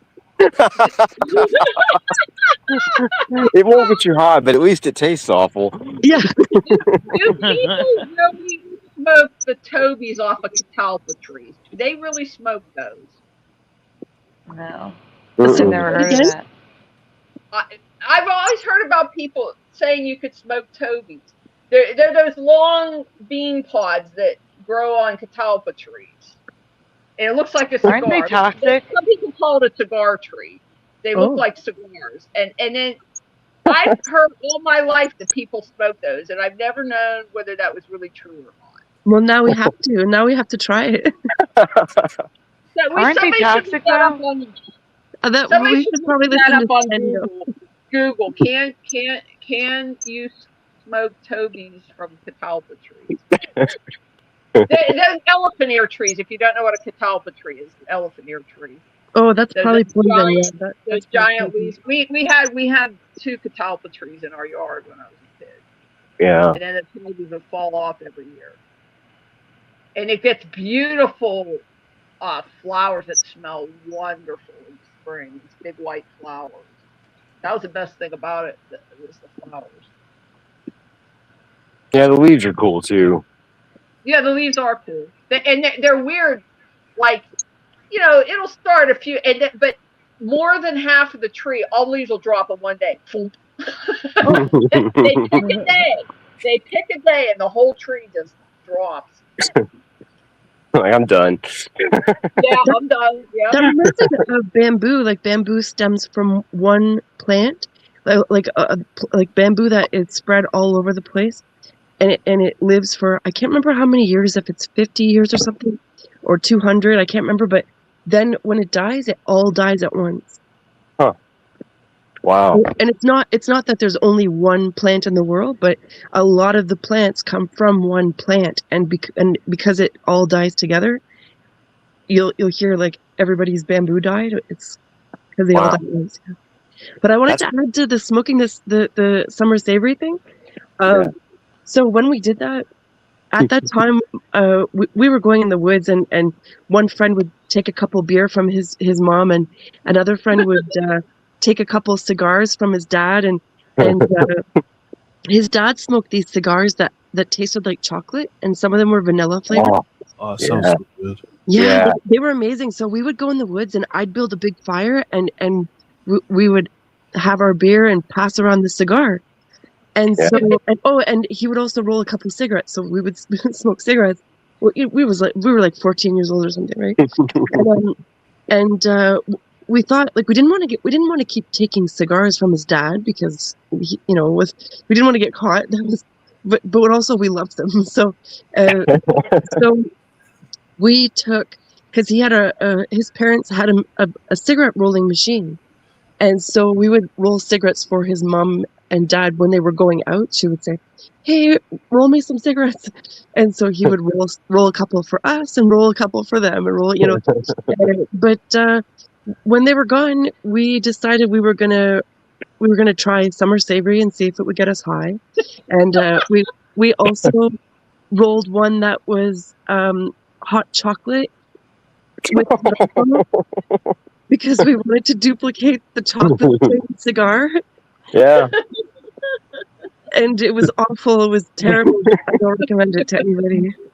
I couldn't drink hot cocoa for a month. After that. we rolled one that was summer savory, one that was hot chocolate with tobacco, and one was hot chocolate and tobacco and summer savory. And they were all horrible. Oh man, I like the way your mind works though. I could see myself doing the same thing. Really quickly, Joe Monk says that whole stork thing was BS.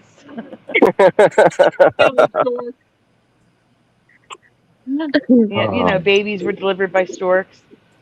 I thought as far as babies, I thought you had to go the reason you went to the hospital, they had to cut your stomach open to get the baby out. That's what I told my little playmate friend, so she would know. Wait, babies aren't... Basically, everybody had a cesarean section, although I didn't know that term. Babies are not brought by storks?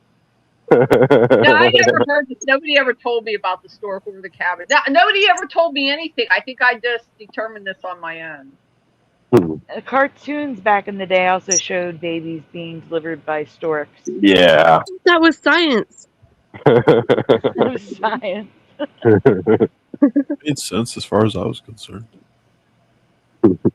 Professor Mel Blanc. Oh man. Yeah. Yes. Also, oh sorry. Go ahead. Go ahead. Joe also says, when I was a kid, there was a rumor going around that you could smoke lemon leaves and get high. It was a lie. There was also Oregano. yeah, was it paprika or no, nutmeg, and it was killing people, but we didn't know. And my friend, he rolled some up and to smoke, and they were like, yeah, we're gonna get high on this, and we came in the kitchen, they were smoking it, and I'm like, no, we just heard that somebody just died from that. What are you doing? You probably have to I smoke a remember lot. that. Yeah, you probably I have to remember smoke a that. lot of it. I mean, that And would I be didn't hear you had to smoke it. I heard you had to eat it. Oh And no, eat a lot of it, and you would hallucinate. Yeah, I heard the same thing too. well, Like we were smoking everything. I also heard that, like when I was younger, I also heard that you could smoke dried banana peels, and you would Yeah, get like the same my effect as- neighbor, I had a neighbor friend. She was older than me. And she was in her kitchen trying to do the banana thing. Oh yeah, wasn't that mellow yellow? Isn't that what they called it? I think so. I never actually tried it, but I heard you could get the same effects, like close to like mushrooms, from what I heard. Like yeah, I think I read that. I think I read that in the Anarchist Cookbook when I was like 14. But yeah, I don't think I would actually do it though. That's kind of I heard this one as well, and I think this is anti-Christian stuff, like to make you rip up a Bible. I was told that if you use Bible paper as rolling papers, you won't get cancer. I heard that too. With that shiny metal thing on the edge. Yeah.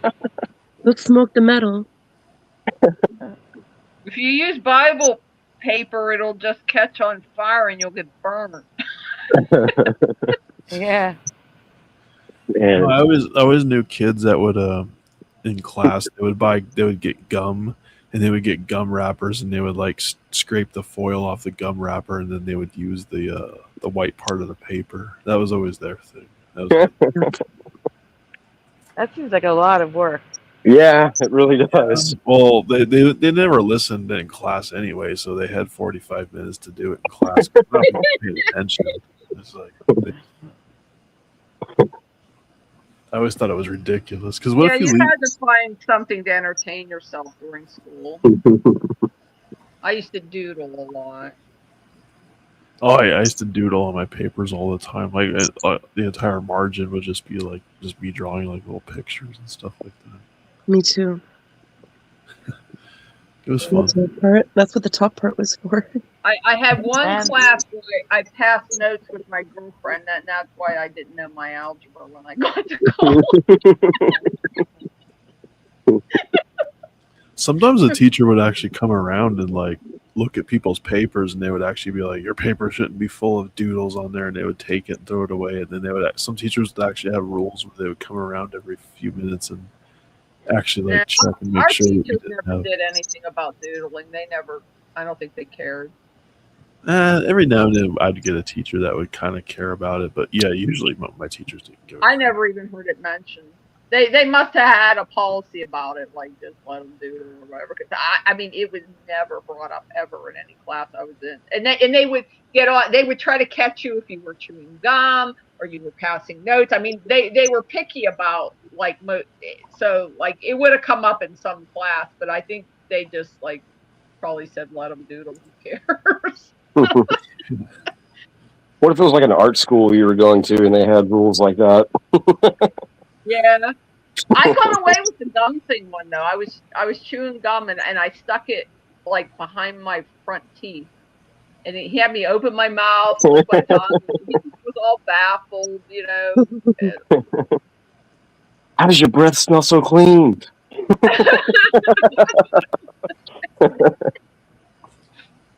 Oh yeah, okay. When I was in kindergarten, I didn't go to pre-K or anything, but when I was in kindergarten, I had like the sweetest teacher and everything. Like there was no reason for me to do that. Well, there was a reason, just because I saw it on cartoons.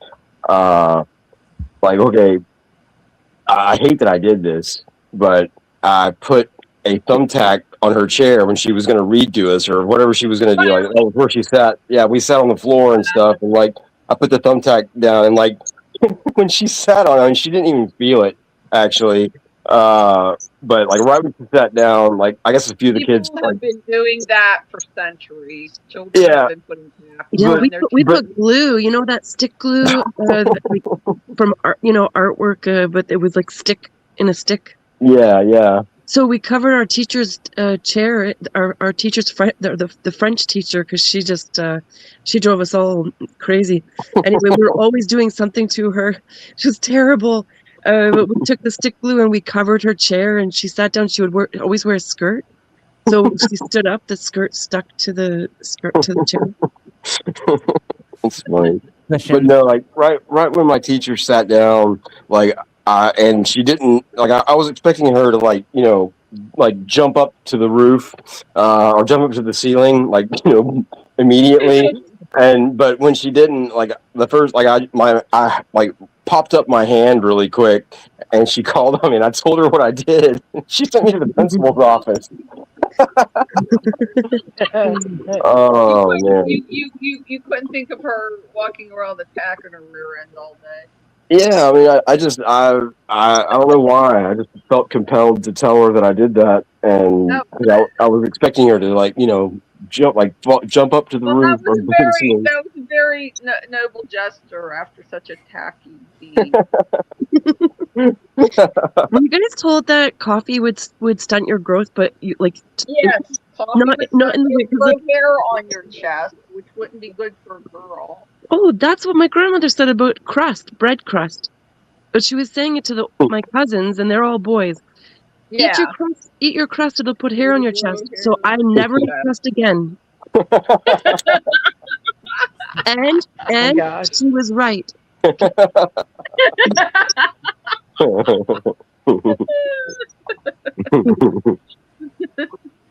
Grandma science. Grandma science. Yeah, that'd be a good title for the show, for this part of the show. So Grandma science.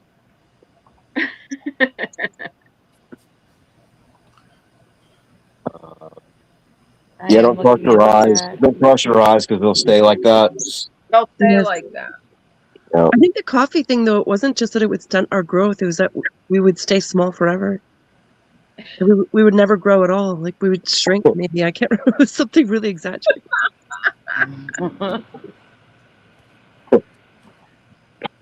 Hey guys, my earbuds are dying. I have to go switch them. I will be right back. Okay. Man, yeah, this is fun. This is a fun topic. Has anybody else said anything in chat? I don't know. Think I've back been to what your grandparents, because it's our grandparents that told us most of this crap, right? Really? Yeah. I don't know. The parents too, probably. Parents to discipline, not discipline, but keep us in check. Yeah. Yeah, I'm not seeing. I'm I'm not seeing any. Oh, that was fast.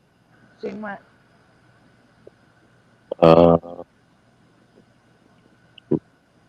Oh, here's one. I heard that too, and it wasn't true. That Mikey, the Chex kid, passed from, it wasn't Chef, it was Life. From Yeah. Life, from the Life cereal commercials, passed from Pop Rocks and Coke. I remember hearing that, and he did not. He died from Kid Rock. I heard it was. An urban legend. Is it like What Mentos and Coke is what you could supposedly die from if you swallow a bunch of Mentos and drink Coke? Oh yeah, Mentos and Coke are very reactive. Yeah. Bananas and people chips like and almost- orange juice. What did you say, Locan? Bananas and chips and orange juice. I learned that as a kid. Make you What throw up. chips? Ugh. Oh, I didn't know that one. I just know It's orange. orange juice and what? Bananas and chips. There's a certain brand. I forgot the brand of chips you're supposed to get. And but what there's happens one- if you eat that together? you throw up? Oh, throw up. Okay. Oh, that's Well, good. I know. Ayurvedic medicine, they talk about not having banana with anything else. Like if you're gonna have a banana, you just eat that alone. And I'm pretty sure it's the same with orange juice, but I could be wrong. My memory is not that great. Well, I don't think orange juice is even technically good for you. It's not. It's terrible. You might as well be drinking Coke. unless you're squeezing the juice yourself, there's as much sugar as Yeah, I possible. heard you might as well just eat the orange. Well, because you need all the fibers and everything. That's what you need. So like, because like otherwise, it's like not good to have like just all that sugar just injected into your system at once. Yeah, and the juice that you buy at the store is so loaded with sugar and other chemicals, and it's boiled down. It's not even its natural color. They add color to it. It's really not good for you. People drink apple juice and orange juice thinking they're doing good things for themselves, and they're not. That's why that Minute Maid orange juice turns that like weird, nasty, like orangish brown color after a while when it gets old. It's like it's so Oh, gross. oh, no. Better just to I get a drink- juicer and put a piece of fruit in it. Mm-hmm. I drink Snapple apple just because I like the taste. It has nothing to do with health. Yeah. Well, it's okay. I mean, as long as if you know what it Snapple's is. different. Snapple's a different story. Well, no, Snapple is actually apple and pear juice mixed together. It's not just apple juice. That's why Snapple apple tastes I different. haven't had one of those Than apple since juice. the 1990s, I think, but they are good. Yeah, Snapple was good. I like that brand. Snapple apple is the closest. It doesn't taste like normal apple juice, and I think it's the addition of the pear juice, but it actually tastes like you're biting into an apple. I used to Yeah. like their peach tea. That was like the first thing they came out with, I think. Yep, Yeah. the peach iced tea was great. Yeah. And the I mean, white, it is like great. clear It's still root there. beer. They had the clear root beer. It was like clear, like kind of They did. like cloudy clear. Yep. Hello, D-Man. What's going on? Beer. That's what they called it. Bunch What's of up, man? morning birds. Nope. Night owl. We've been up since last night. It is still dark, but it's like 4 a.m. I couldn't Oh, sleep. no. Morning birds. That's not the word. Early birds are only when, you wake up early. We Right. don't wake up early. We've been up since late. Morning Yeah, birds we are can the trick ones, people. I woke up at 3, so I don't know what I am. That's an early bird. I think you're a lark. A lark. I woke up at 5 p.m. last night. Yeah, Yeah. I woke up at I think 11 p.m. I was Yeah. dead tired. I was so dead tired. I slept all day, and I really wanted to make it to your interview, Astral, but yeah, I fell asleep and didn't set my alarm, and I didn't set my reciprocal wake up call club. I didn't set that. Go wake No, up. great videos. Those interview videos were kind of cool too. I liked. Well, I like you guys doing that. Bomber outed you on all of your secrets while you weren't there. No. You'll have to do the replay to find out what all the secrets are. Oh, I will. Yeah, actually, yeah. The first thing the last thing that I remember before going to sleep was checking or like going in and saying something in the chat on because I knew that Sandy had put it up because she said she was going to do that when I got off the phone with her and put up the show. And sure enough, when I got done mowing or mooring, how is it mooring? Mooring. Morning. Yeah, once I got done with that, I checked it and saw it, and I typed whatever I typed, like "Hey, good luck" or whatever I said, and I fell right asleep and slept all the way through until 11. Well, you had a good interview, Cushion. You did a great job. Thank you, LJ. Thank you very much. You thought you weren't answering the questions directly, but you were. I agree. Yeah. Okay. I appreciate. I really appreciate that. That was bothering me. You're smarter than you think. Thank you. Thank you very much. That was kind of the message I was trying to get across to you too, Cushion. Yeah. Everybody said really nice things. So I thank you all. I liked your interview too. Yeah, same with you. At least the part that I've heard. I'm sure did a the great beginning. Yeah. I don't think you were that late to it, really. You think what? I don't think you were weren't that late to it. Like you Yeah, showed I up. think you were there Okay. most of the time. Okay. I Hopefully. felt like think I I was did. late. The first hour of Astrals, I was sleeping and I got up. I have to go back and listen to the other ones because I've missed all the other ones. Well, Push there's I was still not- haven't gone back and listened to Josh's. I think it's autism. Sometimes with autism, there's certain things you can't do, and there's no explanation, and there's no rhyme or reason to what it is. But it's something you really want to do, and you just can't do it. to Procrastinate make is your your life night easier. tomorrow. To make your life easier, there is a playlist on my channel, Community Spotlight playlist. So they're all there. Perfect. So you don't have to go searching for them. They're all right there in the list for you. The only one that's not there is Splatter. Can't wait for He's the splatters. Splatter doesn't want to do his. But he's He's the going best. to though, right? I've been It's trying to just get him to do it for questions months. about- It's just questions about the Mandela effect. You don't even delve into people's personal life or anything. No. He You don't doesn't ask want them to do about it. I their- keep asking. about He their keeps saying no. childhood or their twisted love life or anything like that. You know what you do? Why don't you write the answers for him? Send them to him, and then You don't need to hear if you wear socks with sandals. Actually, that's a great idea. put I a can put a ask him the shadow. questions off air. Yeah, write put a them shadowy down, and have figure him on read the them. screen and blur it out, and then it'll be like a TV thing is, show. He probably answered all those questions already just in different shows. Because you bring up those questions all the time on different. He's probably answered all those questions before. He's not even going to be asked anything he hasn't answered before. Then Yeah. just make a video of you presenting the questions and then reading his answers, and then you could have it go over to the next image of a black image of somebody sitting in a chair or something. Like it's an interrogation. Artist rendering.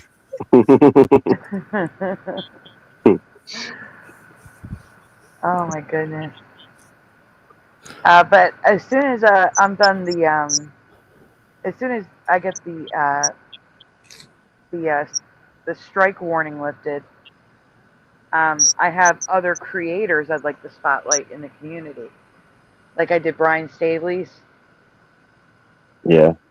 So there's other creators I'd like to do, but I had to put a hold on it because of the guideline strike, because I can't present other people's videos on my channel. So What's the plan for the first day that it's not stricken? What's that, the 18th? yeah, Are you I don't gonna think I'm do going to do it on the first day. Okay. I don't want to tempt fate. So, You should give it a couple days. what did you think when you were a kid? Yeah. What do you mean? What do I think? Was there anything that you thought was true because you were told by a parent or a grandparent or any adult that wasn't? Or just that you Or- thought, even Or that you No. felt like it on you yourself. thought as a kid that you realized when you got older wasn't true? Oh, I mean, don't if you eat, don't swim. That's Oh, true. yeah.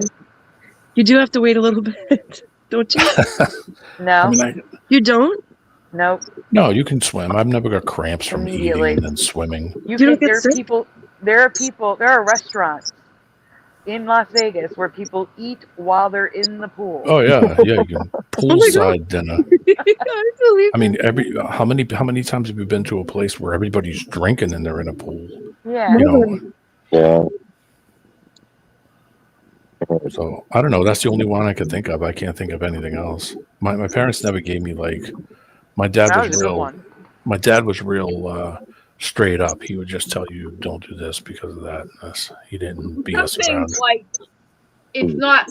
Some of it's just things you thought up yourself that weren't real. I don't know if you have any of those.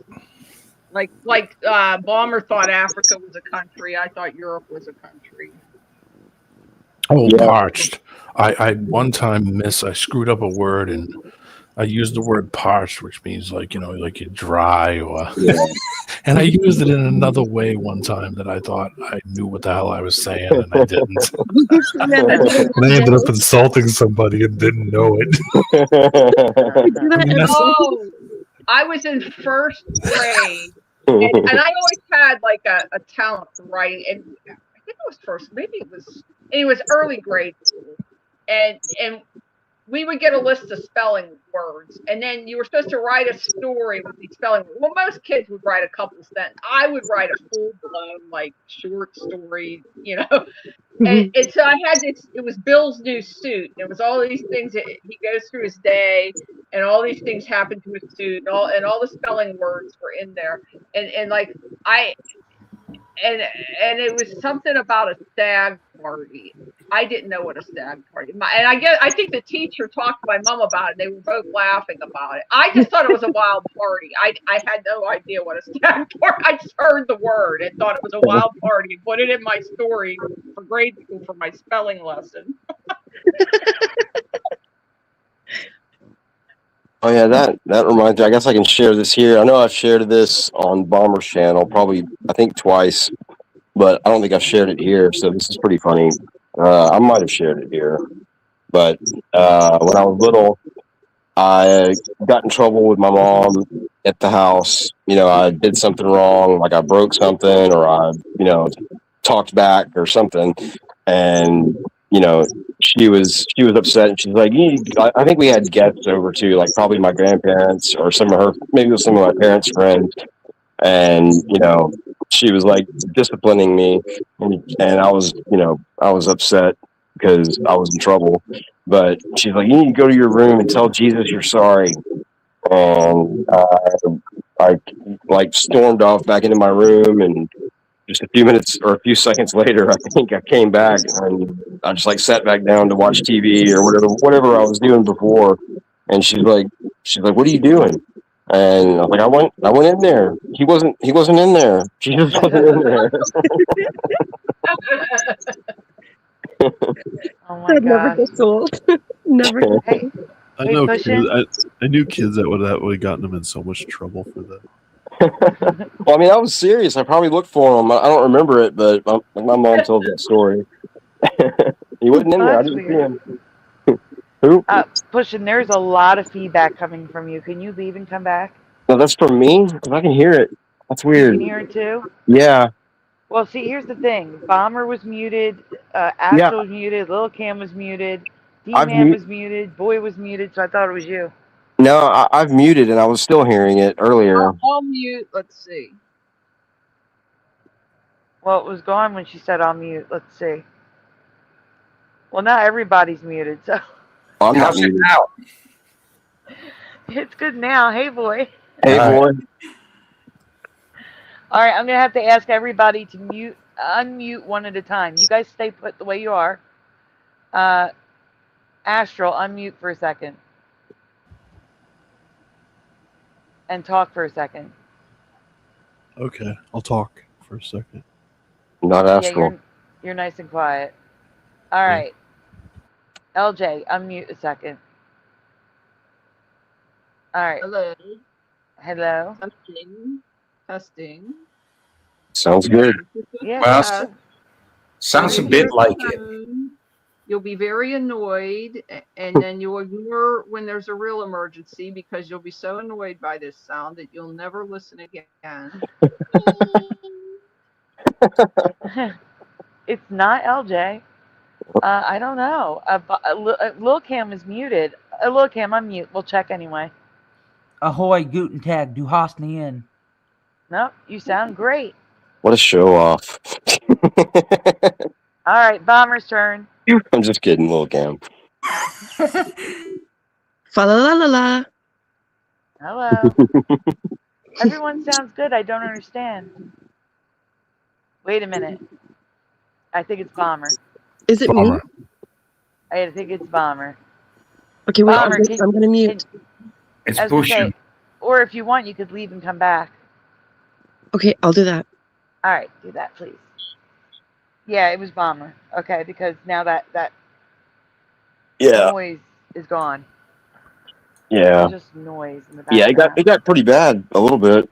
It starts feeding back, and what happens is if somebody else goes to talk, it continues on, like it feedbacks through the feedback. It starts getting all pass. sharp. He's here. How is it Bomber? now? Is it the same? Or is it better? It's better. a lot It's good. better right now. Yeah. No, I can still hear it. You hear? Wait a minute. Who just left? LJ. LJ just left. Weird. Okay. Reordering. There we go. All right. Is it gone now? No, I still hear it's a whistling. Yeah. It's there. But Okay, it's not as bad as it was. I'll go out. No, you don't have to go. It's okay. No, but the noise thing is. If it's bothering anybody, I don't want to be bothered. Maybe just adjust your speakers. Just adjust the volume. I think that might change. That is true. If you lower the volume a little bit, that's you. Because it happens with splatter, and he lowers the volume and it goes away. Yeah, sometimes the mic picks up the sound from the earphones or earbuds or whatever you're using. How about that? Is Got that No, it's still there. Hmm. The hit now. Like, Yeah, I hear it. weird. Damn you, technology. Hmm. Yeah, seriously. Is it still there? I Yeah, don't. but it's so little. It's so little. It's not like it was. It really isn't like it was. Hey, LJ. Yeah, it seems pretty well. Yeah. It's so Yeah. much better than it was. Yeah. Yeah, that's Like, fine. it's barely there. It's barely there, Bomber. Well, then I wonder if I move my phone a little bit more. How about that? You know what it is? Do you have a tab open with the show somewhere? Because I'm hearing voices. Like I can Oh, hear there's an myself echo. talking, but not exactly hear myself I talking. hear an echo now. Yeah, there's a little Yeah. echo. Yeah. Okay, that's weird. Yeah, if you have StreamYard open, close YouTube, and so it doesn't Left. echo. Yeah, that's the thing. Like sometimes, like people forget. They'll have like, no, I'm still hearing it. She's not here. Yeah, I heard it too. Maybe it's pushing. Is it you? Bomber, you left, and it was still here. The echoing voice. We're gonna have to solve the mystery. Mm-hmm. Yeah, you want me to mute? Yeah, just we'll do a test. No, it's not you. It's not you pushing. It's probably LJ for this one. LJ's usually the cause of the echo. You bunch of amateurs. No, See, we worked it out. Yeah, We're all it's my voice. Exactly. That's what I'm saying. It's like someone has a tab open with the show, and they forgot to close the tab when they joined. It was definitely LJ. She muted. It's gone. Cool. I just opened pop-out chat on all the platforms. And closed the show? Basically, yeah, or pause it. Is it coming back now? It is. Because Yeah. yeah, I know you guys, I can never hear it, but you guys always tell me there's a noise. Well, that's I don't know what because to do. the person causing the noise can't hear it. Only the other people can. Yeah, and I don't know what causes it. I don't know what to do about it. I'm Well, only right on one now, device. And I you're just only got on one kicked device. out of the StreamYard and came back in. Right. What I'm saying is, when you got kicked out, is there another tab or window open with StreamYard or YouTube? I don't know. I can start over if you want me to go all the way out. Yeah, close everything, and I'll put the link in the chat for when you come back. Okay. All right.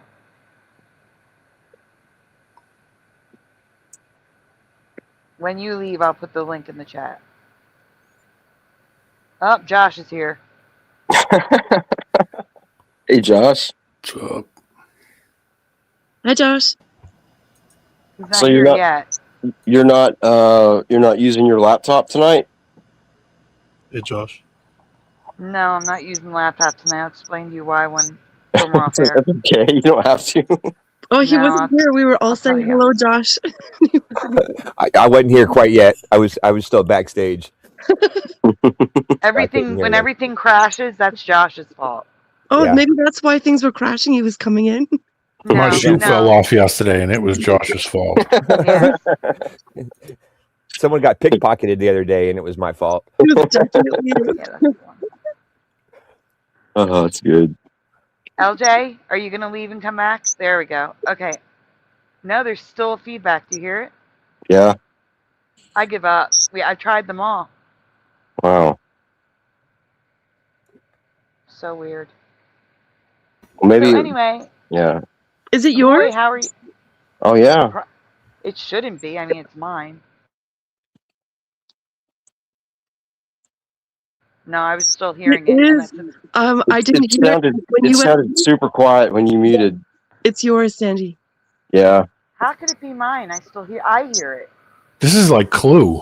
Yeah, the background and everything. Sandy did it. Yeah, No, I don't have anything open. Where's Colonel Mustard Seed of Faith? Put on the head straps. Well, Get in the I'll mystery restart. machine, I'll boys and go girls. into a window by itself. I'll be back. Yeah, good call, Bomber. Like get in the mystery machine, boys and girls. We think. Telling you. And he would have got away with it too if it wasn't for you meddling kids. Man. Yeah, that was my favorite thing about Hanna-Barbera Land was I was able to be in a Scooby-Doo cartoon when I was like 6.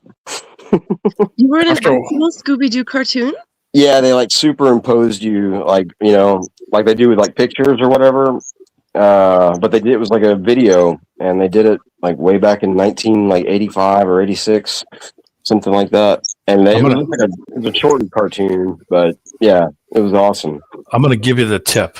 The first people they meet are the people who did it. Right? You just gave the secret away. That's it. That's it. Sandy, I don't hear the noise. Like I was hearing a noise before, but I didn't realize it because I just always hear a noise. I don't hear it at all now. I just heard it a second ago. I'm Yeah, hearing it right now. I hear it still. Yeah, Bomber, I thought you were a man until I found out you were a girl. Bomber, it's kind of like a man's name. I get that every single day. Every day, somebody thinks I'm a man. Yeah, it's common. I was wondering. Yeah, go ahead. I was just gonna say it's very common. Like I really, like when I say I get it every day, I mean it. Every day, if I go online, somebody thinks I'm a man. When you first appeared at SOR, we all thought you were too, in like 2019. Yeah, and I don't tell anybody, so I let it go on and on and on, and people treat you differently when they think you're a man or versus a woman. Well, as long as you have the avatar, it kind of gives it away. I mean, not necessarily, but the avatar kind of maybe. Yeah, not for a lot of people. They don't see it that way. But, yeah. You were talking about savory, and I know it's savory. You can buy savory out of the spice, and I was wondering, like a savory dish, like that we use that term. So did they name that term after the spice savory? Like it's people were putting savory in food, and then that became the term. It's a savory dish. Like it could have been garlic. It's a garlic dish, but it happened to be savory. Oh, interesting. Maybe.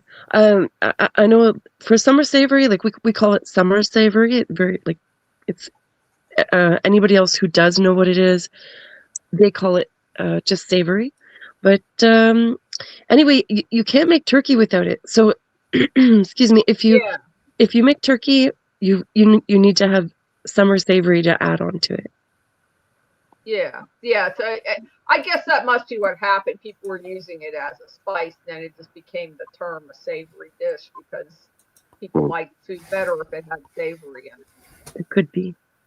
So there's winter savory too, and then there's just savory. You can buy it in the store as a spice, and it's just called savory. There's a winter savory? No, there's a regular savory, a summer savory, and a winter savory. I think they're all different. Oh, I didn't know that. like what the savory is that she's talking about that grows in the woods and stuff. I mean, I don't remember now specifically what it looks like, but I like, you know, they'll point out different herbs in the woods that you can eat. They're like, this is savory. Yeah, they say it tastes like thyme. It's from like the thyme family. It's almost like a sprig where you grab it with your finger and you can just kind of pull them off. I mean, I've only had it as a spice you buy in the store, but I know it does kind of taste like thyme. I looked it up real quick and it says that it has they use it for digestion too. Mm-hmm. Yes. That's now that you mentioned that, because I think the person that was talking about the herbs in the woods was showing savory in the woods and saying it was good for digestion. So I want to hear what Boyd's grandma science is. Yes. Yes. Oh, it's a key ingredient in herbs de Provence. So it's like a universal spice, you know, like something they add into almost like an Italian seasoning. But I think herbs de Provence is like French or something, isn't it? French, or it's like an herb mix. It's basically the savory version of umami, like what are they, MSG? Yeah, vetsin, right? MSG, vetsin. Yeah, that's the same. Yeah, monosodium glutamate. Chinese food has it. Get Chinese food, you got to tell them no MSG. Yeah. Doritos have it. So many foods on the shelves have MSG in it. It's a flavor enhancer. Yeah.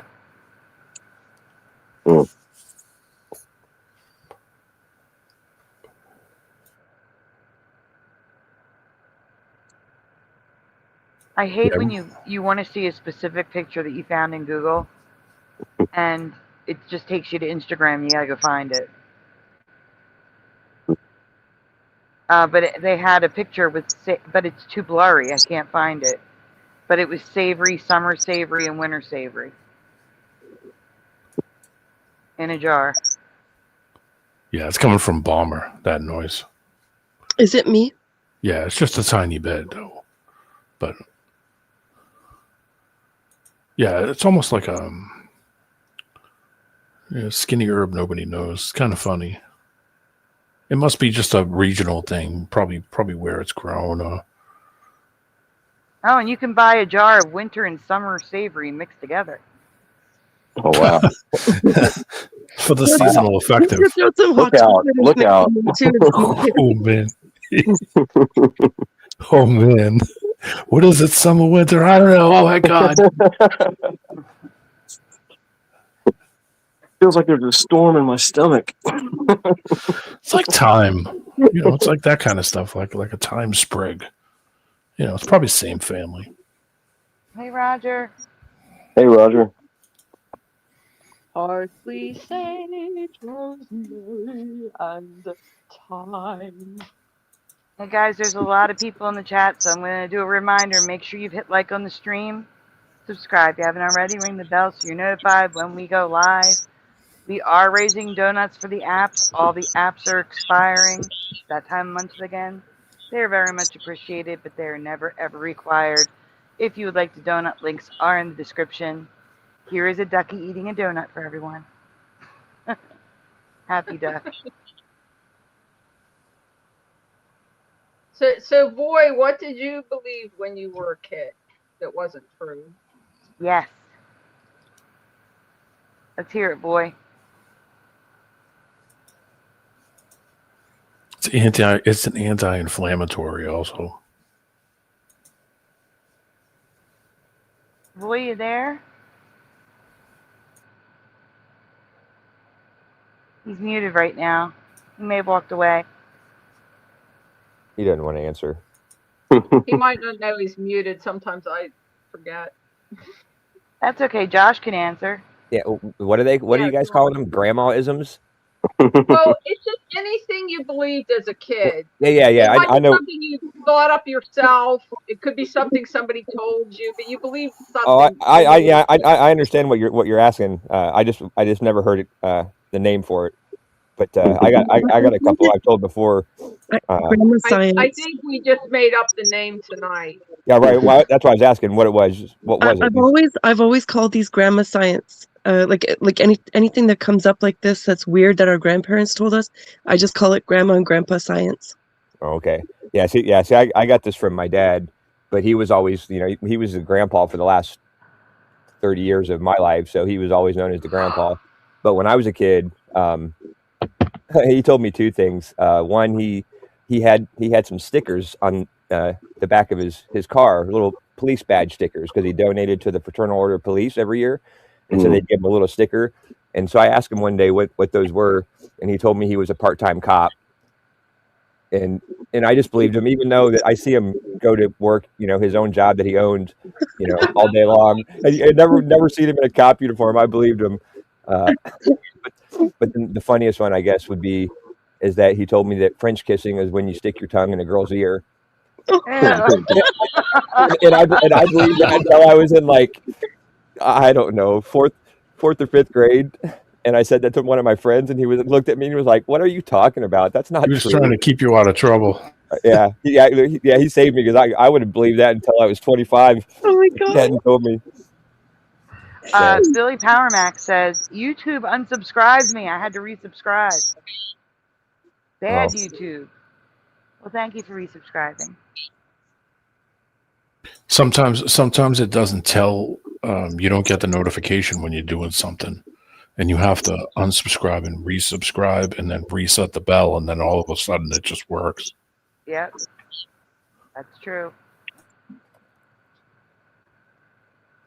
I tell people, if you're not getting notifications and you want to, just unsub and resub, and it usually fixes it. Yeah, it doesn't every time, for sure, though. I tried to do that with Joe, and I missed his live recently. Well, I didn't get a notification for his live, but I think twice since I've tried the unsub and resub thing. So I probably just need to get rid of a lot of my subs that I have, or a lot of the places that I'm subbed to, because I think I have way too many. Yeah, I do too. And I do have way too many. Yeah. Me too. Oh, so guys, a new feature was added to my channel. Cool. If I mention a product, I can give an affiliate link. So if I mention something organically, like when I was talking about my hint water that I drink all the time, the watermelon hint water, I could then, link it in the description and have an affiliate link. But that's not, I can't link that because that's not one of the products. They give you the products that are available. But if you ever see a link for something, that's why. And I'll mark it, that's an affiliate link. But we don't really talk about products that often for me to do it. Sandy, didn't we talk about my Bentley? I'm just kidding. How about our $1,000,000,000? Is that a thing? $1,000,000,000? No. I'm not selling out the big product. We don't even talk about products that often. It's usually just whatever Splatter's ordering for dinner. Promotion. Yes, exactly. I was rewatching one. I listened to the beginning of the show, probably a quarter through the show. I fell asleep, then got up in the morning and said, oh crap, that's right. I was trying to remember where I listened. So I made breakfast, and I got breakfast cooking. I sit in the chair and I'm watching the phone, and it goes over. I think he was supposed to show something, and he was showing something like DoorDash or something. I was like, what are you doing? Every time we used to joke around with him, like, hey, what are you ordering for food? Like, how did you know I'm ordering something? And I didn't. I just guessed. Oh, that's funny. He's got to order his food. Ew, big mayo. Ew, I hate mayo. You were showing you know what? Oh, sorry. No, I'm sorry, Sandy. You were showing that thing the other night about the zippers. She said you were telling people look at your zipper and see if it has that ATK or whatever it was on there. YKK. Yeah. That was the other one with the zipper thing. That was where I fell asleep. You mentioned zippers. It's a local thing in Pittsburgh. If your fly zipper is open, we were talking about amusement parks before. We have Kennywood here, so if somebody says Kennywood's open, you know your zipper is down. Kennywood's open.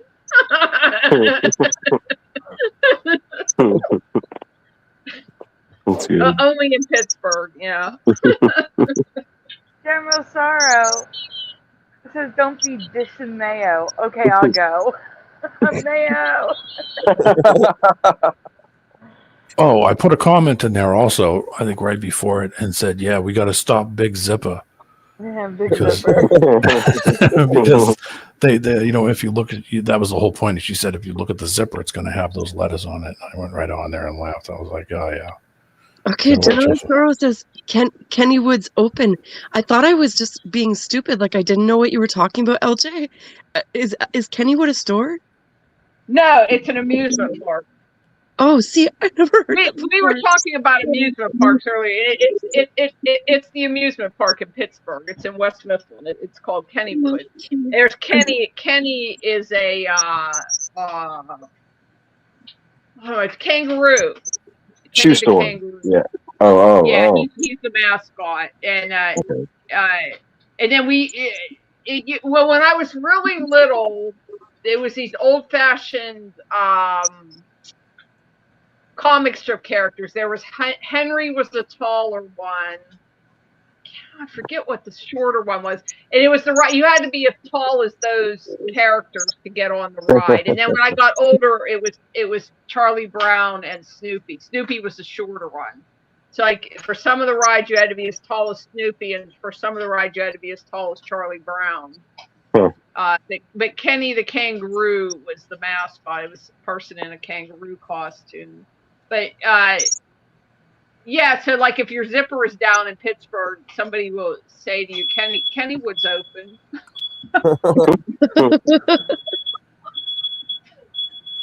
Whose fire alarm's going off? Yeah, is that Splatter? Splatter, are you here? There's a fire, run.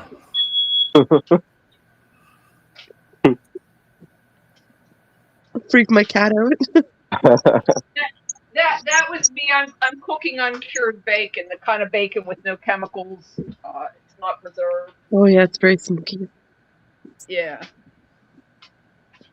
I can smell it from here. Yeah. You had to bring up food. Yeah, what happened? Harold I thought. Neal says, "Just watched 2 seasons of The Pit. I feel familiar with Pittsburgh now." Yeah, last night I was eating manchego cheese, and I was talking about that in the chat. Yeah. It's really good. You get it at Aldi's. It's made from manchego sheep's milk. It's aged. Really good. So if you go to Aldi's, they have aged Gouda there. That's really great. They have really good cheeses there. And they have ho-hum cheeses too, but they have some really, really good ones. I have to ask my mom what it's called. I forget. But there is a cheese that tastes like cotton candy. Oh, that's disgusting. Yeah. They have Gruyere too. They have Gruyere at Aldi's. It's really good. I'm going to look it up. I forget what it's called, but it's actually good. You would think it's disgusting, but it's not. Wow. Yeah, my friend told me cotton candy isn't my favorite thing to start. I mean, apart from health concerns, if it's food, I will eat it. So I will eat anything, even if I really don't like it. The cotton candy is like way down at the bottom of my list. I really don't care for cotton candy. I will eat it, but it's not great. I love cotton candy, but I like the real cotton candy, not like things that say, "Oh, it's cotton candy flavored." I'm like, no, it's not. No, you need the fresh cotton candy out of the dryer that they have at amusement parks. Yeah. Yeah, the fluffy stuff. Yeah. Man. Yeah, that sounds pretty good. I don't like licorice. That especially black licorice. One thing I do not like. Dang. What, because it's black? No, Oh, that's the flavor. I don't like red licorice either, but I dislike red licorice less than I dislike black licorice. They have different tastes. yeah. Yeah, I agree. Yeah, it's just, that's what it I is. don't The like taste. anise either. Anise tastes like licorice. I don't like it. Yeah. The black one, the black licorice does. It's Yeah. got that anise taste. The red is more like a berry, almost like a Yeah, strawberry. the Or red Yeah. just kind of luck. Like, ugh, why would I bother eating that? But I really hate Twizzlers. We see Twizzlers. Yeah. The black My licorice. brother and my dad love licorice. The black licorice was definitely the least popular product that we had at my grandparents' candy store. Like, Okay. yeah, like that never got bought ever. It's only Dutch people and maybe Japanese and My Chinese brother people and my that can dad appreciate it, right? love licorice. Oh, Voy German too. My mother loves Yeah. licorice. Yeah. Yeah, I liked it. I liked it too. But I was like the only one in my family that liked it. We even have the version that is salty, right? So it's not even sweet; it's salty. Wow. And then That's and then there's even the double salt. So that's like, I guess if you guys get that in your mouth, you're gonna look at me like that's not canon. Yeah, they have taffy that way. You can get taffy, and you can get saltwater taffy. Yeah. It's strange. It's good. Yeah, you need taffy's like the cotton candy. You need the really fresh, good one. Because sometimes you buy those little souvenir boxes and it's real stale. It's not as good. Yeah, Josh, you were talking about some a Dutch restaurant that you might go to today. Did you end up doing that? Yeah, no, we looked it up and it was on the other side of town from the town that we were going to. But yeah, no, I ended up driving to Mansfield, which so I drove 45 minutes to her house, and then we drove an hour to show me because she bought a new house and was moving and wanted to show me. So we drove an hour to that. Cool. But I did learn that the old Ohio State Penitentiary where they filmed Shawshank Redemption, like they do tours twice a day. So now that I have a friend that lives like 5 minutes from there, one of these days when I go visit and hang out, we're gonna go take a tour of the prison. Cool. I don't know why I like that movie so much. Most movies I watch one time. Maybe I'll watch it twice if I haven't seen it in a long time. But Shawshank, I watched that like 3 or 4 times. I don't know why I like that movie, but I do. Yeah, it was a good movie. Yeah, it was a really good movie. I think I'm due for another watch because it's been so long I forget the plot. There's a watch party movie then, because I've never seen it. It's basically two guys that the one guy is innocent, but he feels guilty anyway because his wife died. And the other guy did a very low-level crime, and they won't let him out ever. And then, yeah, they get out. Yeah. I've seen parts of it, but yeah, I haven't seen the whole thing. That would be a great It's an watch interesting. party. I That would saw be an it awesome watch party. recently again. My girlfriend was watching it at her house, and there were a lot of plot twists in there that I had forgotten, or things in the middle of the movie that I forgot were in there. It is an interesting movie. It has a lot of different plot twists in it and stuff. And the crazy part is that movie is based off of a short story about the poster he puts up in the cell. Wow. A short story about what? So Stephen King wrote a short story called I think it was called like Andy Dufresne and Rita Hayworth something. Yeah. It was like the poster. Yeah. Yeah, it was just about the poster. All that extra stuff in the movie was added on. The whole thing was based off that short story. Wow. Hey, Sandy, have you ever heard of this story? I forget around which name it's. Oh, wait a minute. Let me look it up. Okay.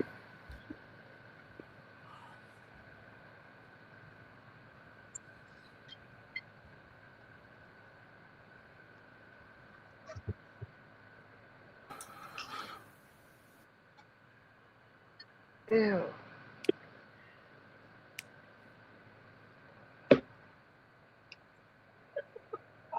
Did you ever find that mouse, Sandy? No. Sandy, what's the plan for the 18th? What do you got planned for? Are you just Oh, going to do your normal show, or you? I have no idea yet. Okay.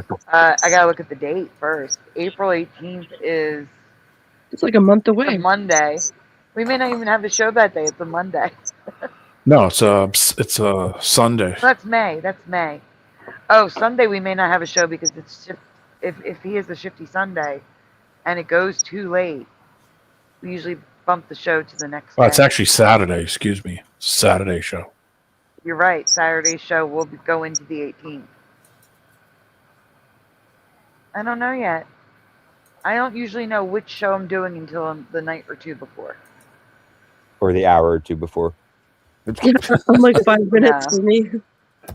I give a 5-minute warning. I'm going live.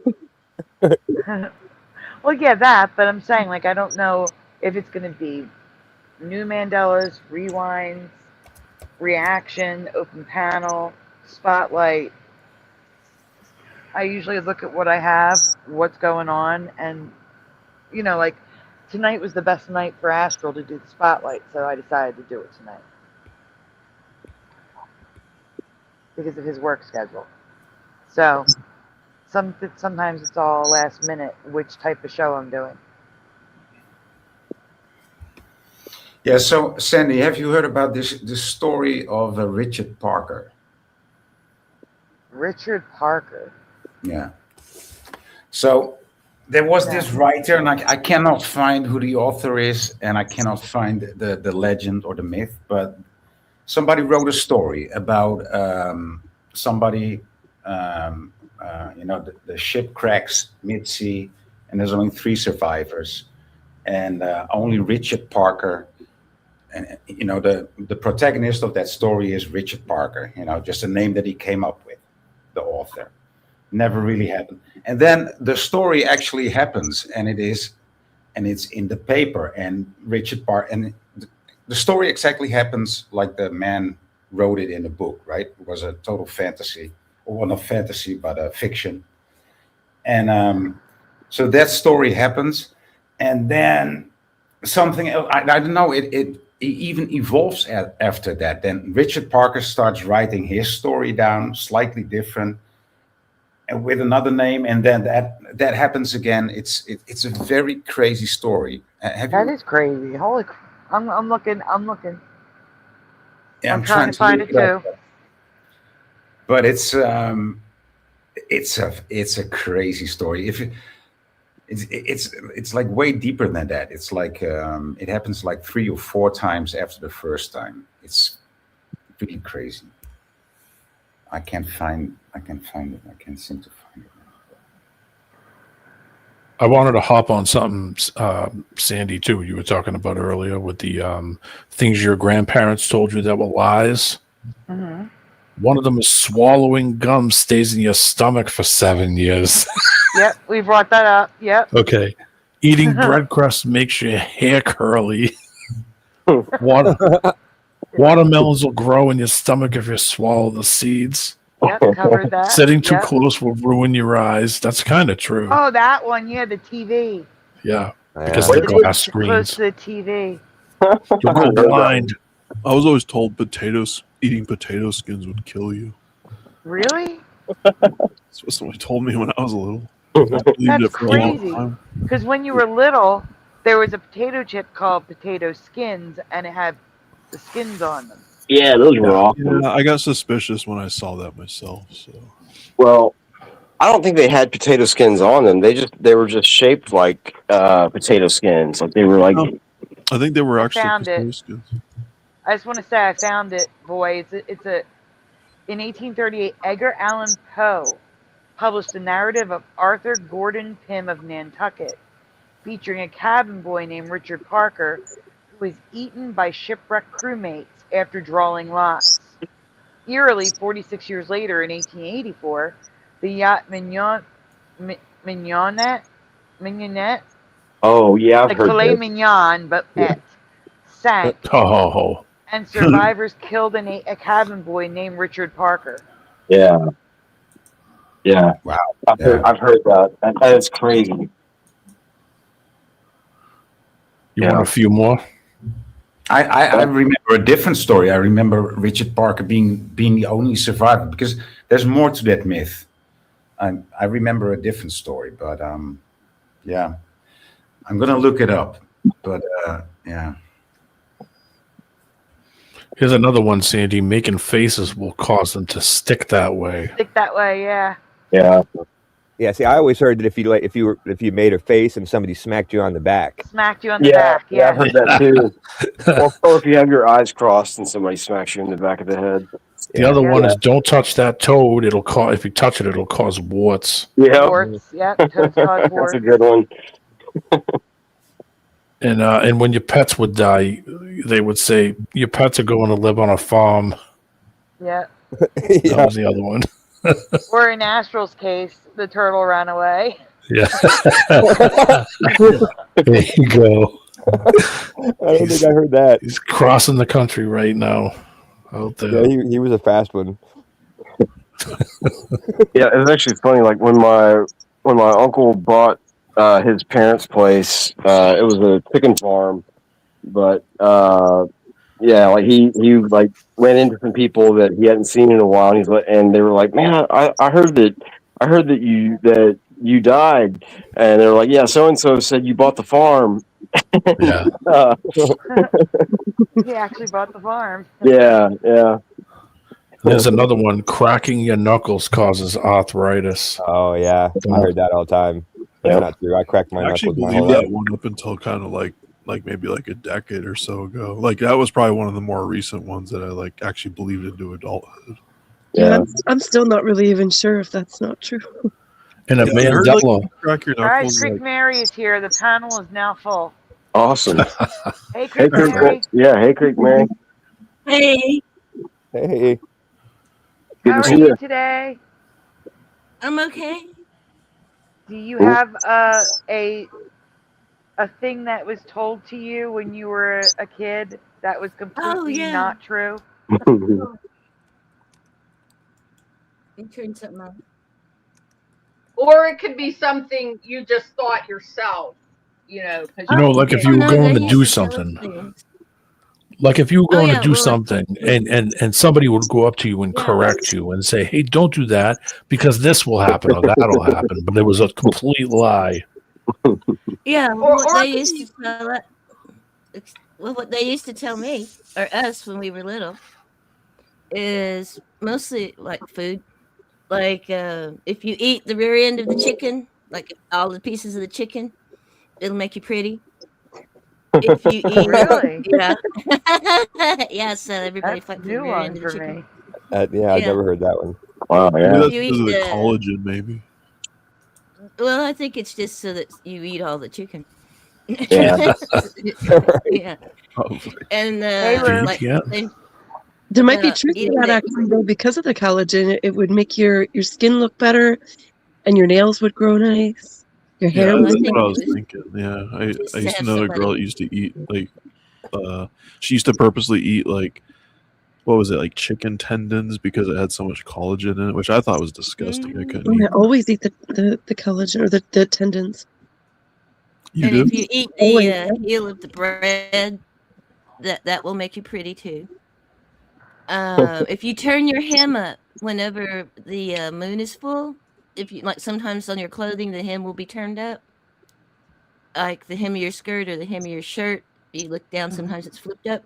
If you kiss that in the full of the moon, you'll get new clothes. Wow. What else? Wow. What was Yeah. it that made you turn? What was it that made you turn red? Oh no! If you kiss, like if you have a hem No, that's the one accidentally before flipped. that. The one before that. Oh, you got bread. talked about. No, if you eat the heel of the bread, that'll make you pretty too. Yeah, Well, that'll make the you end pretty. caps.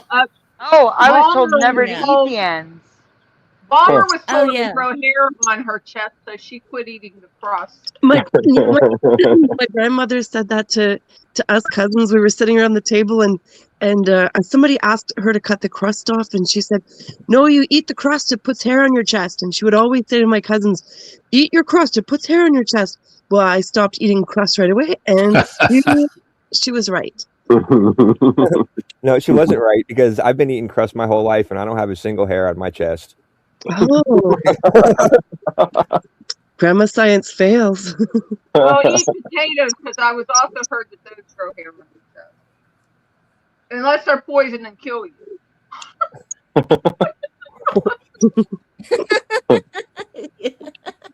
Well, the thing about the Well, bread either is get the healthy or end. you die. The thing about the bread is you keep the end cap pieces and you don't eat them first. You eat them last because they help preserve the rest of the bread and keep it soft. If you eat the end cap, then the last 2 or 3 slices of the bread goes hard real fast. You eat it as like a cap as the bread goes down. Yeah. Right? Yeah. That didn't work in our house. My brother and I fought over them, and if the top one was gone, we'd dig down the whole loaf and get the bottom one. That's funny. But no, there's actually like an old wives' tale about not eating the ends of the bread. It has to do with money. Eat it last, and then normally you take the end caps and make toast out of it, because by that time the bread would be kind of more more hard because it was in there longer. Yeah, but no, this is an actual saying, and it has to do with like you'll be poor if you eat the ends, and I don't remember what the saying is. Yeah. Blue Rider says, "Eat the ends, you are poor." I had a dream that someone was going to donate to Sandy's stream and just woke up to say, "Fill them donut holes." That's cute. Thank you, Woo. I wish I knew what the thing is, though. What else did they tell you, Creek Mary? Let me see. What else did they tell us? Oh, I'm sure you got a bunch of There's them. all sorts of things. Oh, yeah, like when we have tornadoes, it's medicine. If you put out something red like a flag, anything that's red, a rag, it'll turn the tornado away from you. Yeah, people do that out here. They'll put something red out. Wow. Recently they've I can't remember where this was happening now. I just saw this where they were directing lightning with lasers. They were using like just a really bright green laser, and they were able to cause the lightning to strike.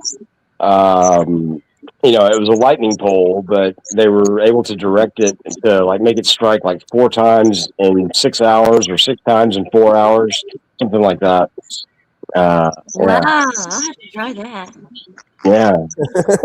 I mean, I think it was a super high. I think it was a super high powered green laser, but It's like, I gotta get me one of those. Yeah, my Harry Potter wand on my neighbor next door. Guys, I found it. You don't eat the end. You eat, D-Man was halfway there.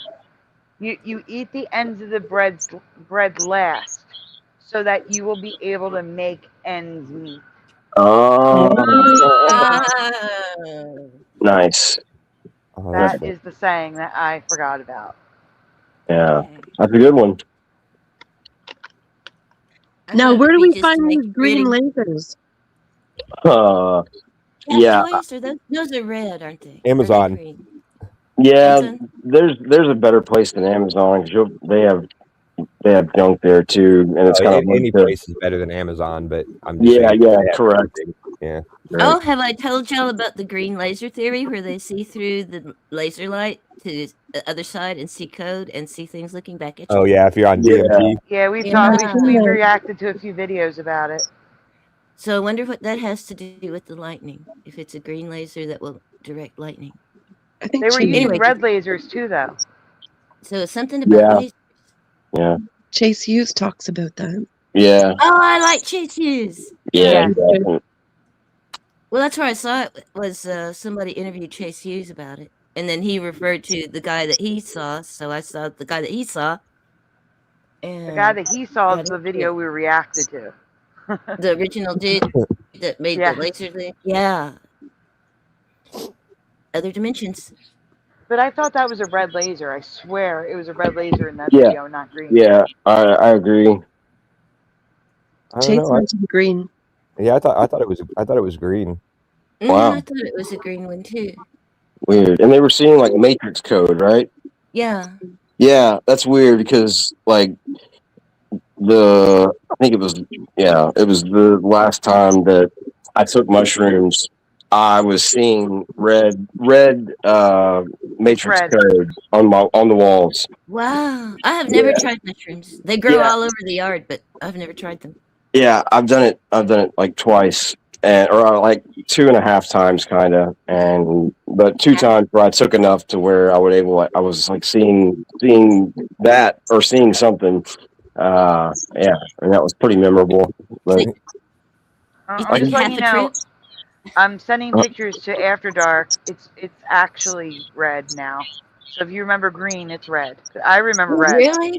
I remember red, but I might be thinking about that trip too. I'm sending 2 pictures if anybody wants to present them because I'm on the iPad right now.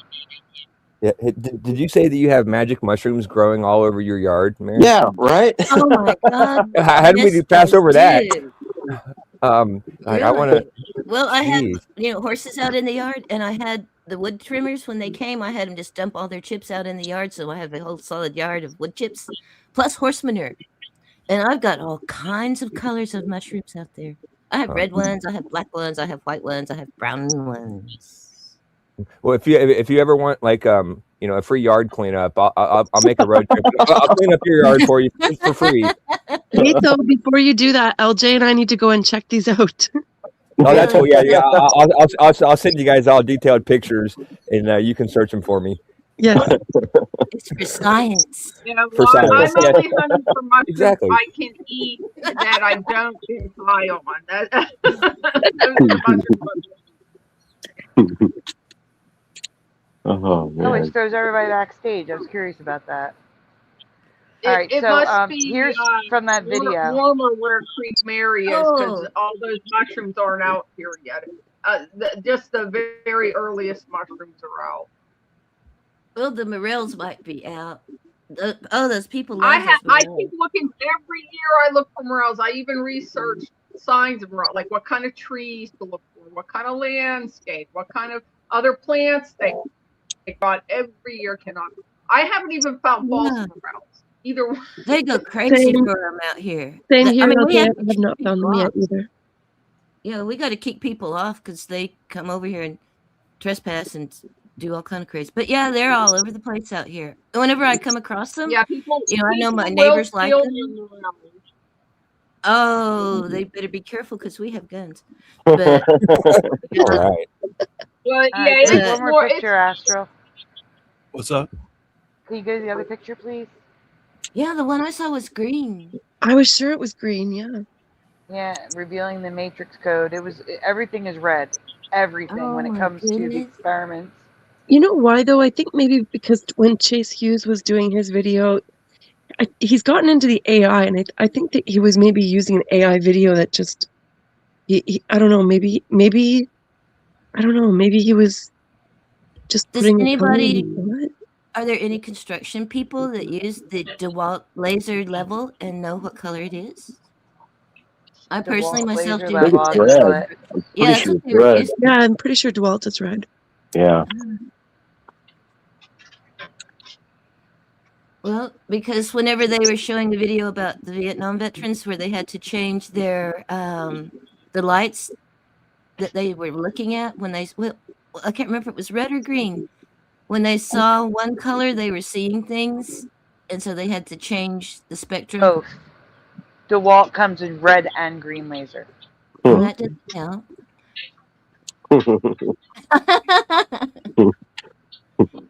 But there is something about the color. Well, red and green are opposites on the spectrum. So if there's going to be a Mandela effect with the color, that's usually what we see is green to red and vice versa. Like the stoplights. And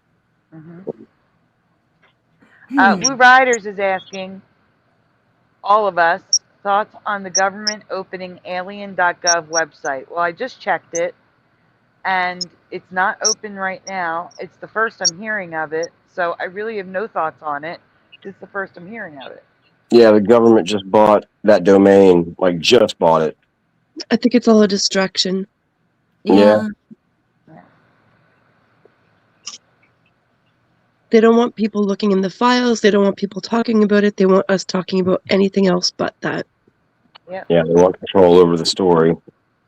Well, aliens were supposed to be the big distraction. They were supposed to, reveal that there were really aliens, and they did, and nobody cared. Yeah. Oh, that's what they wanted us We care to more think. that there's babies and children being abused. Yeah. We have to be careful what we say on here, guys. Yeah, I'm that's guys. more important to most of us, I would say. Yeah. Yeah. Words you can't say out loud. Which is ridiculous. Yeah. But, okay.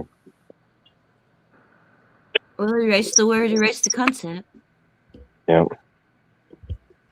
But, there's a lot of things that they want us to pay attention to instead of that. Yep. A lot. They just keep putting crazy stuff out there. Oh, left and right. Are you noticing that the algorithms are changing too now? Like I'm getting random videos from 10 years ago that. Oh, 10 yeah. years ago, yeah. Right. Yep. Yeah, that I changed don't recently, understand huh? it. And not only that, it's showing me videos I've already watched. Yep. Yeah. Yeah. And I'm not getting notifications for things that I want to watch. Yeah. Same here. Man. Maybe this is hell. I heard people's thought down a bit too. I think with the whole shorts thing and God. with these Twitter and all this other stuff where people ain't doing a lot of text. They're just dumping a short and doing 200 characters, and that's kind of the mind focus that they want people in this short attention. If you pay attention to things too long, you'll see too much. So they just bombard you with a lot of crap and do it really quick so that you only get little snippets of things and you don't really, you're right off to the next thing again. It's When narrows they actually people's report focus. on something that is of importance or is the truth, they will then put out a ton of other stuff so you forget about it Yep. as quickly as they showed it to you. Lewis says aliens, government, Epstein, and I won't say the word because I don't know if you allow that on your channel, but trafficking and all that are tied in. And I just want to say that, like, I know how that's tied in together, but I don't think that they're going to talk about that. I think in the way that they're going to talk about it, they're putting it out as a distraction, just my opinion. I don't think they're going to come out and talk about the truth behind the aliens and how that's all connected. No, they're talking about there's government disclosure and then there's like real disclosure, and we're gonna get like government disclosure, which is gonna be a lame version of disclosure. Controlled. Yep. Like the favorite version. Which becomes a distraction. Redacted. It's almost like the when they're going to release records and they say, sure, we'll release these records 75 years from now. Yes. And they're all redacted. Yeah. And we're all dead. We'll all be, pretty much all of us will be gone by then. Exactly. And even by that point, nobody's going to care what happened 75 years ago. So it's just going to go up into the wind and no one will ever give a crap about it. Yep. And it starts all over. Oh. It's just irritating that they keep getting yeah. too.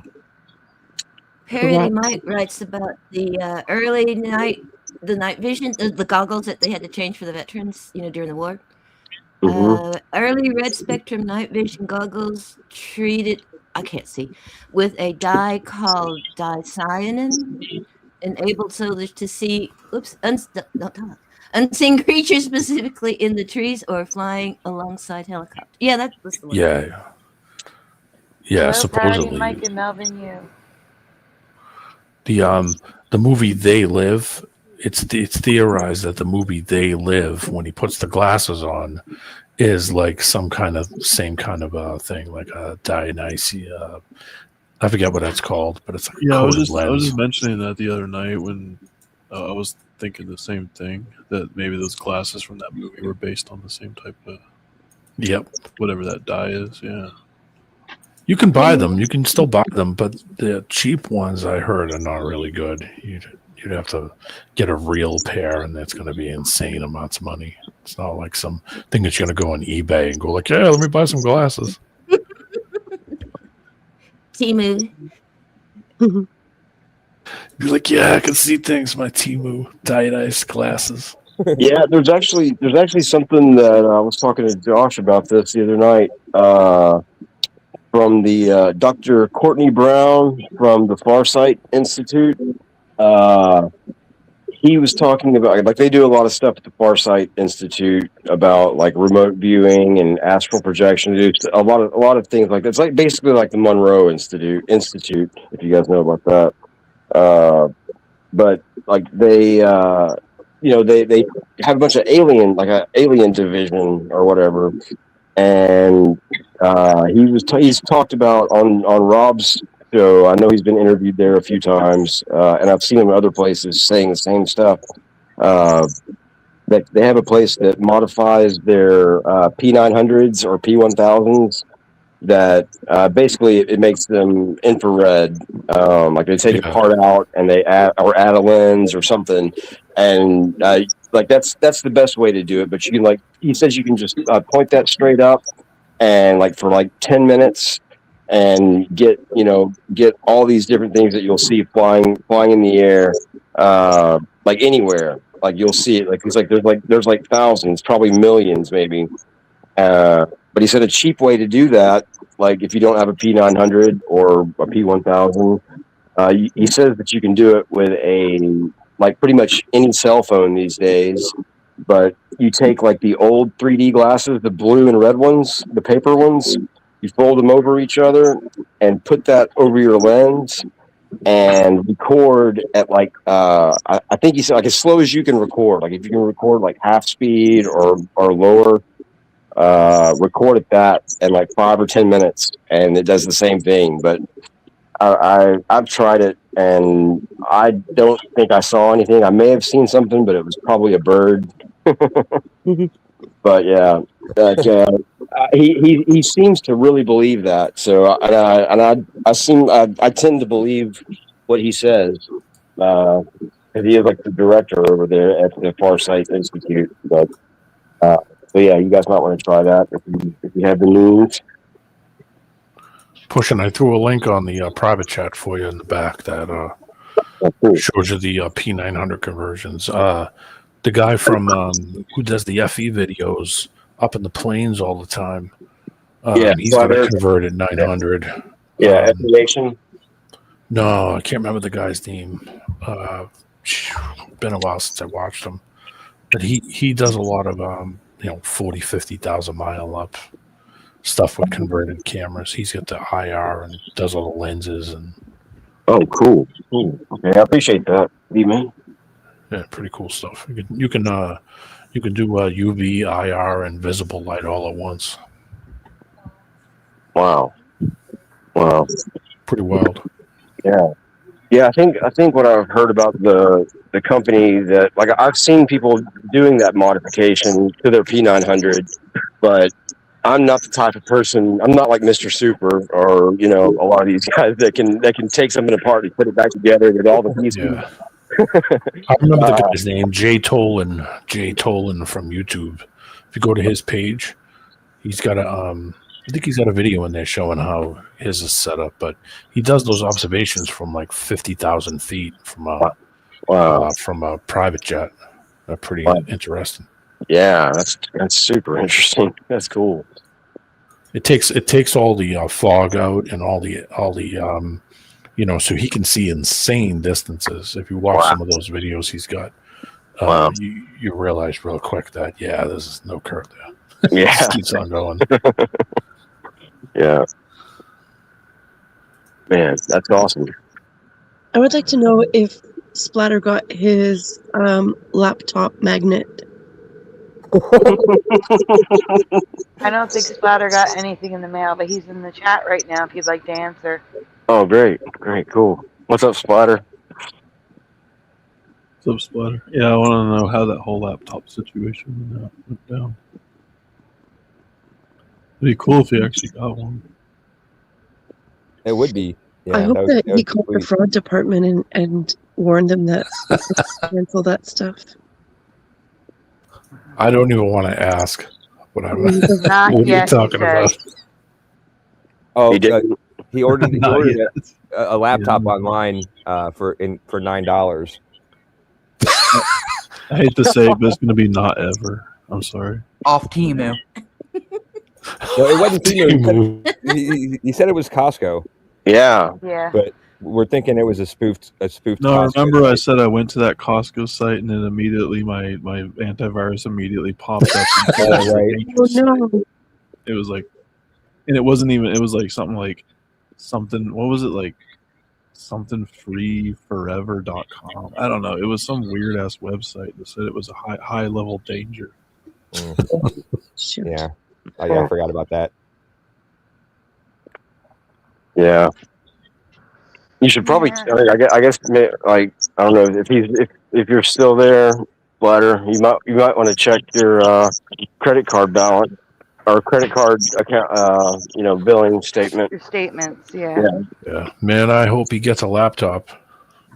Yeah. That makes us all look like fools when he says, "Hey, how's my new Yeah, laptop?" that'd be awesome. That would be awesome. But Yeah, right. if he does, though, Splatter, if you do get a laptop from them, I wouldn't even use it because it could be some kind of spy camera on it. Yeah. Or a tracker on the keys. Yeah. A keylogger. Yeah. So, something really shady. I mean, for $9, it's not legit. Credit Karma can notify you of weird credit issues too. I don't know if that's available in Canada. We have the fraud department at our banks, so you can just call the bank and speak to the fraud department, and they'll handle all that. If you call before anything happens, it kind of gives them a chance to handle it. Yeah. Like, I didn't buy. Go ahead. I was going to say I didn't buy a truck. But even if something does happen, though, I don't know if you're with TD or what your bank is, Splatter, but I'm pretty sure if you're with TD, they'll handle anything that, like, if there is fraud, they'll handle it. Yeah, they do. I have TD as well. I think I fell for one of those things. Like when that first started happening, it was like they were advertising these miniature, like not that they're much smaller than a regular size, but like a bobcat or whatever, like a bulldozer kind of thing. And they were selling like these little. They were tiny, and it looked awesome. It was like it's like the size of like a Power Wheel or whatever, but like for like an adult, Yeah. but it was really small, but it looked like it would be perfect for a lot of things. And like I think like at one point I saw that like this, it came up and it was like $200 or something like that. They were asking for a ridiculous price, and I'm pretty sure that I did like try to buy that and got nothing. But and I've since changed my debit card and all that stuff. But that was a few years ago. Splatter says we could sell it for $50. Listen, if it's too good, if it looks too good to be true, it's probably too good to be true. Yeah. But I've never even seen those things. I've never even seen one that had a legitimate price or a legitimate looking price. Because that would be a really cool idea. That or you see something for really low price and you're like, oh yeah, man, that's cheap. And then you realize that the shipping is like 3 times the amount of what you were buying. Yeah. And you're like, oh, okay, that's how they're getting it. Yeah. It's to get you to look at the page. That's all. Let's get you to look at it. And they're hoping that you won't see the shipping and then you'll just whistle through the payment source real quick and take a look at it and realize the shipping was, 10 times the amount of what it cost. Yeah. I don't know if anybody could get the reference. But if it hops like a sheep and it talks like a sheep, it's probably a rabbit. It's a duck.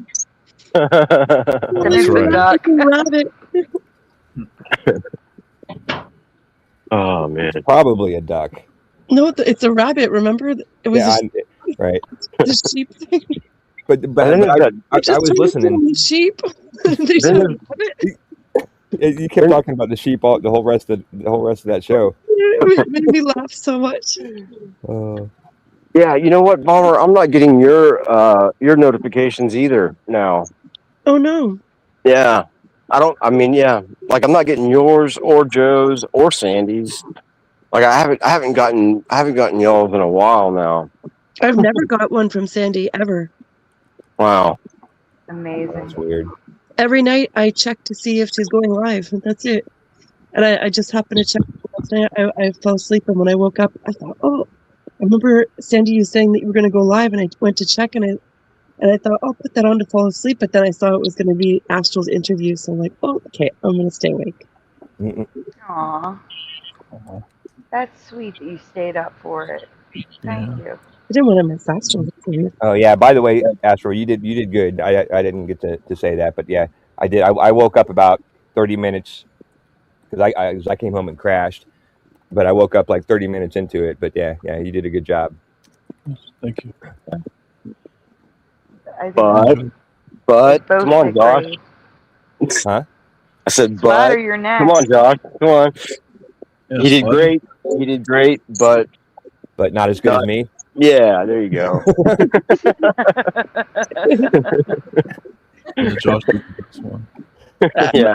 Astral put in the chat earlier about the main event. Splatter is the main event. Yeah, Splatter. This is everybody's time. I mean, earlier you guys were all saying Splatter needs to do it. Well, this is the time to say it because he's in the chat. He's listening. Oh, he's trying to get in the backstage too. Oh, we're filled up. Can't get But the backstage. panel's full. Yeah. Oh, I can Panel's leave. full. I can leave. See, this is. Oh, you want me here? I'll go, and he can come up and I'll listen. How's that? Because I was gonna get ready to go anyway. Oh, Bomber Thank just you. left. Oh, okay. Well, I was gonna say this is the opportunity, Sandy, to make a video because then you could say, "Well, I sent a request to Splatter for questions, and his lawyer contacted us and sent us this." See, you can have some fun with that and make it an interesting video. We have this, and you could put an artist rendition of Splatter. yeah, we'll put Josh in charge of that. His lawyers Oh wait, that's very cool.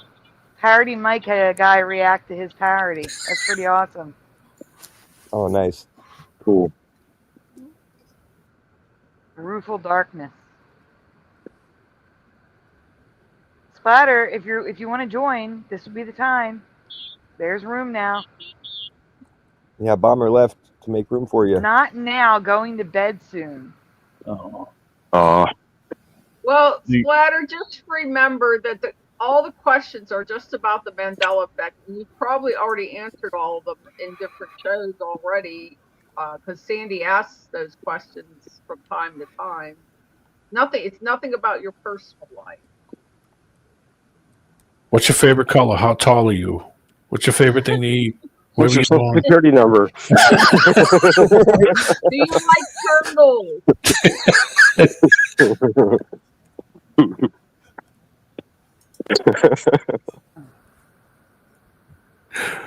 People want to know. You got to give the people what they want. What did you believe when you were a child? You found out wasn't true.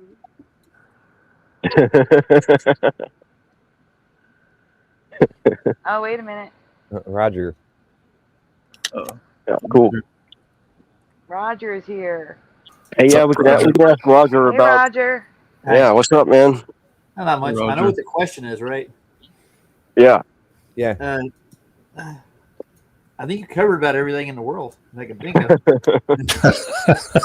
Yeah, we got a lot of them. We do. What size shoe do you wear? Well, it depends on who People makes it. demand to know. People demand to know. Do I really got to answer this question? I wear size 9. What's 4 squared? I'm just kidding. 4 squared. Well, what's sad is that I also wear a size 9 men's shoe. Nothing sad about that. It's not normal. It's not even normal for a man. And it certainly isn't normal for a woman. How tall are you? 5'2". See, I told you it wasn't normal. Whoa. No. I'm 5'7", and I wear 7 in men's. My mother used to threaten just to buy me the shoe boxes. Forget the shoes. We're 6.5. What size is an 8.5 and a 9 in men's? Like women is 8.5, 9. 11.5 is 9 in men. I know that. Oh, Or I think that's right. I think that's what I I've. think it's women's a size are 6.5 bigger. and 7. Even those In men. shoes, those are too long for me, but I have to get that size to get them wide enough. So I had to when- wear orthopedic shoes when I was really little. Man, I don't know. General Sorrow said Sandy's 7 feet tall. I'm 5'7". Stackable size. I'm sorry. There's a girl who's like 7.5 foot tall on YouTube now making videos. Wow.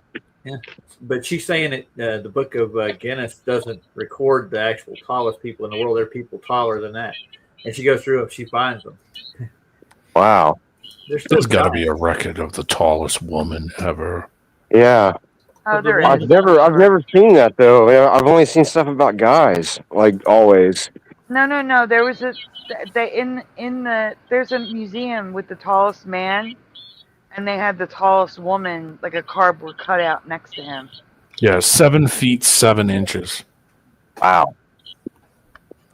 Yeah. Wow. Due to a rare genetic condition called Weaver syndrome, which causes accelerated growth.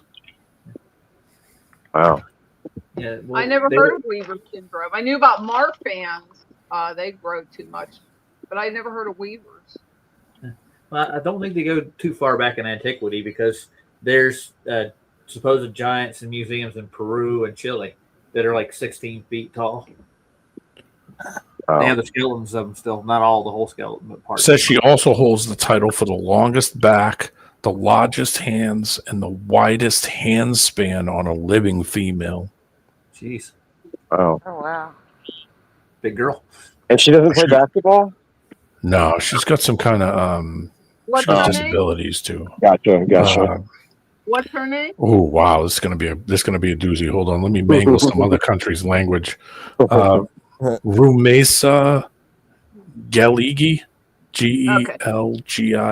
She's Turkish. Okay, there's one. It's a white girl that speaks English. I think she might be in Europe, though. I'm not sure. Anyway, she's a giant. She's quite big, and she's married to a normal-sized man. She's real nice. She has a nice personality. There was like, there was a video. I don't know if it was on like one of the channels that covers different subjects or whatever, but it was just like a whole video about her, and she was talking about her life and what she has to deal with. She can't fit in a regular. I threw a video in private chat if anybody's curious. Yeah, she can't get into a car, and I mean she's literally. I mean she's a giant, like you think of a giant, a really giant. Yeah. In archaeology, they found a couple of beds in the Middle East of some of the older kings. They were like 16 cubits long. These are their beds. So they didn't find necessarily their remains, but their beds are long and huge. So 16 cubits is about the span between your elbow and your tip of your finger. So that's about 2.5 foot. So 16 of those across. These guys were sleeping in beds like that. Wow. She's single and ready to mingle, boys. Boom, boom, boom. Oh no. From the other night, that was funny. That's an all-day job, isn't it? I thought it was like a 2-minute job. Oh no, you didn't see last night's show, did you? Oh. No, wait a minute. I gotta say, like 7'7". Now that's high maintenance. Okay, sorry, I had to say that. That was good. Thanks. Yeah, what was with that Enos thing? Because I started to look around today, and I thought that was weird and creepy. Yeah, it totally was. Well, he himself, like during that commercial, he was what, like 35 or 40 maybe? 43 or something. Okay. It was under 50. Just the name of the dating service was. I mean, why don't you just call it Fossils? Yeah, right. It's not a Or dating fogies. service.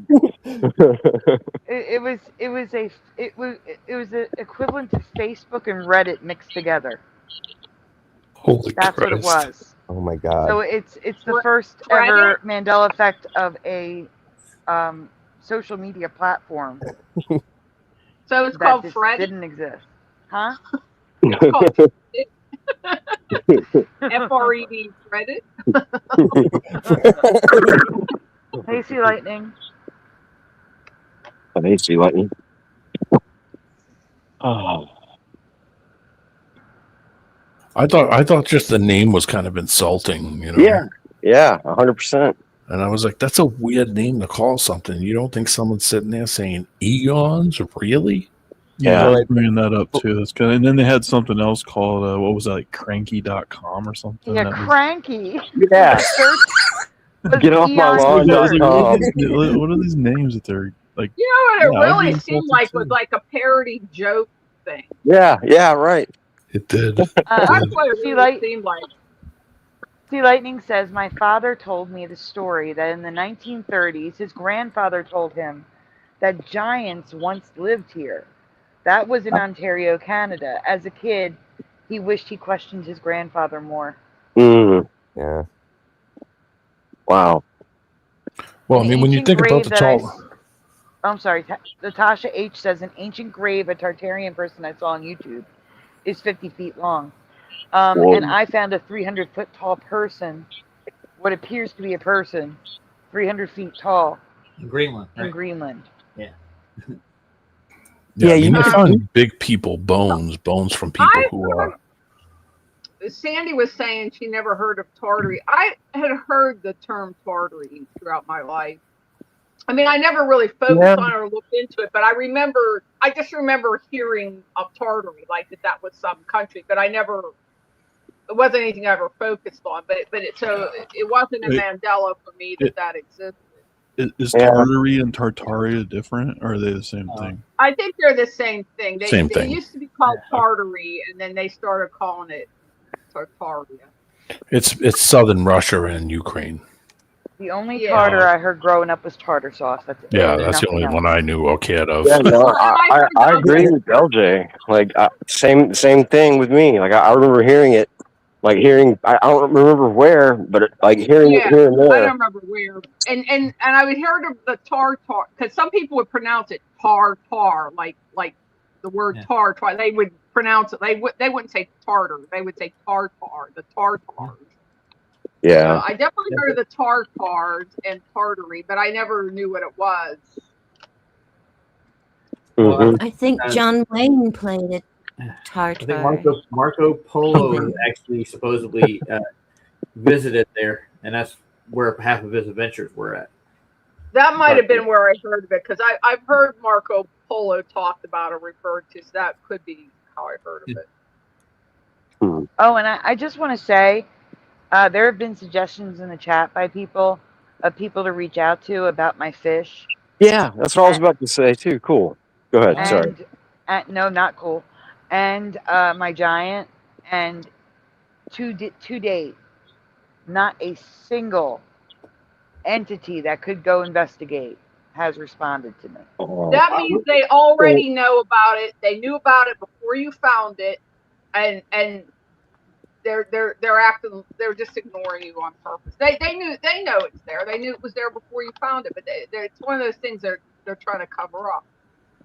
If they were to cover, that doesn't make sense. If they wanted to cover it up, they would have it in the blurred sections like everything else is blurred. Yeah. Seems that way. Well, there's a blurred at group all. here that found The something thing like is, that. the powers that shouldn't be have surveyed every inch of the earth. They know everything that's there. So like they knew it was there, but they're ignoring you on purpose. Yeah, somebody supposedly found Leviathan in the Southern Ocean. Sorry. Yeah, I saw the Leviathan. It's still smaller than my fish, but I saw it. Probably more like hiding the information. Unbelievably big.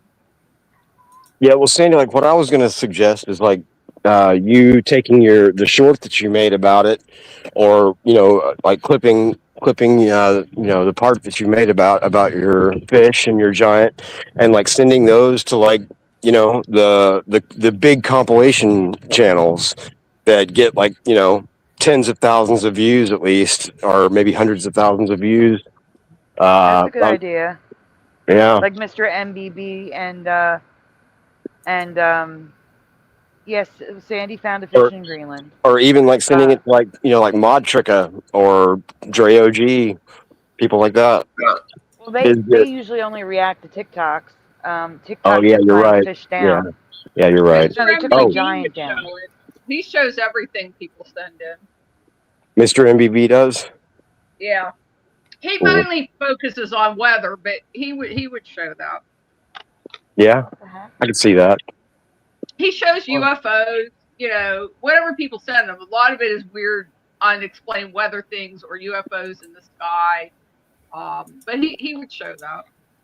Yeah, that would get a lot more eyes on it. That's really ironic. I had fish sticks and tartar sauce for That's dinner. a good test. If Mr. MBB doesn't show it, you know something is really, really wrong.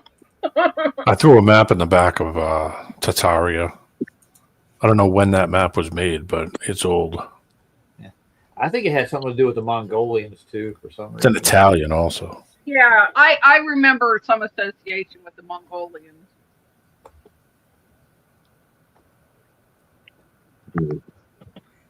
It's right up at the Arctic Circle there. Goes all the way to the top. There's a theory that the Great Wall of China wasn't made by China. That was the other theory, but that the what do you call it? Are on the wrong side. The places that you would. The other thing is there's not just one wall. It's just that's what people did back then because physical walls would work against the weapons of the time. Yeah. So a lot of countries had big walls like that, and it isn't one wall. It's a whole series of walls.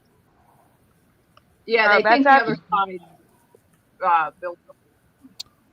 That's absolutely true, Hammersbacks. They don't want to acknowledge the human race of giants because it doesn't fit with their evolution theory. Same for the fish. Yep. Because according to science, the largest fish is Megalodon. Megalodon was only 50 feet long. This thing would eat 6 Megalodon in one bite. Yeah, that's 2,000 feet long. 2,000 feet long. That's how long the fish is.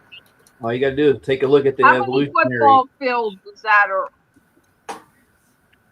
How many? how many football fields is that fish? 2,000 feet? Yeah. All right, hold on. How many football 7. fields? About 6 to 7. Yeah, almost 7. Not quite, but Oh yeah. My fish is 2,000 feet long. How come it's The not diva in the fish. fossil That's the name of record? it. Yeah. It should be I named it. labeled, marked as an evolutionary species of some sort. Yeah. Well, I already found the evolutionary species. I found the fish that it is now. Right. The pocket shark, I believe, is the evolutionary great grandson of my diva fish. The diva fish. I like it. The only thing that's ever been proven is microevolution, and that is not one thing changing into another thing. That is No, just species to species. one thing that changes features on itself.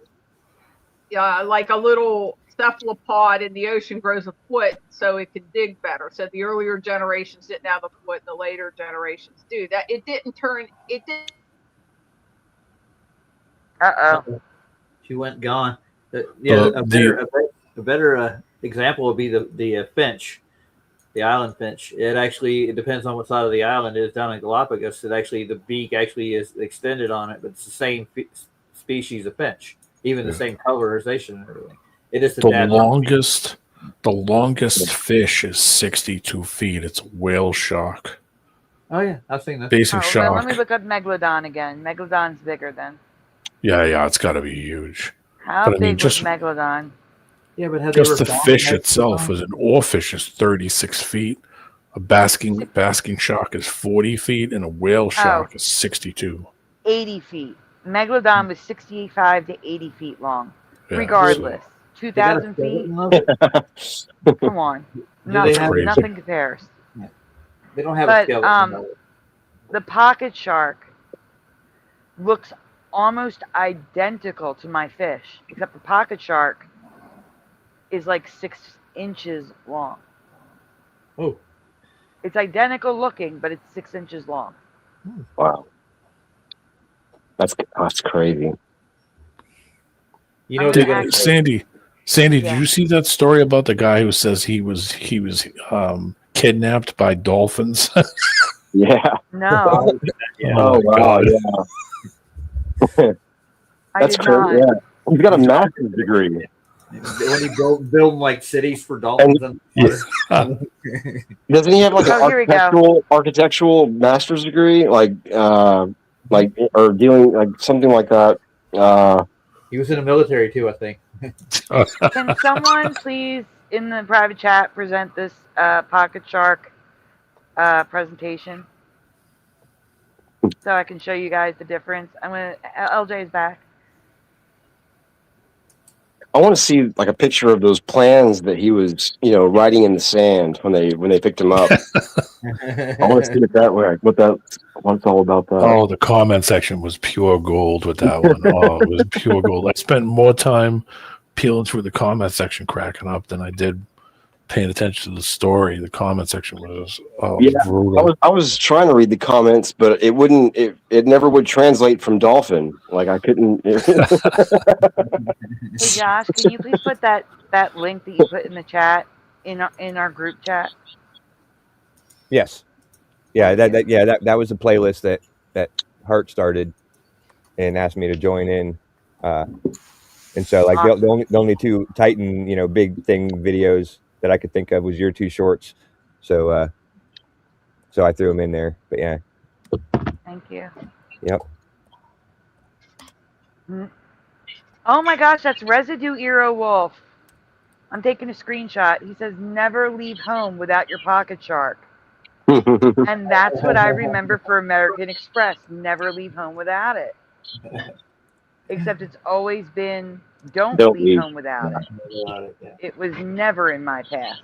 And that's Residue. Definitely never. Absolutely. Never leave home without it. That's like, but wait, there's more. People still say that in common parlance. People say that. They'll say it about different things, Yeah. Never leave home without it, whatever it is. Never just is more, it's a more elevated way to say it as opposed to don't. And American Express was a more elevated card. Never fits, don't doesn't. Curious, like never leave home without it, and it falls trippingly off the tongue, whereas don't doesn't.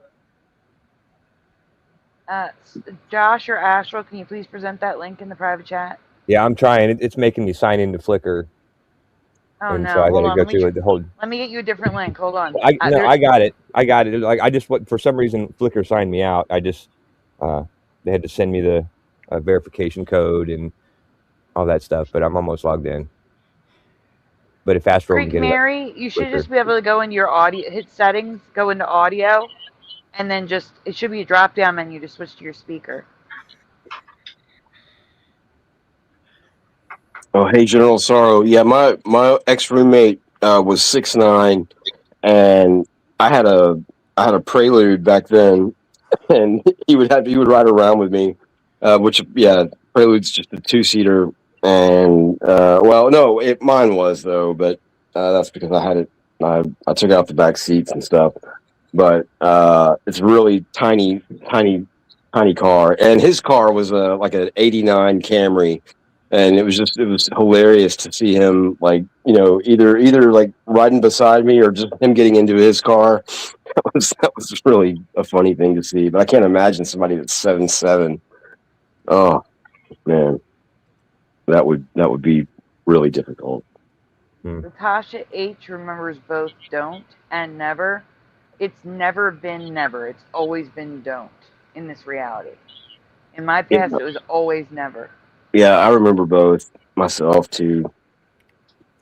Yeah. Hey, Sandy, I'm getting the 404 error, so you might That's want what to I'm saying. resend Let it. me get you a Yeah. different link. Hold on.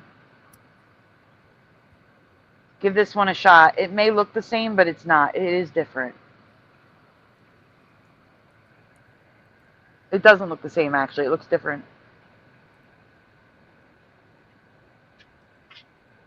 Does that mean it is the same?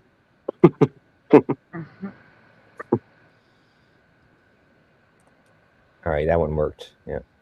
Yay.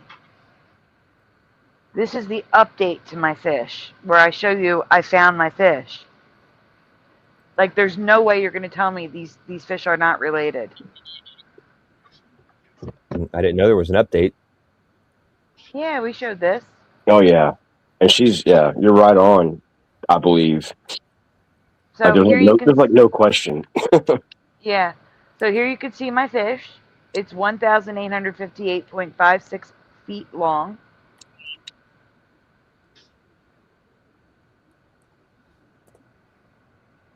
And you can see below the pocket shark. Now, keep in mind, the face is gone. You're just looking at the preserved body. But you can see the tail is shaped almost the same. It's got the same amount of fins on the bottom. It's got the same shaped body. And it's got the same fins on the top as well, though it's hard to see right there. But I believe that's a prehistoric version of the pocket shark, except the pocket shark is 6 inches long. And my fish, which was preserved in ice and is now in mud, is 1,800 feet long. It does look like a fish. Yeah. It is a fish. Either that or a whale, one of the two. It's got a shark's tail. It might be a prehistory with the size difference. Can you zoom in on my fish's tail, please? So you can see it's got the straight tail with the long one underneath it. Yeah. It's definitely a shark tail. You can see the boning under the skin, which was preserved in the tail. You can see some fins. One fin broke off. It's on the bottom underneath. Okay.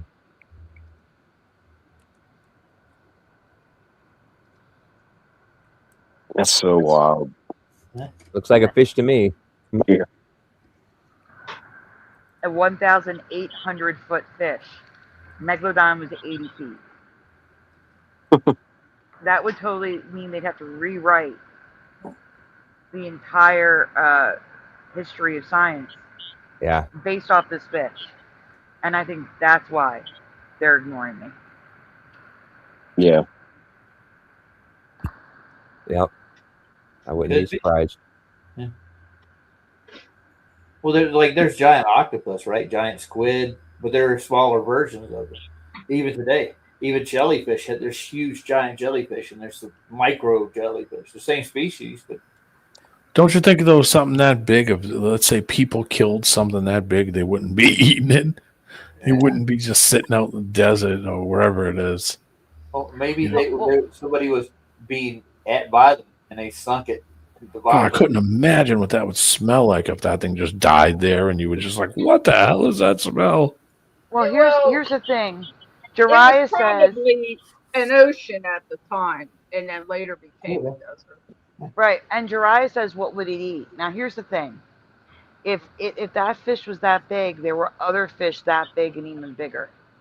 And the human, what appears to be a human that's right near it, is 300 feet tall. So a 300-foot person could probably catch a 2,000-foot fish. Like if there were multiple, with netting and stuff. That'd be like us catching sharks, Well, maybe they get caught up in the flood. Then they both perished. Yeah. Could be Yeah, but you would think of something with that mass would rot. It wouldn't. I mean, it froze. It was under the ice. Yeah, maybe. That's a funny looking profile. Both the fish and the giant look like something happened almost instantly and froze them in place, like a flash freezing. Yeah. One theory about the flash frozen, like the what do you call those things? The fuzzy elephants, Woolly mammoth. woolly mammoths, all that. One theory is when Noah's flood happened, it says that like the crust cracked open and there was water under the crust which shot up into the air. Plus, it had never rained before that because a mist came out of the ground. So there was water there was a dome, a water dome, and so that water dome came down as rain, and the cracks formed, and all this water just shot up into the air, and this happened so fast that it came down as ice and snow and flash froze the things that were in those geographical areas where it came down as ice and snow. In Islam, says Natasha H., Adam is over 500 feet tall. Whoa. That's interesting. And this is the only individual pocket shark they've ever found. The only one, huh? A poor They're bastard. Oh, Now, whose pocket was it in then? It's called the pocket shark. If that's your pocket shark, there must have been an even more giant person to have the pocket. I love how they took. I'm sorry. I was going to say I love how they took like a crayon interpretation of it on the bottom.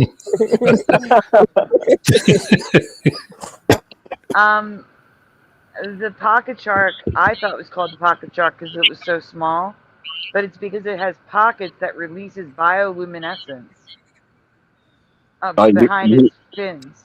You hear that, Josh? You can go pickpocket it for its bioluminescence. Well, I was thinking maybe it was found in LJ's missing pocket from her shorts that she wore to the gym one time.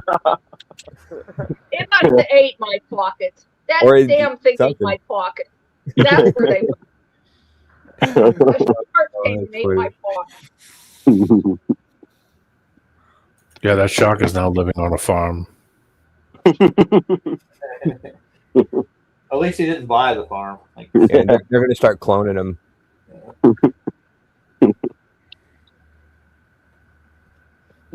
I love the crayon comment. That was hilarious. Like we have an honest rendering of the shark. Kid drew it. Yeah, the artist was 5.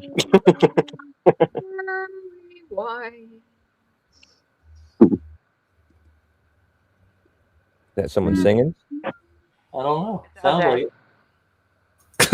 General Sorrow said the Rip Taylor shark. it's the gayest shark in the sea, man. Oh my goodness.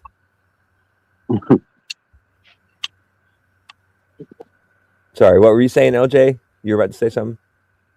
Oh, I think somebody mentioned singing. I was singing Mac the Knife in the background. You know? Oh, that was you? Oh. Yeah, no, yeah. I didn't know if somebody was singing or if somebody like had a video playing. Yeah. Yeah, I don't know that song. I I just do not remember know that song. Anybody seen Clockwork Orange, right? Yeah. Yes. What was Alex's favorite thing to do when he'd sing in the rain, right? Yeah. Singing in the rain, he beat people up while he was doing it. Yeah. This flashback for a minute. It's not seen that in forever. Yeah. Yeah. So you remember Clockwork Orange, not A Clockwork Orange? Yeah, but I remember. Yeah, I remember Clockwork Orange too. I don't remember the A part. It was just Clockwork Orange. Yeah. Yeah, me too. I remember A Clockwork Orange. I did a report on it. Oh, nice. What kind of report? You guys share it with us. Oh God, it was like, when I was going to college, you had to do reports on things. So I did one on I gotcha. Clockwork Orange and its symbolism and its ultraviolence and its language. Oh, that sounds like an interesting report. There was a lot of symbolism and language and all kinds of stuff in that movie. Yeah. Man, great. what a Miss Mary, freaking do you genius. remember the A in Clockwork Orange being an upside down V or having an eyeball in it? No, I do remember a Clockwork Orange, but I don't remember that much detail. On the poster and on the cover of the video, it had that on there, I think.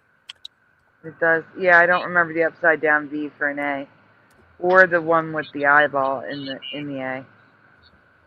Well, in the pyramid, I should say. Huh. I wonder if the anarchy symbol had been. Well, that invented pyramid at was that time. actually iconic for the styling of the movie. That's also what the White Stripes reference to, with their 7-nation army. That. Yeah. That's exactly that triangle. Good thing you brought that up. That reminds me. You know how that song was wrote? No. Okay, so when Jack White was a kid, he'd always was afraid of Christmas because he hit his bells, and they told him that was the Salvation Army. So he thought of that, and he's like, he thought it was the 7-nation army. They were coming after him. So he wrote that song about the 7-nation army. Wow. Weird. So that song's called A 7-Nation Army? No, it's just 7-nation army. Okay. I thought that's what you were saying, boy. Like what were you saying about the A in that song? Watch the video for the. Okay. The video. The iconic video where it's constantly this triangle that moves towards you. Yeah, right. Yeah, now I remember. Okay. Yeah, I got you. That triangle is actually from A Clockwork Orange. Wow. Josh, I'm sending awesome. you 3 posters, which are all different. Okay. Yeah, I appreciate that, boy. Guys, I'm going to get out of here. It was good to see you all. Thank you for having me on, Sandy. I appreciate it. I gotta go. I gotta try to get back to sleep. Thank you for joining us, G-Man. It was my I pleasure. appreciate you coming up here. Yeah, right on. Good to see everybody. See Yeah, you on the good street. See you too. Good to actually be on the panel and actually talk to you. Because every time you come on the panel, I'm never there. So I actually get to talk to D-Man. So I feel privileged tonight. Good to see you guys. Thank you. Yeah. Talk to you later. Before you go, Have a good night, man. I'm thinking about bringing back Appreciation Week. Is it going to be a me appreciation cool. week? Because I love the appreciation weeks. I had 3 drunk people on my appreciation week. I broke every record. Oh no! Oh, hey, I can break that record. I got more than 3 drunk friends. No, I'm just kidding. I loved everybody who showed up. It was funny. It was. It was a wild time. All right, we'll talk to you later. Later. Good night. Later.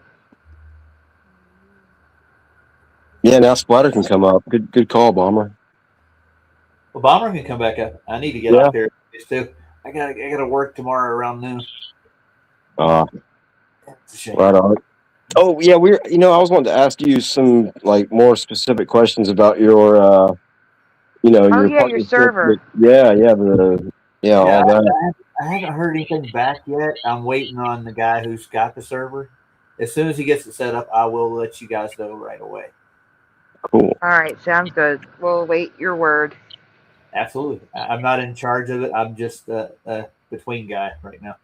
Right. I would love to have a platform where we could freely talk about things. Yeah, that'd be cool.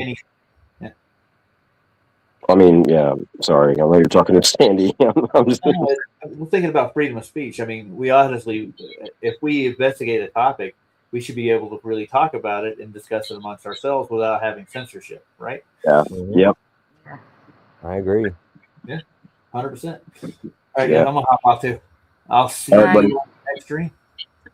Next stream. Have a great night, Roger. Thank you. Yeah. You're welcome. Yeah. Good night, Roger. Night. And then there were 8. 2 spots available if anyone would like to join us. Yeah. I was gonna go make coffee, but I don't want to make you feel bad. Oh, you're okay. We're gonna be dropping off like flies. No. Tell us your funny childhood stories, goofy things you did as a kid, things you remember, things that weren't good. Josh, can you please present those 3 pictures in our group? Oh. It's the Clockwork Orange posters. Yep. Like when we talk about something, I want to show in case people are unfamiliar. Yeah, Bomber Bomber's is back. Yay. Hey, Bomber. I rushed out because I thought Splatter would want to come in, but I he didn't. know. And I didn't say thank you and good night and all that stuff. Yeah. But, Well, that was so Oh, it's nice of you okay. to just hop out and make room. well, it was for selfish reasons because I wanted us to all peer pressure him into. You're not supposed to say that, you know. Oh, I can't help You do it. it for selfish reasons, but you don't tell anybody. Come on. I mean, it Bomber. was completely selfless. Yeah, exactly. Exactly. That's what you meant, right? Yeah, you misspoke. No, the next show will be a show, but it'll be like a pretend show, but it'll actually be Splatter show. An intervention, Astral. Yeah, he's never gonna come up on a show you could again, take man. that route. Like, yeah, it's just a regular show. Come on. And then Sandy just turns it on. Turns like, And then everybody leaves except for me and Splatter.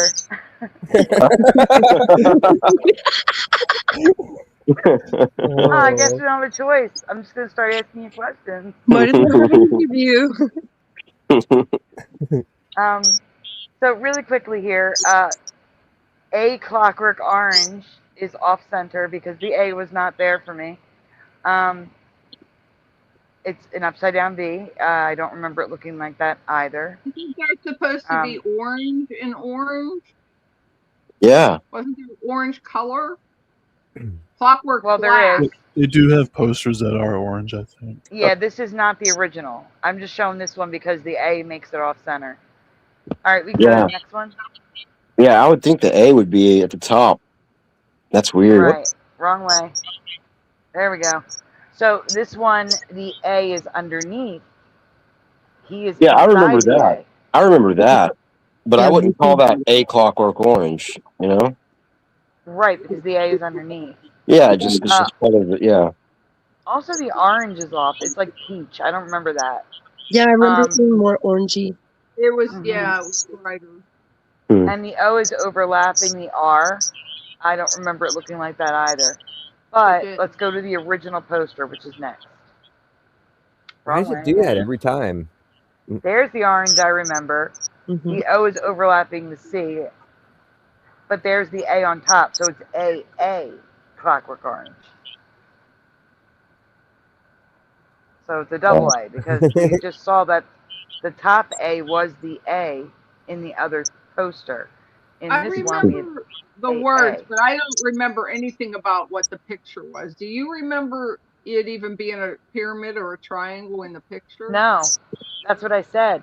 First off, Yeah. the A in the word orange was just a normal A for me. I don't remember Right. the pyramid A, and Yep. it wasn't A for me. It was just Clockwork Orange. Yeah, I remember the words very clearly. I don't remember. Maybe if you showed what I remember, I'd go, "Oh yeah, that's what the poster was."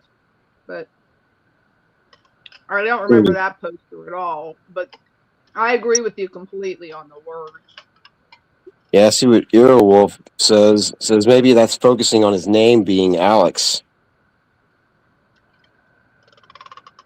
You know, it could be. Oh, yeah, I would have never remembered what his name was. Yeah, that's a good point. But I mean, but there was, you know, the other guys didn't have their name. Like there's nothing that was like, yeah, it doesn't reference anything in the movie.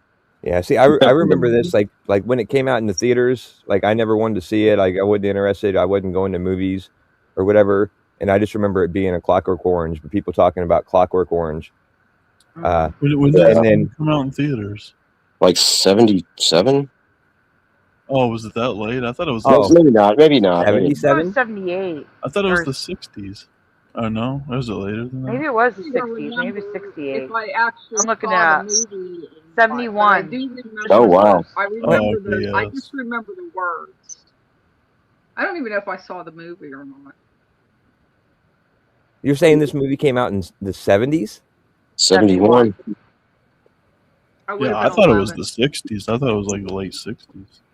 I probably No way. I probably didn't even see the movie, but I do remember seeing those orange words though, the Clockwork. I remember that logo. I probably saw the posters and commercials for it. It was still very popular in the 90s because I remember when I was in school, people were talking about it and Yeah. Yeah, I it's saw one it. of those Saw it in classic movies '96. that everybody like Yeah. still references. I should Yeah. probably watch it because Yeah, what do they call those? A cult classic. Yeah. yeah. There's no way this came out in 71. Like I could have swore I remembered it. Like I remember it older than that. I thought. Huh? That's weird. So I Yeah. always associated it with like some like around like the hippie like era kind of, but obviously it was over in England. But yeah, I Yeah, just I always would've- associated it with hippies. I meant to say 71 68, not 78. I thought it 71 was was 68. still the hippie Yeah, era. I would've- Hippies lasted into the mid 70s. Sandy, same for me. 68 is what popped into my head. I don't know any times or dates, but what popped in my head. Mm-hmm. That's I would have insane. been 8 years old if it came out in 68. Yeah, I was just saying. Like, I remember, the first couple of years that I had heard about that movie and never watched it. My friends were talking about it and were like, "Oh, we got to watch this movie." It was always just Clockwork Orange. And then by the time, a couple years later, 3 or 4 years later, when we actually rented it, they were all calling it A Clockwork Orange. So I always The book remember. that I had was a paperback. Well, I think Yeah, Creek. the book that I had was the paperback, and it was orange. So that was where the orange came in, as far as that went. I'm not sure what the hardcover looked like, but it was really prominent on the. It was orange cover with the other stuff on the cover. yeah, I didn't read, so I I was can't tell you born what back the book in was the like. day of literacy. Yeah, like all my nerd friends would read, but I was the nerd that didn't read.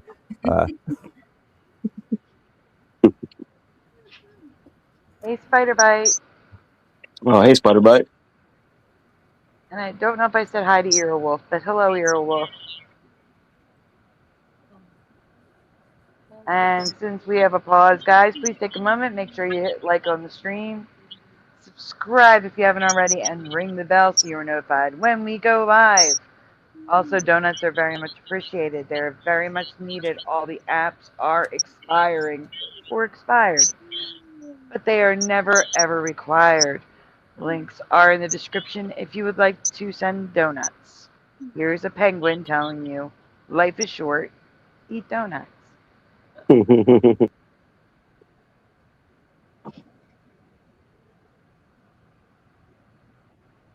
Still pausing, okay. Here's a donut dancing. Waiting for someone to speak. We just lost somebody. Uh-oh. LJ, Creek Mary, Bomber. We lost Bomber. Oh. She's There back. she's back. Where'd you go, Bomber? I booted myself. Okay. Don't do that. It happened. I just hit a button. So. It happens. Oh, Josh is seeing if anyone's on Rumble. I haven't seen the Rumble logo tonight. Huh. Yeah, I just nobody's jumped in. Yeah, there's nobody in the chat, but I listen on my phone on Rumble, like, because the one thing I do like about the Rumble app is that you can do like what YouTube you used to be able to do, where you could like minimize it or even just close it out altogether and like turn your screen off and still listen. But you can go to other apps. You can't do that with YouTube anymore. So, but with Rumble, you still can. Like, so I can open up the stream and then minimize it, and then play a game on my phone. Yeah, just the free version of Rumble. Because premium YouTube, you can shut off the screen, but I think the free version of YouTube, you can't do that. Yeah, right. Yeah. The premium version of YouTube, you can, you can turn the screen off and play it in the background. But yeah, you can do this. You can do all the same stuff with the free version of Rumble now. You don't have to pay for it. So I always listen on there. But yeah, I didn't see anybody in the chat, so I was just saying, hey.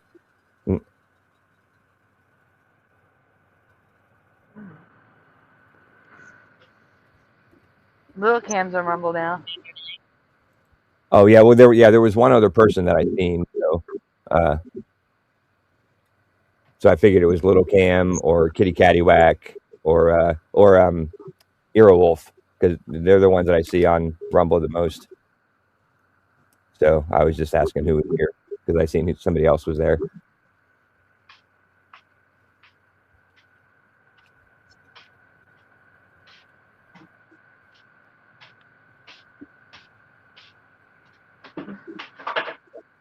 I was gonna say, what was that? Sounds like shuffling around in slippers. Oh, okay. Yeah. Is somebody shuffling?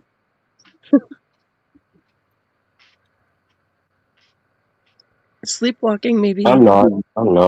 Not it. Who wasn't answering before? Was it boy sleeping? Thank you, Kitty Cattywhack. I don't know. Not me sleeping.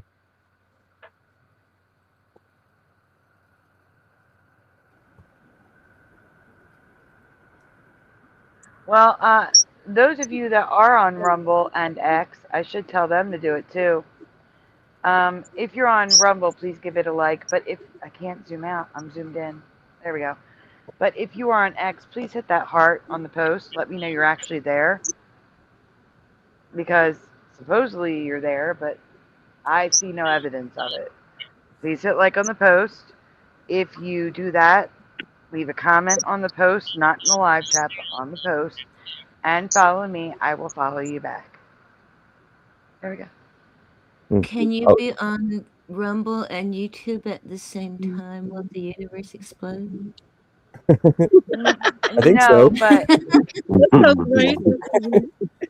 but if you're live on panel, if you go on either one, it will make an echo and we won't be able to hear. Oh But if dear. you go on, so, but normally Little Cam is on multiple devices and he's everywhere all at once. Because I have started, I play around with Rumble. I have been over there a couple of times and looked around. I even have it on my smart TV, my Roku TV. Oh, nice. I just have not really used it. Yeah.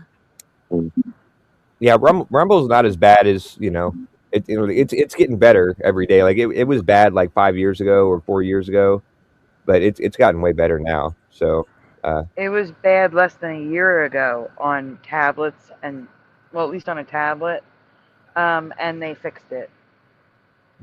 Lil Cam is here again. Oh, as soon as Cool. you said it, it crashed. That was funny. yeah. Yep, you're here twice. Hopefully the other one will drop out soon. Yeah. Hey, is HB Girl to you? Is that Kitty Cattywhack? Kitty Cattywhack, yep. Okay. All right. Yeah. So she showed up in Rumble too when I. So hey Kitty. There you go. The other one's gone. And Lil Cam says yes in Rumble and YouTube. Uh-oh. Okay. Oh, we just lost the second Lil Cam. Yes, Bomber is squeaky. We know this. It's okay. Am I? It is you that's making the noise because we can tell because when you're not talking, the sound around your picture is still going occasionally. I wonder why it's doing that. Does it sound squeaky like technology or is it? Yeah. Yeah. Yeah. I'm gonna say the only thing I could think of is what are you using to join us? A cell phone. A cell phone. Are you what browser are you using? I'm not sure. Is it Android or an Apple? Android. Oh, so probably Chrome. Yeah. It might be DuckDuckGo. Well, that's a search engine. That's not a browser. Oh, I don't know anything. So yeah, so it's probably Chrome because that's the default browser on all Androids. So if you've never downloaded another browser to get on the internet, it's probably your default one. It's probably Chrome. And like I don't know how it is on an Android, but on Apple, like I can hit a button to see all my open tabs. I guarantee you have a tab open with the show. Oh, let me or check. with StreamYard, another StreamYard tab. Okay, let me check.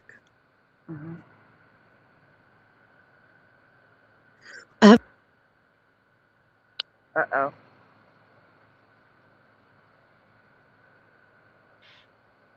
Yeah, we lost you, Bomber. And we lost the squeakiness. It's gone. Yep. Okay, I'm back. Can you hear me? Yeah. Yeah, the squeaky's gone. No, Oh, it's no, not. it's back. Guys, there Well, were like yeah. 20 tabs open. Oh. Also, I went into your mic settings and hit the reduce background noise. In mine? And yours, yeah. I don't know how you do. And it turned off, and I just turned it back on again. Oh. And it's still there. Okay, I'm gonna go back and join. Uh-oh. Oh, she just disappeared. Oh, well, it's all of us. Uh-oh.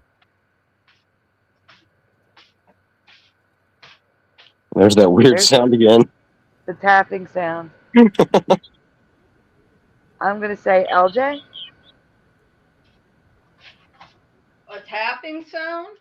Yeah, that's LJ. Shuffling Yeah. around. Yeah. Oh, that might, yeah. Yeah.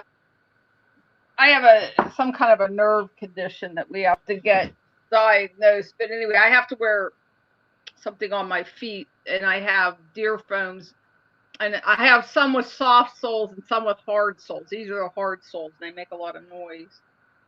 Oh. Deer foam slippers.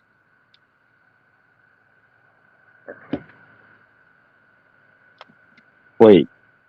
Earphone slippers? I'm trying to picture that. Deer foams. It's a brand. Oh. Okay. I thought you said earphone. Oh, deer phone. no. Yeah. They might be in Mandela because I forget which way they're spelled now. But I mean, there's DEAR and there's DEER, and I think I've seen it both ways for deer foams. That's what Yeah, I think I only remember DEER because I've bought and like sold a lot of. Yeah, like an actual deer. Yeah, I think I've seen it both ways. So that's one I think I noticed that I never talked about on here because I forgot about it till now. But that's one maybe Sandy could look at to see if she finds both spellings or not. Oh, I could. Yep. Oh, Bomber's back. Bomber, the squeaky's still here without you, so I have no idea what's going on. It is? Yeah, it's just not as bad. Okay. I think when I was shopping for them, they were spelled DEAR, and I thought those were DEER, like the animal, you know. And I mean, it's like kind of a weird name, deer foams, like the animal, and deer foam DEAR kind of made a little more sense, like they're dear to you or something. But it was like, I think my original memory was the animal, and when I was shopping for them, it had changed to your loved one. So yeah. So and I don't know if you look at it now what spelling you'll find. On from it. Parody Mike, I can't play anything. If your kids are singing a parody song, that means there's music in it. I can't play anything with music. Especially not till April 18th. I'm not risking playing anything. Unless it's just your kids' voices. If it is just your kids' voices, I can play it. So let me know if it's just your kids' voices or not. I heard sometimes they even copyright you even if it's just your voice, like humming a tune or something. Yeah. Yeah, they can sometimes. That's when it depends on what you're talking about, other than the song. Yeah, if they're assholes. Yeah. Yeah, like people were famously getting copyrighted for Happy Birthday before it went public domain. Wow. Ridiculous. Yep. I heard of people getting copyright strikes on their own songs, like songs that they create, and then they have to go to YouTube and like sort it out. But it still takes a few days to get fixed. I just think that's ridiculous too. You know what else is karaoke, Parody Mike? My outro that got copyrighted, and I had to have Ray and Mr. Super add to it so that it wouldn't be recognized. It got copyrighted like crazy. Like all of my videos got copyrighted because of my outro with Jeff's karaoke version, which he changed the words. It was a parody. So I can't play it. I can't risk it Not until that. Not until that. Date. No, community guideline strike falls off on April 18th. That's why we don't do reactions here. I can't risk anything here right now. My channel is too important to me to risk. You wouldn't play with it. Well, I have to get it charged first, kiddo. What was that? I'm talking to my cat. Oh, okay. I was gonna say I couldn't hear you. Yeah, it was real soft. Yeah, I have this rechargeable toy. I think Splatter might have the same toy because he was talking about it one night. And yeah, I have to charge it, and the cat is like sitting on the chair next to me, putting her paws on my leg, like I want the toy, but I have to charge it up. It like it flashes and it rolls around, and in a random pattern, and it's got a plastic tail on it with a feather. It mimics a little animal running around. Yeah, right. Yeah, you were showing that to us the one night after the show. Yeah. Okay. I remember that. Oh yeah. Did you see that toy? Yeah, right. Yeah, we saw that one. I just remember throwing the cat treats. Yeah, well, that too. Yeah. Kitty Caddywhack, we've been trying to figure out the squeaking all night. I think it's feedback. Because every time I hear Sandy talking, I see the thing on Bomber's thing going on. Yeah. Oh. I don't know about this toy has this little door you have to open. It's nearly impossible. I'm sitting here with tweezers trying to get the stupid door open to get to the charging port. Yeah. I just hope we don't have another entity coming from Sandy's house. It's like, manifesting through Bomber's speaker or microphone this time instead of my speaker like the last time. I recommend this toy if you have cats, and just look it up. It doesn't even cost a lot. I don't remember what I paid for. Just look up like rolling, flashing cat right, toy. yeah. Like it's one of those things from China that just has words like that. It's not a brand name. Yeah, it reminds me of one of those things that I used to see like when I would go to like fairs or festivals, and people would have like little booths set up, and they just had like a cool toy, set up in like a little square, just be running and be like, and they would sell a shit ton of them. Yeah. Just be warned that the stupid port door is nearly impossible to get open, and even if you've had it for a while, it's still nearly impossible to get open. Yeah, just got to use something sharp and thin. And they don't really even explain on the instructions very well. I couldn't even use this for a while because I couldn't even figure out where the port door was, because the instructions don't really, they just show a few pictures and arrows. Yeah, right. Yeah. It sounds like a cheap Chinese something that you get. They come with like. But it's actually pretty nice, and actually for the money, it's good. If they sold this under a brand name in America, they charge like $25 or $30. Oh right, yeah, exactly. So you just deal with not having the instructions. You figure it out yourself. It's worth saving that $25. Yeah. The feedback has stopped. Is it gone? Okay, good, because I moved my phone. I had it sitting on a it's a phone thing, like a thing. Anyway, I moved it. Oh, perfect. Yeah, it's gone. Beautiful. Cool. Now we know. You'll know you have the right cat toy because the pattern on it looks like a little soccer ball. Mm. Yeah, it's like the soccer ball hexagons or whatever they were on it. My cats outgrew all their It's not toys. identical to a soccer ball, but it has that kind of pattern on it. I highly recommend it. Your cat will like it. Yeah, my cats outgrew all their toys. They pretty much only play with like the boxes that I get from like other things that I leave after I open them. Then yeah, they love those, but they don't play with the toys that I bought or any of that stuff. They were destroying the rubber mat in my bathroom, so I got this scratching post toy for it. They don't use it as a scratching post, but they like the toy part. It has like these balls on the bottom that run in a track. Well, now they have holes torn apart and the balls all over that. They love these balls. They've got all kind of other different sizes, but these are the balls they love. They play with them all day. So I think, and then they go in the toy wondering why they can't find the balls in there. I think it probably just came loose. I think I'll put it back together again and keep one of the balls out so they can play with it. Guys, look at the screen. You see all that? But if you look in the chat, it's a little bear. Look, it's a little bear in the chat. It's a little panda bear. It's awesome. Little panda. Oh my God, Parody Mike, that's awesome. Thought my phone was malfunctioning. Where do you see it in the chat? I don't see it in Rumble, the chat. in Rumble chat. Oh, yeah. It doesn't look the same on the screen, but in chat it looks awesome. Yeah, it's amazing. Okay. I can take screenshots and we can show them if you can't see them. Well, I needed to go to Rumble to give you a thumbs up over there anyway. So. Oh yeah, here everybody should do it.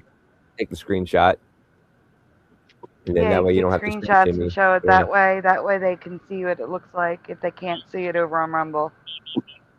Yeah, but see, that's what you should just say. Yeah, just go over to Rumble and see it. Or that, yeah. I mean, yeah, it went from 2 people to 8 people on Rumble. Oh, whoops. You know, like Well, then, within the last like 10 please, minutes. So while you're over there, please hit like on the stream. I would really very much appreciate it. If you're not subscribed on Rumble, please subscribe. Oh wow, yeah, you've only got 3 likes over here. Oh, please hit the like over there, please. Mm-hmm. Yeah. Also, donuts I'm are very gonna much drop out appreciated. and go make coffee. Okay, go make coffee. Yeah. Thank you so much for being here, Creek Mary. We appreciate you joining us. Yeah, loved hearing your grandma science. yeah, do more lives. I love your lives. Your lives are awesome. Yeah. Oh, well, thank you. Yeah. We love it when you're here, Creek. Wake up. I will see y'all maybe later on. Bye. All right. Good night, Mary. Yeah, have a good night. Oh, Splatter's here. All right. Yay, Splatter! Surprise! This is your interview. Now the party. Start with question number 1, Sandy. Just get it done. Where were you on January 20th, 1995?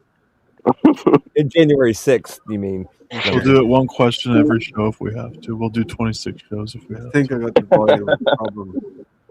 Good night, General Sorrow. Oh, good night, General. I think I got the volume problem fixed now. There's much echoing in the background. Yeah, you sound all right. You sound a little low, but we can hear you. I can hear you, at least. Yeah. Yeah, you sound fine. Is it echoing? No, I don't hear any echo. Okay. No, I thought I was repeating. I'm repeating, right? No, I don't hear it. You might have another. You might have another window playing it. Yeah, you have another tab open somewhere. Yeah.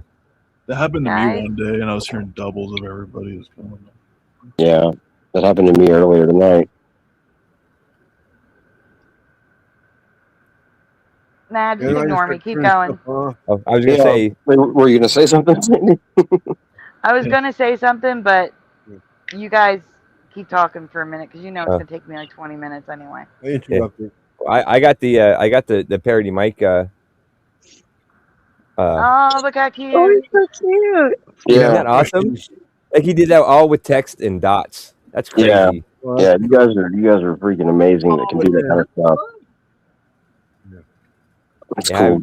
I have no idea how you could imagine even do that unless you have like a copy and paste something that you can do.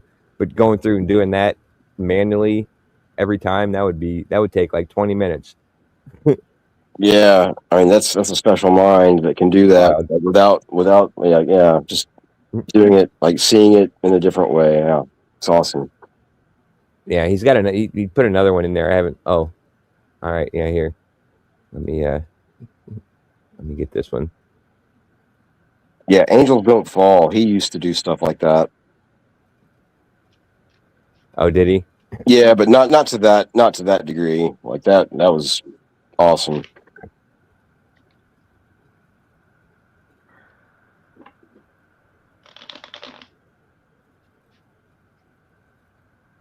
All right, yeah, that was the next one. Jeez. That's awesome, man. He said it looked better on x.co or x.com. Oh, yeah. Oh shit! I didn't even look at X. Like, yeah, this was on Rumble. Maybe I'll have to Hey go. guys, Look at the X. before we go any further, I need some trophies up, please, All right. for an anonymous donutter. That doesn't sound very good. An anonymous donutter. Sounds good to me. I You was know, gonna say it sounds great. Thank you, anonymous.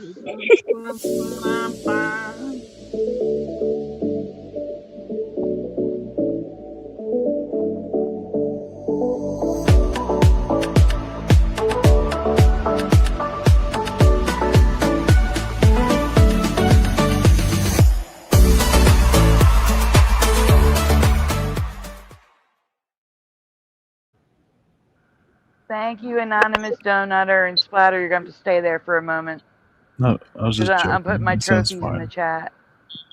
I'll let him in. Oh, okay. Thank you. Thank you so much, anonymous donutter. You know who you are. Yeah, an anonymous guy sounds cool.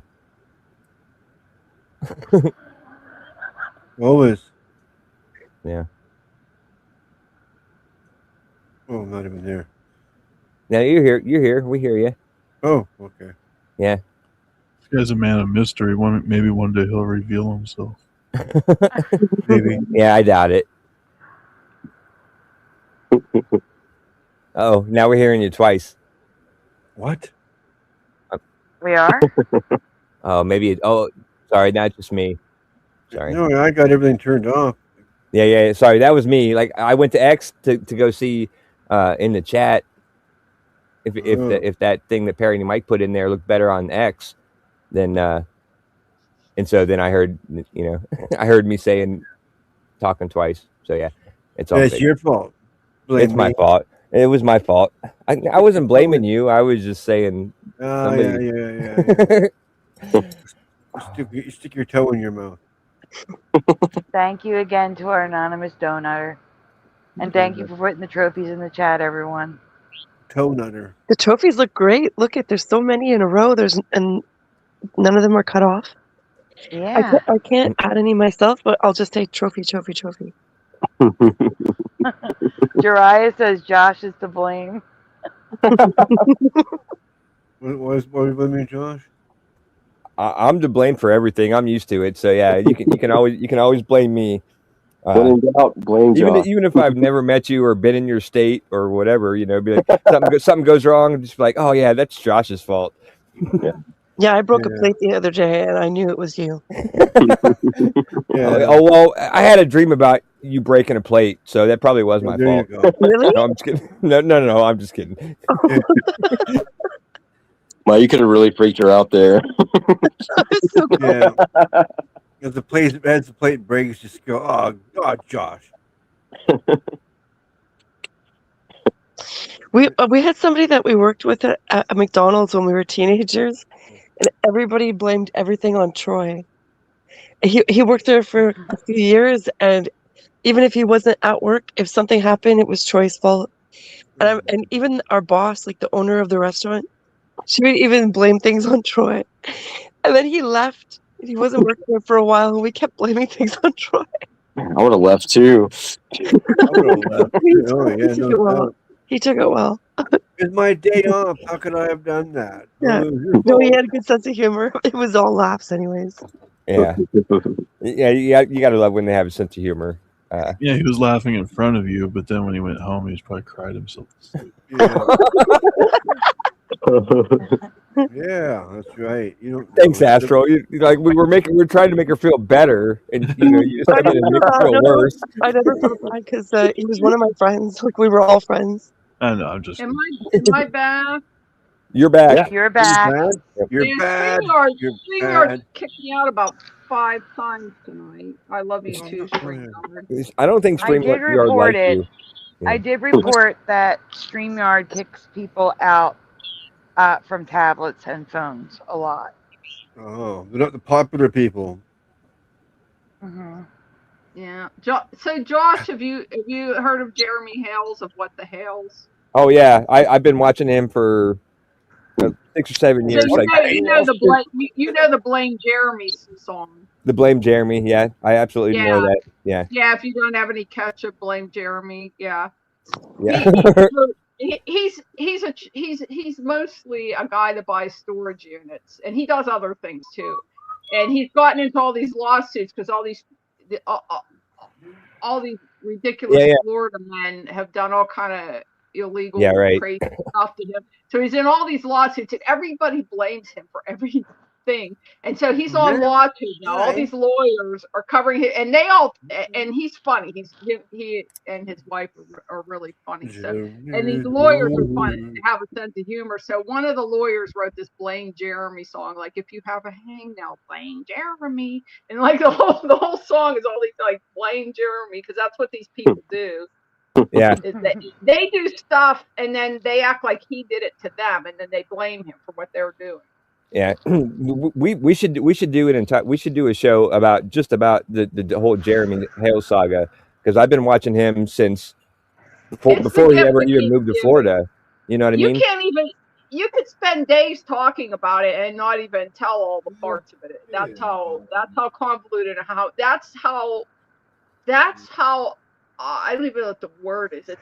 I need a word crazier than insane. The whole damn state of Florida is.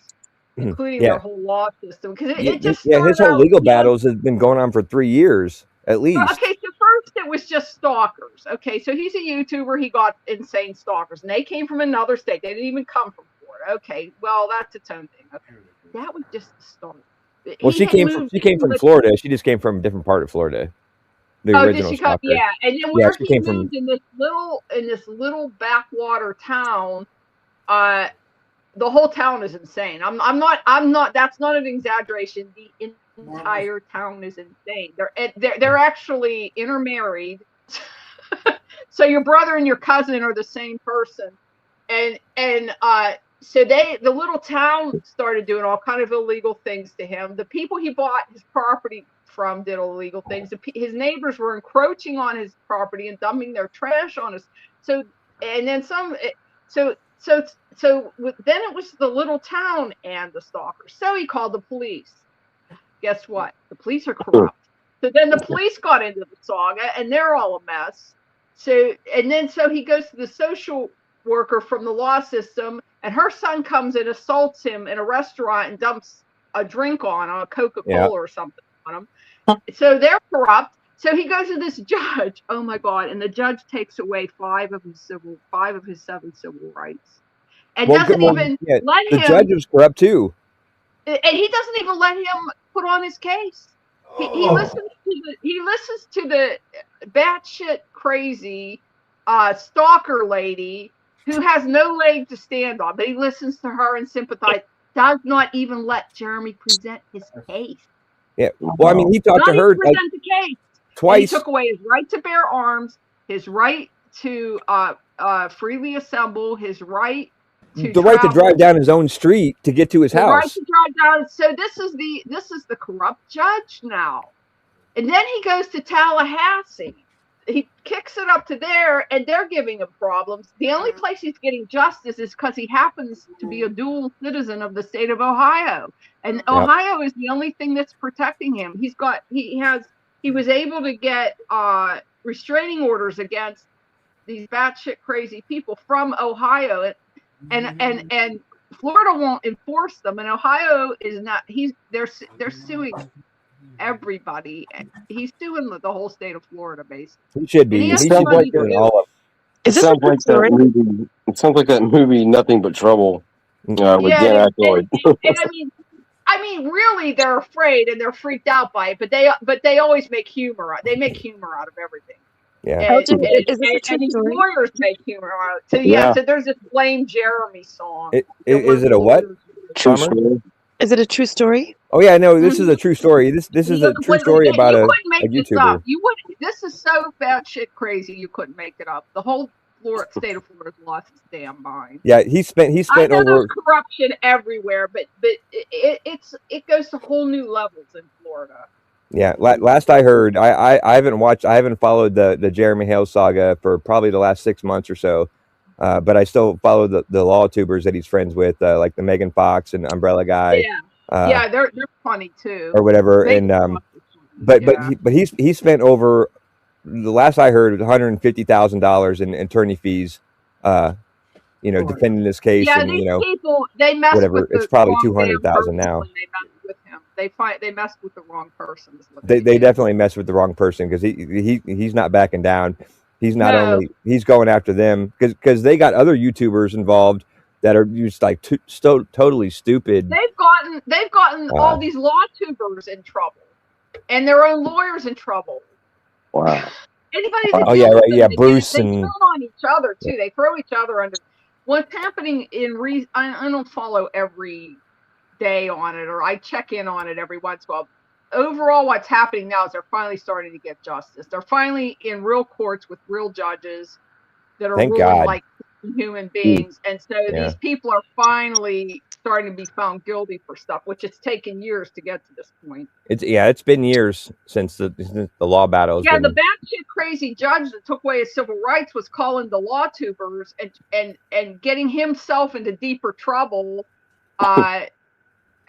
trying to go behind Jerry's. Oh my God! And it turns out that before he ever did this to Jeremy, he was like peeping on women at a Oh yeah, right. Yeah, in a and tanning, the other tanning judges booth. defended him, and I forget what the line was. It was a funny line. The crap they said, like, to blow it off and keep him on the bench. So I mean, I think he's been debenched and maybe debarred. I don't know. Like he had a bunch of other attorneys and judges come to his defense, saying, yeah, because the whole system down there is corrupt. They all support each other. Right.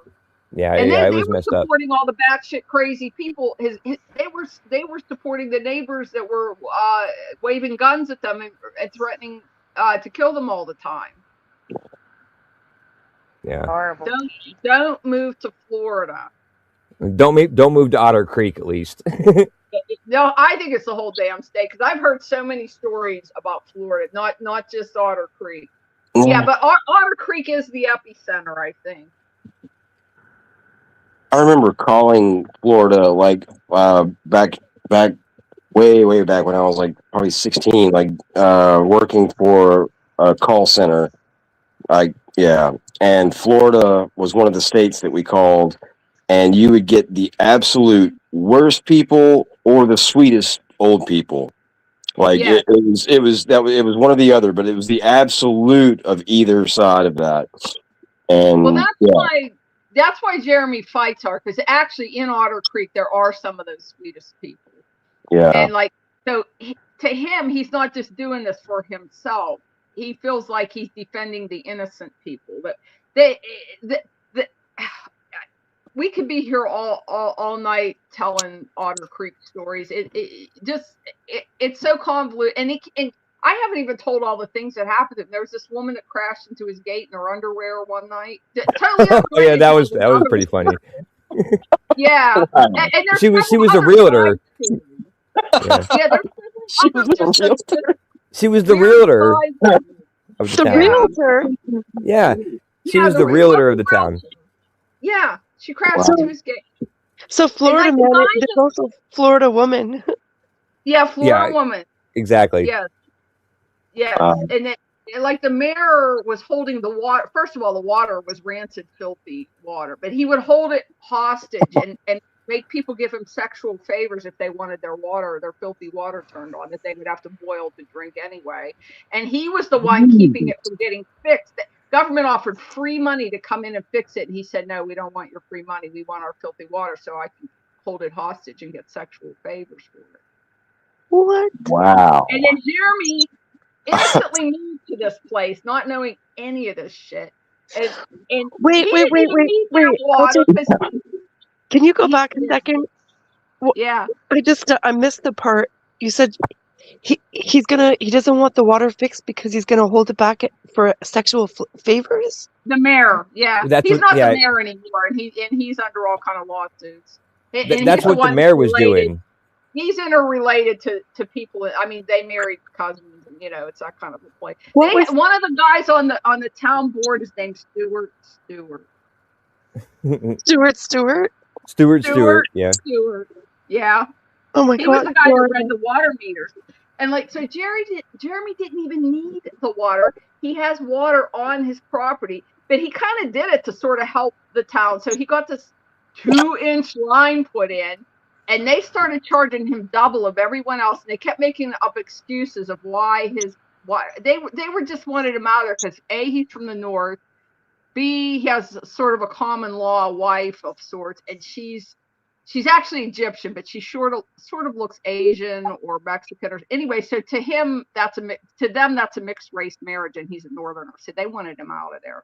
Yeah, they didn't like him. So what? She's not his cousin, so they disapproved. Right, and meanwhile, Apparently, he's got the biggest heart in the world. He put on this big Christmas thing where he bought all the toys out of Five Below, which was and people sent in mountain loads of toys, and he gave away all these toys to the poor people. Anybody could just show up and take the toys for Christmas. That's the kind of person he is, and this is the shit. Yeah.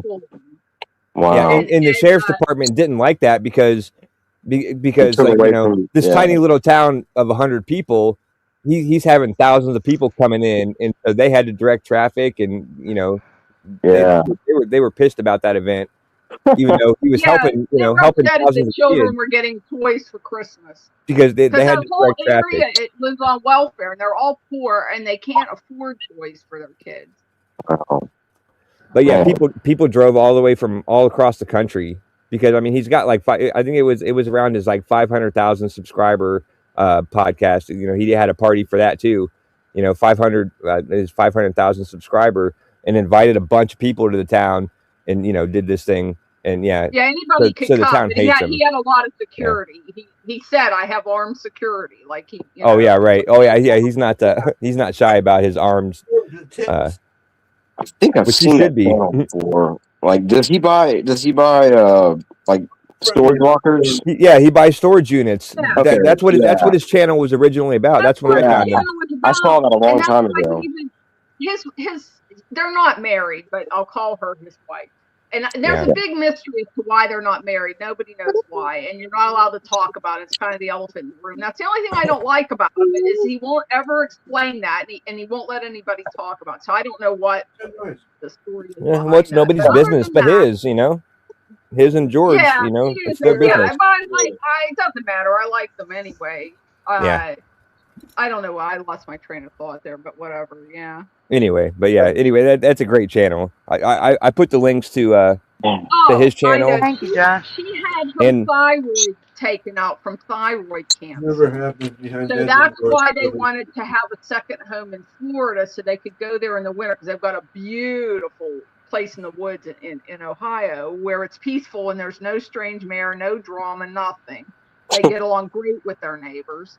And so they moved to Otter Creek just because it was central to the places where they could buy their storage units and where they could ship their stuff out from. So that's how they picked, and they got this big rural area so they could just like be in the wilderness. Plus they knew there were fossils, and he tries every way he can to either make content for YouTube or make money, and he knew he could dig up fossils on the land and do that for YouTube and make money off the fossils. So that's why, and he landed in this bee's nest. Yeah. Plus George actually has some sort of disorder. I don't know what you want to call it, but it's kind of like what Sandy is, but opposite, where she can't handle the cold. I can't handle either. Yeah, she had her thyroid taken off from thyroid cancer. That's so she liked the Florida idea because she can stay there when it's warm and then come back to Ohio when it's when they would warm. go back and forth. They would summer in Ohio and winter in Florida. Yeah, so it was something similar. So it's a totally crazy story. What was the thing that happened with What You Do in Willis when he was in Tube Town? And those people came to the mailbox, and they had a little girl, and somebody shot at them or threatened to shoot them. Oh right, yeah. That was John. That was John and the crazy stalker woman that was across the street from Tubetown. What you Like doing he came here? out, like the dude came with like his girlfriend and his kid to see Tubetown, and they drove by the property once or twice, and the neighbor across the street came out thinking that they were like spying on him, and he pulled out a gun and like pointed it at him or whatever, and then when they reported it, then the police did nothing about it for like a couple days, and then they finally went and arrested him. And then let him out and said, there's no charges here or something. You know what I mean? Yeah, It was just video stupid. of him It was all wielding corrupt. guns at people and threatening to kill them, and the police do nothing. Yeah, they did absolutely nothing. And then if you go to the court, the judge won't even hear your case and takes away your civil rights. Man, yeah, all you need is like a little weird roller coaster thing and some like mutant twins, and you got that movie, an Aykroyd movie. This is crazier than that movie, and that movie was fiction. This is real. Yeah, right. And this isn't even all the stories. There's more to it than what we've even said. It gets nuttier. Oh yes, some of the depositions, in the court, with what is her name? What was the stalker lady's name? I can't remember it. It's been so long since I've. Well, nobody actually. Michelle. knows Lynette. That's what it was. Yeah, Lynette. Michelle. They have names she had like 9 names. But, yeah, she didn't even Lynette. give her legal real name in court. That's how she was a total dumbass. She was filing documents with the wrong court name. Like she would use a different name because she had so many names, because she was like, she was using her stripper names on court documents. Yeah, she's a stripper who's also an ordained She minister. honestly would say, Michelle Preston or Lynette. And she has this child that is not hers, that she basically has captured. She conned somebody out of a child from Facebook. That's the thing that's bothering Jeremy and George. George's, I think her name is Martha, but she goes Martha, by George. yeah. It's actually her legal middle name, because That's her middle name. Yeah, right. Egyptians give every child the middle name of their father's name, boy or girl. So her middle name is actually George, so they call her George. Anyway, hey Joe. I'm losing my train of thought again, but I don't know. It's and then their lawyers are illegal too. The lawyers that they've hired to help them keep doing illegal things and getting themselves in trouble. And they all keep incriminating themselves more and more as time goes on. They had signs up all over town saying Jeremy Hells was a rapist. Oh my God. And Didn't say that word, LJ. Yeah. Don't say it again. Sorry. Oops. Sorry. He says rapist when he says it. and they're rug dealers. These crazy neighbors are rug dealers. And there was a bunch of that's what I remember. What I was going to say. The little girl that they have captive is the thing that really got Jeremy going on all this. His main goal was to rescue that little girl, and he hasn't been able to. And that crazy batshit mother keeps telling everybody that the child has all these diseases, which she doesn't have. And they don't even live in a proper. They bought this piece of property across from him that was a garbage dump. They do not have a bathroom. And then they go online and they extort money out. They said it was a tortoise rescue. So they had all these tortoises, which they've killed all the tortoises by neglect. Oh my God. And she got money from all these people. That's how she lives. She lives by fake begging online. People send to her tortoise rescue, or she'll tell other sob stories, and people send her money. That's how she's even putting on her legal. She's a grifter, 100% a grifter, and just trying to attach onto people. Money off of Jeremy. That's why she moved there. Her crazy husband. Paying your grift. 100%. That's unbelievable. Like you It know is that unbelievable. The whole thing is unbelievable. you know that emoji like where like it's like the mind blown thing. My head just did that. Yeah. It is. Everybody's head that follows this gets blown on a continual basis. We've left out stuff. There is more. This thing. Oh yeah, I mean, yeah. This was years and years of stuff. Wolf says, "Does anyone here have Tubetown on their list of places to visit? Sounds like an exciting place." Well, The way Tubetown came about was the crazy neighbor's crazy husband that wields the guns at everybody. Yeah. He was in front of a judge in court. And there was this joke. It was just a joke that Jeremy was talking about Tubetown. Like they were going to build, and he's, Your Honor, you don't understand. Tubetown is coming. So it got to be even a bigger joke. So they have this neighbor who likes them, and he's related to some of these batshit crazy people. And he's on Jeremy's side. He's real nice. His name's Willis, and he has his own channel called What You Doing, Willis. So he got Jeremy's permission to come over and actually make a tube town on the corner of Jeremy's property. It's just this goofy looking thing. You'd have to kind of see it, but it's just a goofy looking little thing. And it's directly across the street from Lynette and John's house, so they can see everything that he's doing. And he just goes up and sets up like a putt course or a lawn dart thing, just something for fun for people to come and do. Up tubes, like tubes that you would float on. So there's tubes in Tubetown. Yeah. And he put this mailbox there so people could come and like give little messages if they wanted to put a car. And that's how that little girl got threatened with the gun, because their family was on vacation and thought they'd come by and see Tubetown, not knowing their little girl. So they're in lawsuits and they're getting no justice in Florida either. Yeah. The daughter is threatened at gunpoint, and they're just tourists from another state, and Florida will do nothing. Eero Wolf says, "I just booked my flight to Tubetown." Oh, then there's the middle finger carving. Oh, that's one of the best things. Oh yeah, that's older, but yeah. Moved there, and a lot of this other stuff hadn't started. Stuff was going on with the mayor and stuff, but a lot of this other stuff hadn't started up yet. Oh. Anyway, this was just. The neighbor they moved in next door had encroachments onto their property, and they knew it. And he asked them to like move their stuff, and they wouldn't do it. So he went with a bulldozer, bulldozed all the garbage and trash, and including cars and all kind of other crap. He just bulldozed it onto their property, and then they had to actually move part of their house, like take off part of the back of their house because it was on his property.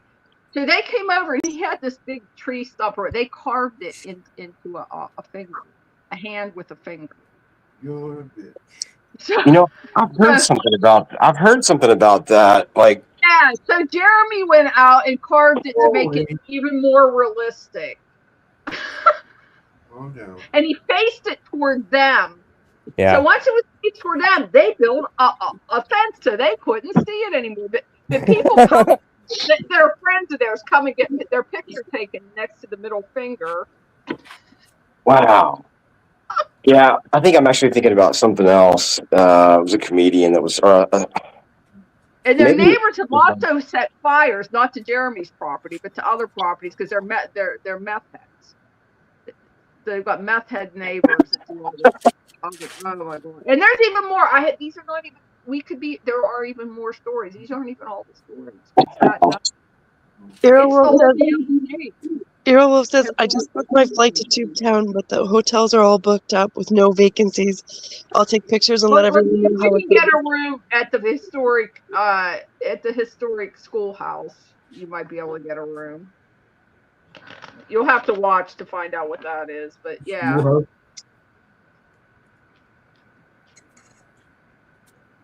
So they have sold the property in Otter Creek, oddly enough. They sold it to a bunch of hunters who aren't going to put up with any of this crap. And there was also a cell tower on their property, which was part of the reason they bought it, so they would get good cell reception. And after so many years, they would own the cell tower, which I think they do now own the cell tower. So the public did not have access to this road, but some people thought they did, and that got into a whole bunch of crap. Yeah, it's the gift that keeps giving. It just goes on and on. Yeah. Yeah, I would say definitely if you have a lot of time on your hands, go back and watch that. Out of it is the Blame Jeremy song. That's what we started with. One of the lawyers wrote the Blame Jeremy song. It's very funny. Yeah, I loved his lawyers. He had some great lawyers. And Jeremy is a ketchup-aholic. So one of the lyrics is, "If you're out of ketchup, blame Jeremy." Is it a parody of Blame Canada?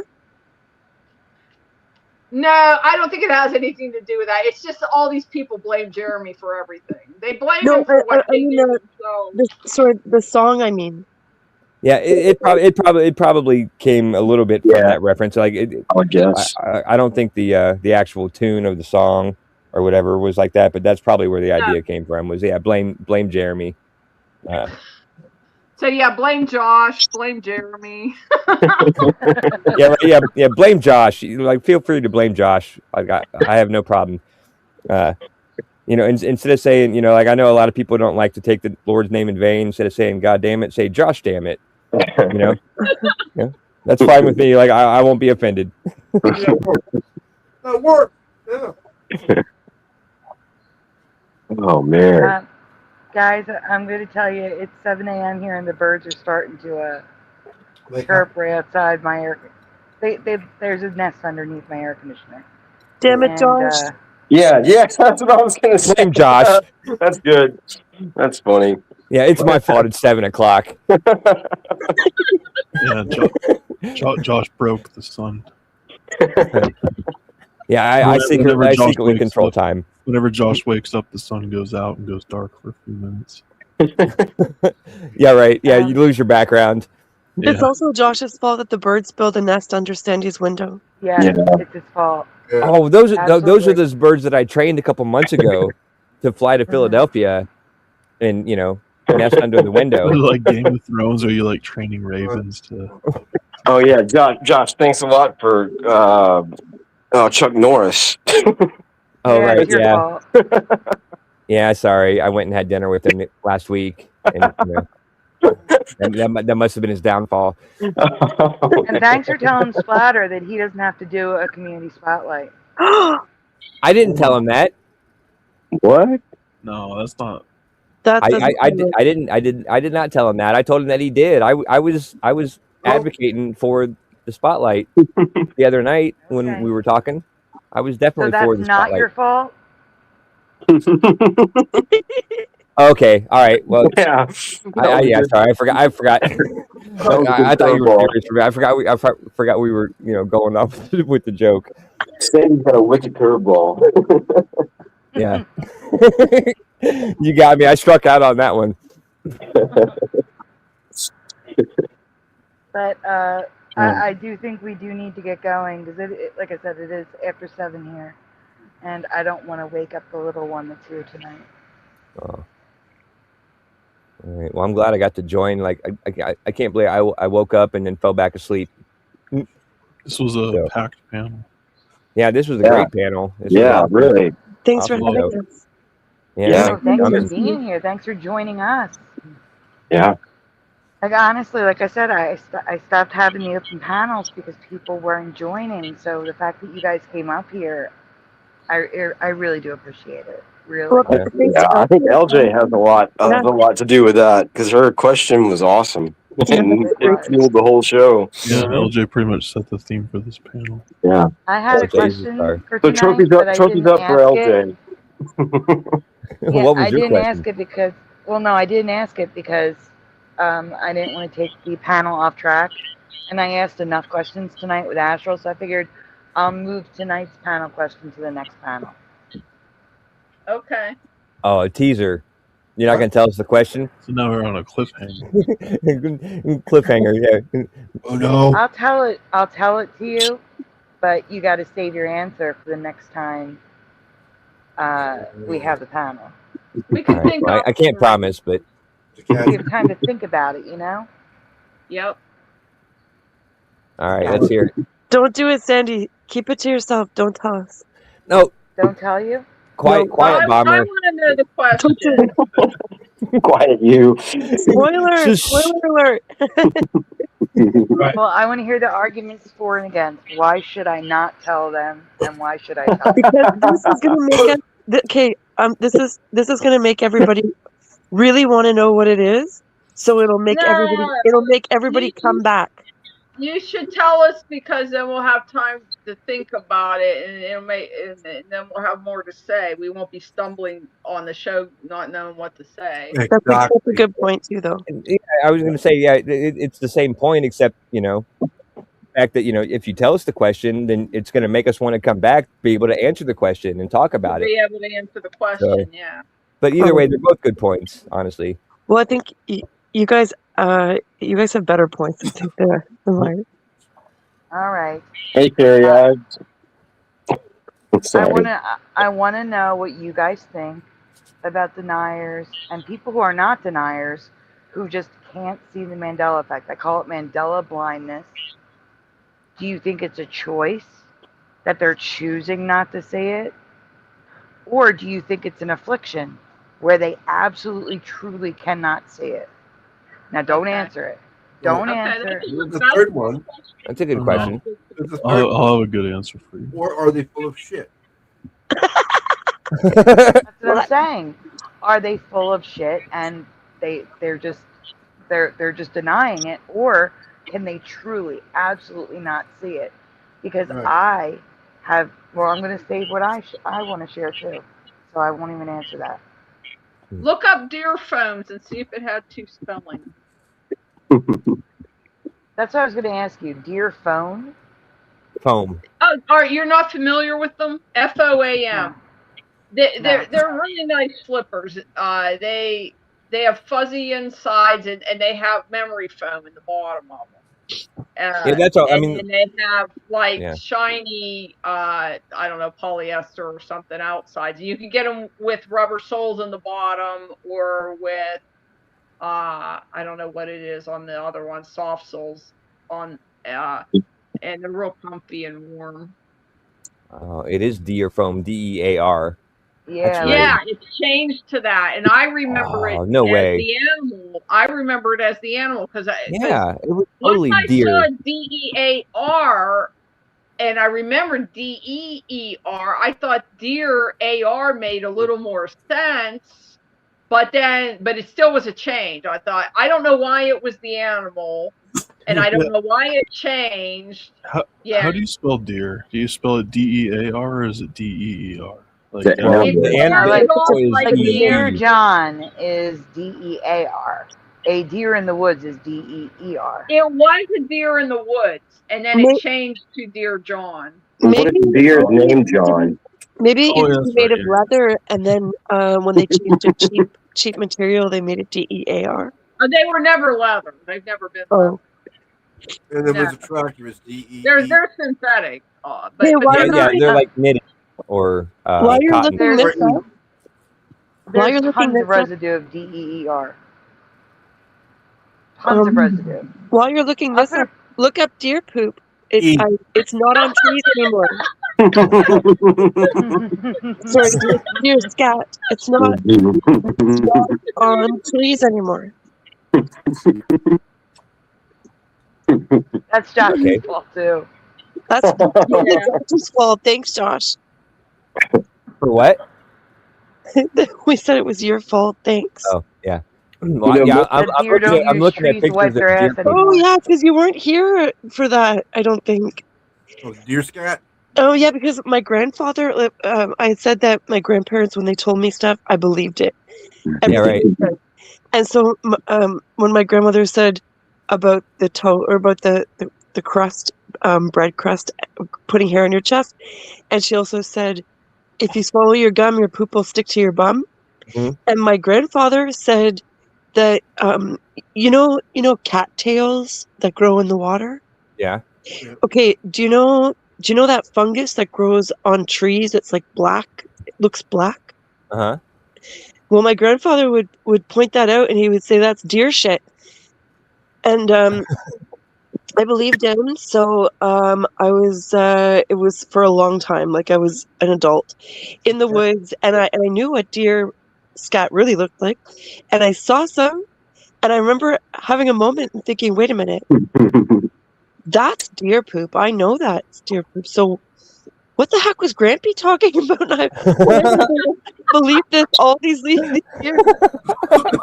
Would you say that's the moment that the shit hit the fan? Wow, and that was until you were an adult. Yeah, I don't want to tell you when that. It's 2 weeks ago. Okay, well that's still. Like, I mean, that makes me feel think better. about it in between. You never think to question it. So Yeah, I never thought to question my grandfather. Like, Yeah. you know. Yeah, exactly. That makes me feel better about believing that, you know, French kissing a girl was sticking your tongue in her ear until I was love like 12 that. or That's great. 13. You know what I mean? Well, I wasn't quite an adult then, but still, like I felt ridiculous when he corrected me on that and was like, "Oh, okay, thank God we're alone at a you know at a birthday party, you know, and not at school in front of a bunch of friends." So. Cattails. Oh, it's because it's like the shape. You know how the cattails, the brown part grows on the not grows on it, but you know how it looks like a hot dog on a reed? Like a corn dog. It's called the actual name is black knot mold. That, okay. Yeah, in it's case like anyone is curious. A hot dog on a stick. When I was a kid, we went Except camping. Oh, sorry. No, go ahead, Ast. No, I was saying when I was a kid and we went camping, somebody, I think it was one of my uncles or something, I asked what a cattail was, and they said that they were hot dogs. Like, like that.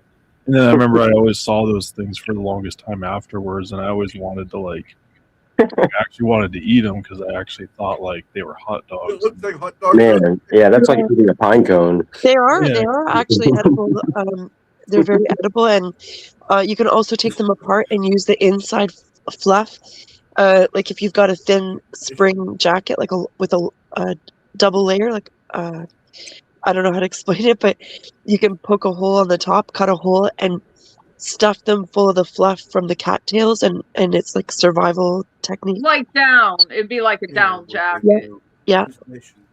Every time you move, then you just hear meowing all the time or purring if you're like sitting down. Yeah, you would survive and be cozy.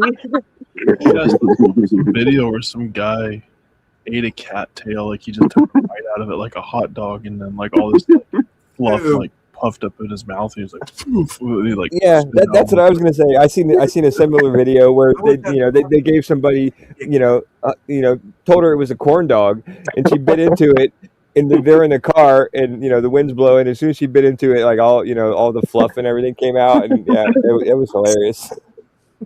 Oh, it's funny. They are edible though.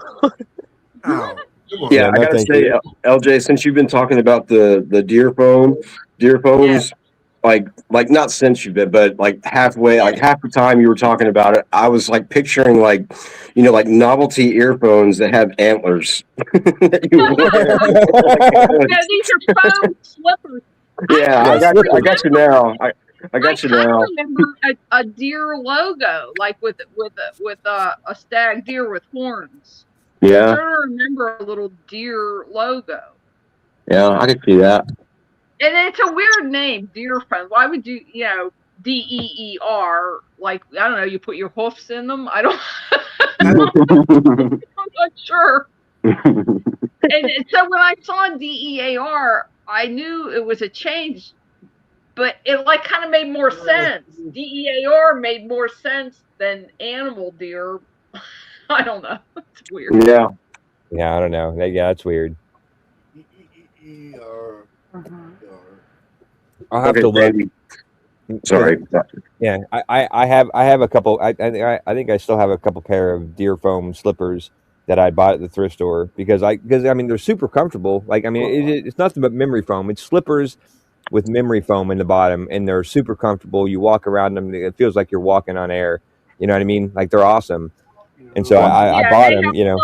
They're lined with fluffy fleece inside too. Yeah, right. And then they're warm, and they come in all kinds of different. There's different models of So they're not all identical, but they all have the memory foam in them. That's why the foam is in the name. Man, if they sold those at Home Depot, Sandy, you could make some money tonight.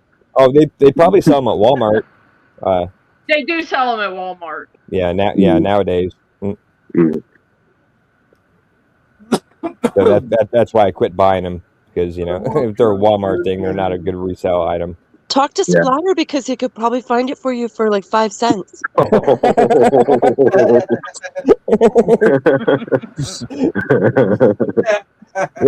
It just takes like 6 months to show up, and sometimes never. You might only get the laces. They don't have laces.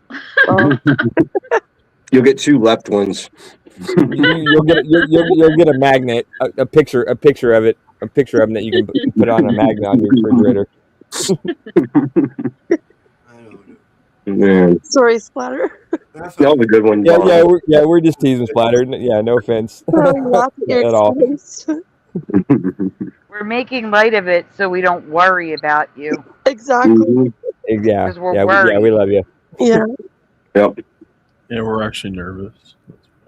Yeah, No, we are. You Yeah, we're we're worried about your bank account not getting we're hacked laughing, and but stuff. it's true, We're not worried about you getting the I'm laptop. more worried about your identity. Your identity. Identity, Yeah. exactly. All It's a that. growing concern. Exactly. For sure. Exactly. Bless Man, you. hearing Astral say he's nervous is about the most unbelievable thing I can imagine. You always sound so cool and collected, man. You're like, yeah, we're actually nervous. We're just waiting for it. I love it. Oh, great. Wow. I'm just nervous because I've been there. You've really been there too. Oh yeah, it was bad. That's the calmest anybody's ever said those words before.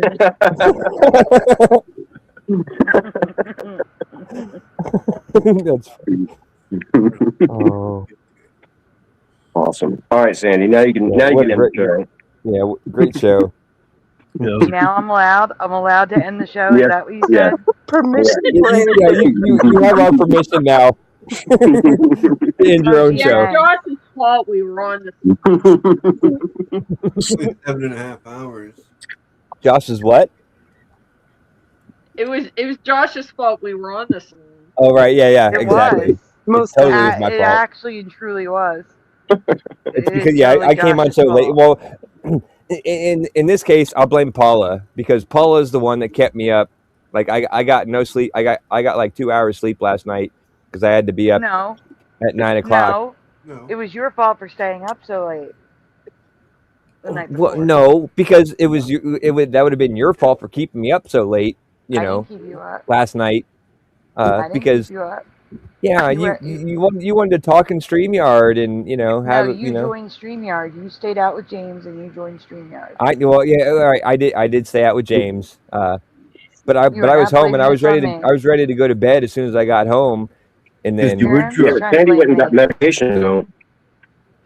Yeah, whatever. But I mean, I'm still blaming Paula on that one, but I'll take take the rent money out. The landlord's kid was coming early.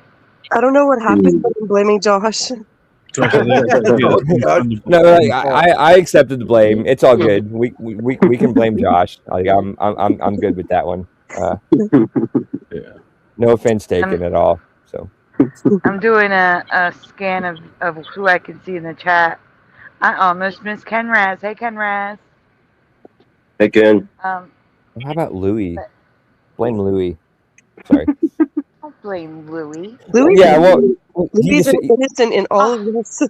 he's coming to my defense. Like he hears us, everybody like blaming Josh, and so he just came up and like he's sticking his face in my lap and be like, "Oh no, come on, it's okay."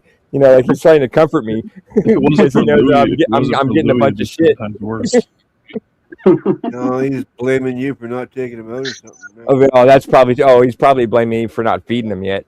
There you go. Yeah. There you go. That sounds about right. Yeah.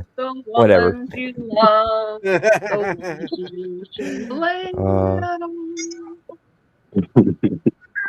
You actually have a decent voice.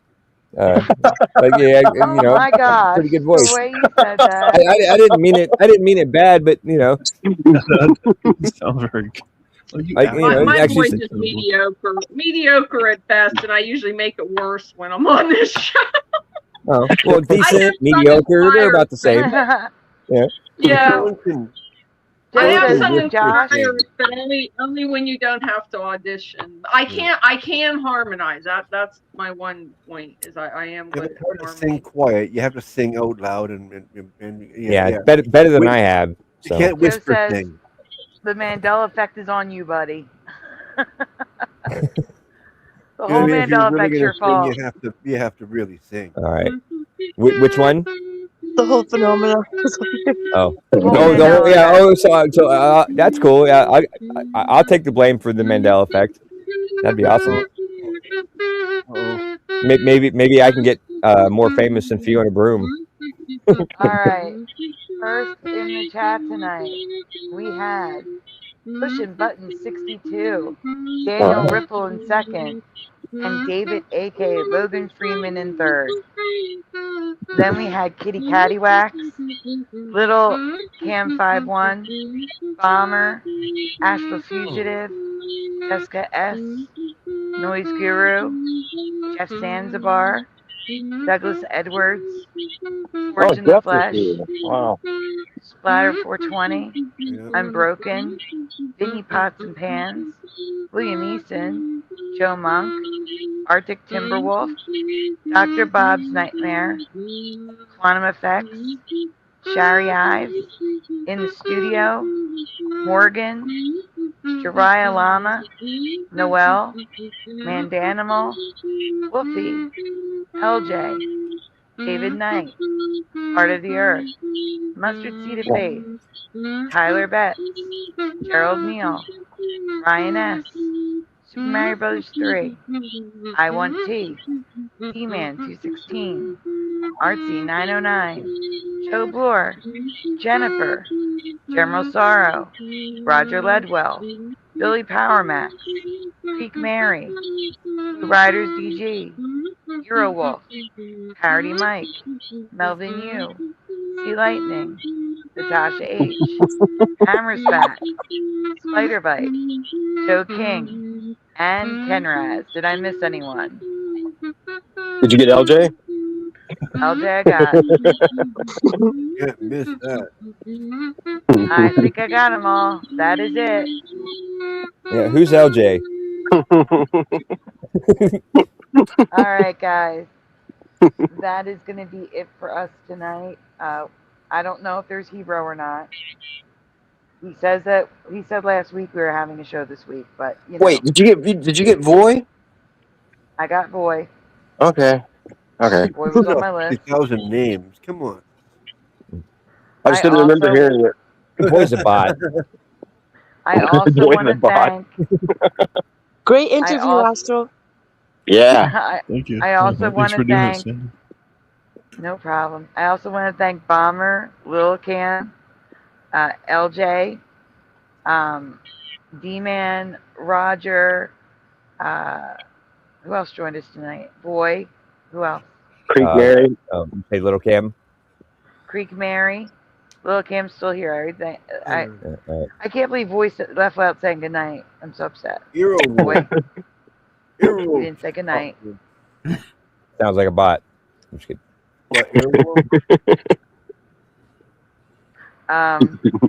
But no, I want to thank you all for joining us on the panel after the interview, and I want to thank Astral for being here and doing the interview. You did do an amazing job. Yeah. Yes, claps for Splatter. And you did too, Sandy. I mean, Astral. Claps for Astral. Yeah. Splatter is my next thing. The main Next victim. You have to do a community spotlight. People want to hear your experiences with the Mandela effect. Splatter, you're the main event. Yep. You're going to have the biggest show of all of them. Yeah. Really But it's all questions that you know. It's all things that you've answered before a million times. It's nothing new. So it's going to be easy. I hope so. Yeah, no, it's super easy. And if there's something that you're not sure about, just say, I don't know. Yeah, the time will fly by. Oh, okay. That sounds good. Yeah, no, yeah, it's super easy. It's fun. And we're you all I going to be promise you. cheering you on. You There's could not just going to be. you could just title the show that I don't know. No. Okay, we'll do that. Yeah, Ladder doesn't know. Or blame Ladder Josh. doesn't know community spotlight. Blame Josh. Perfect. Blame Josh. Blame Josh. Yeah, Ladder doesn't blame know Josh in anything.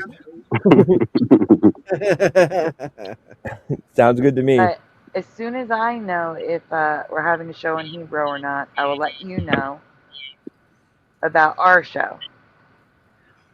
If Shifty Sunday is on tomorrow night, our show may be very late, or it might be postponed to the next day. I'll let you know when I know anything. Keep an eye on the post, please.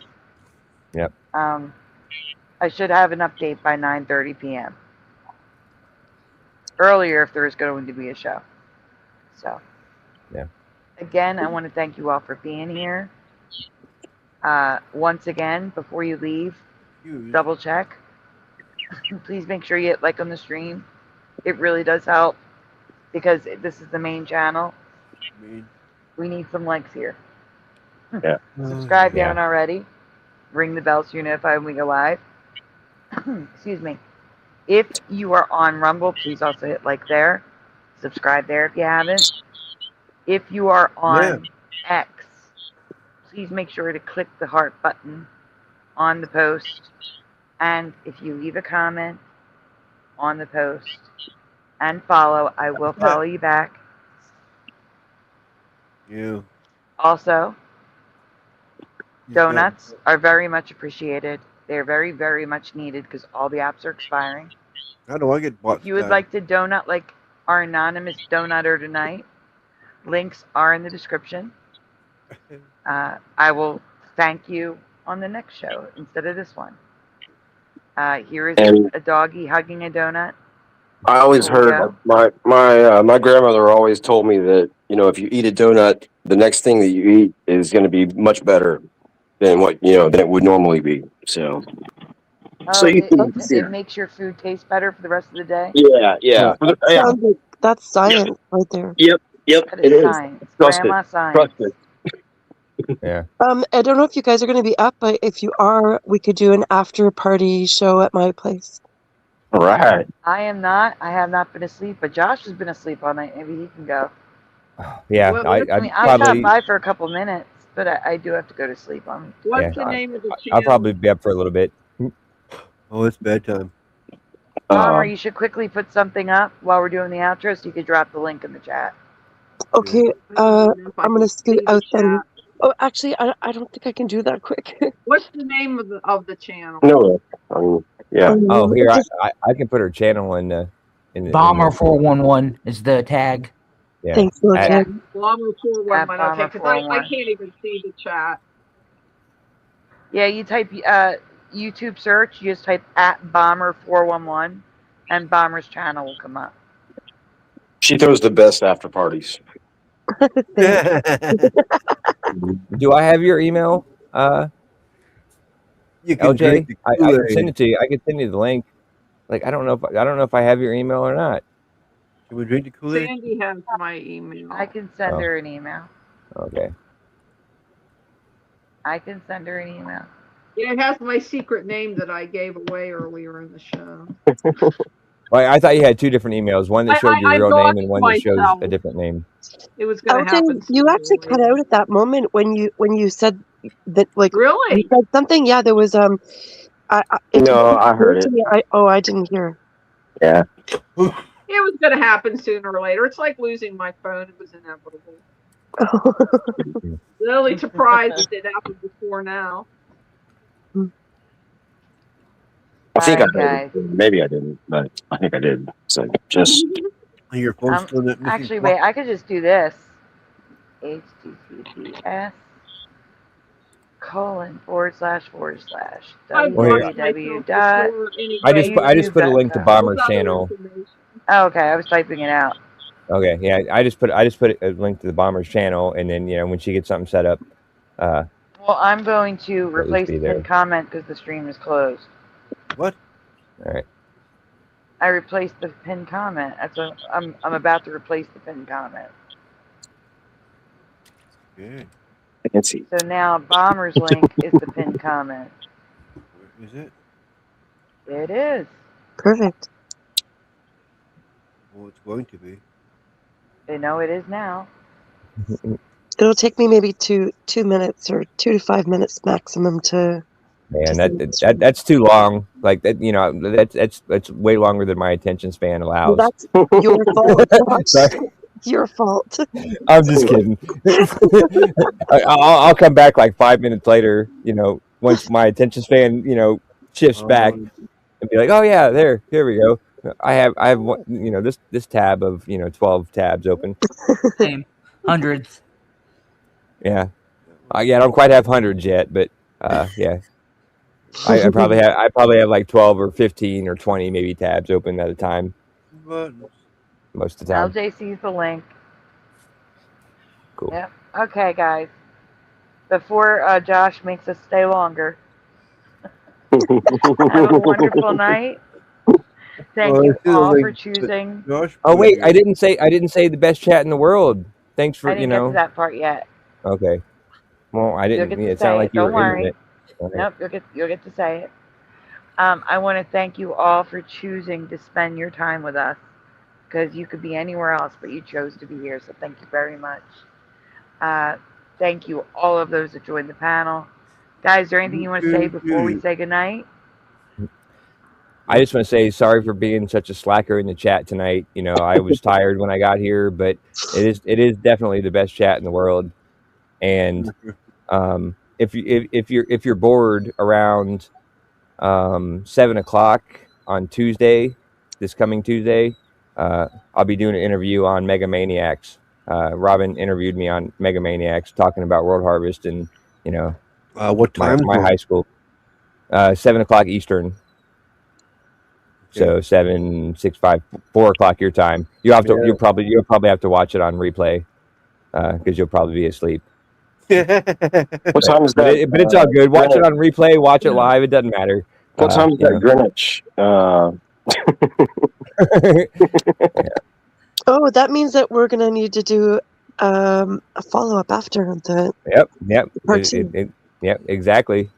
I'm whenever you're ready, I'll do the follow-up with you. Yeah. Awesome. 100%. All right, guys.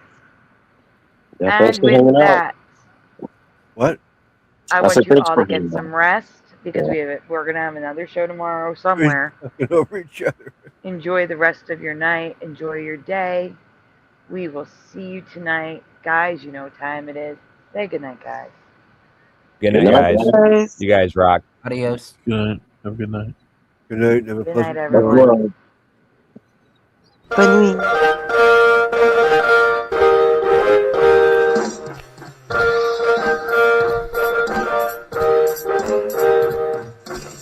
Smash the two, smash the two, smash the two, smash the two. Gonna scrap up, gonna scrap up, gonna scrap up, gonna scrap up, gonna scrap up, gonna scrap up, please turn it off. Why must we watch Friends? Why must we watch Friends? Why must we watch Friends? Why must we watch Friends? I've seen this show about 1,000,000 times.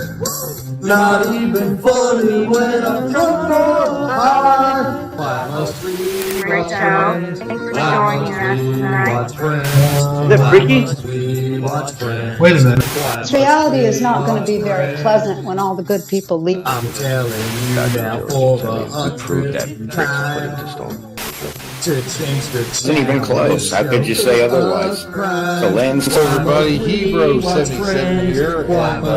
I'm doing good. Now that I'm home and off work. Why must we watch Friends? That laugh track is so annoying to me. fog that's happening over across everywhere? No. Pastor of Muppets. The Asian man propagate, never too late. Yes. Working on Baby, It's Cold Outside. Part of your world, it flipped back again. We all come from different realities, like I explained last week. Watch TV, sit down and catch those LA. Why must we watch Friends? Why must we watch Friends? Why must we watch Friends? Why must we watch Friends? Why must we watch Friends? Why must we watch Friends? Why must we watch Friends? Why must we watch Friends? Why must we watch Friends? Why must we watch Friends? Why must we watch Friends? Why must we watch Friends?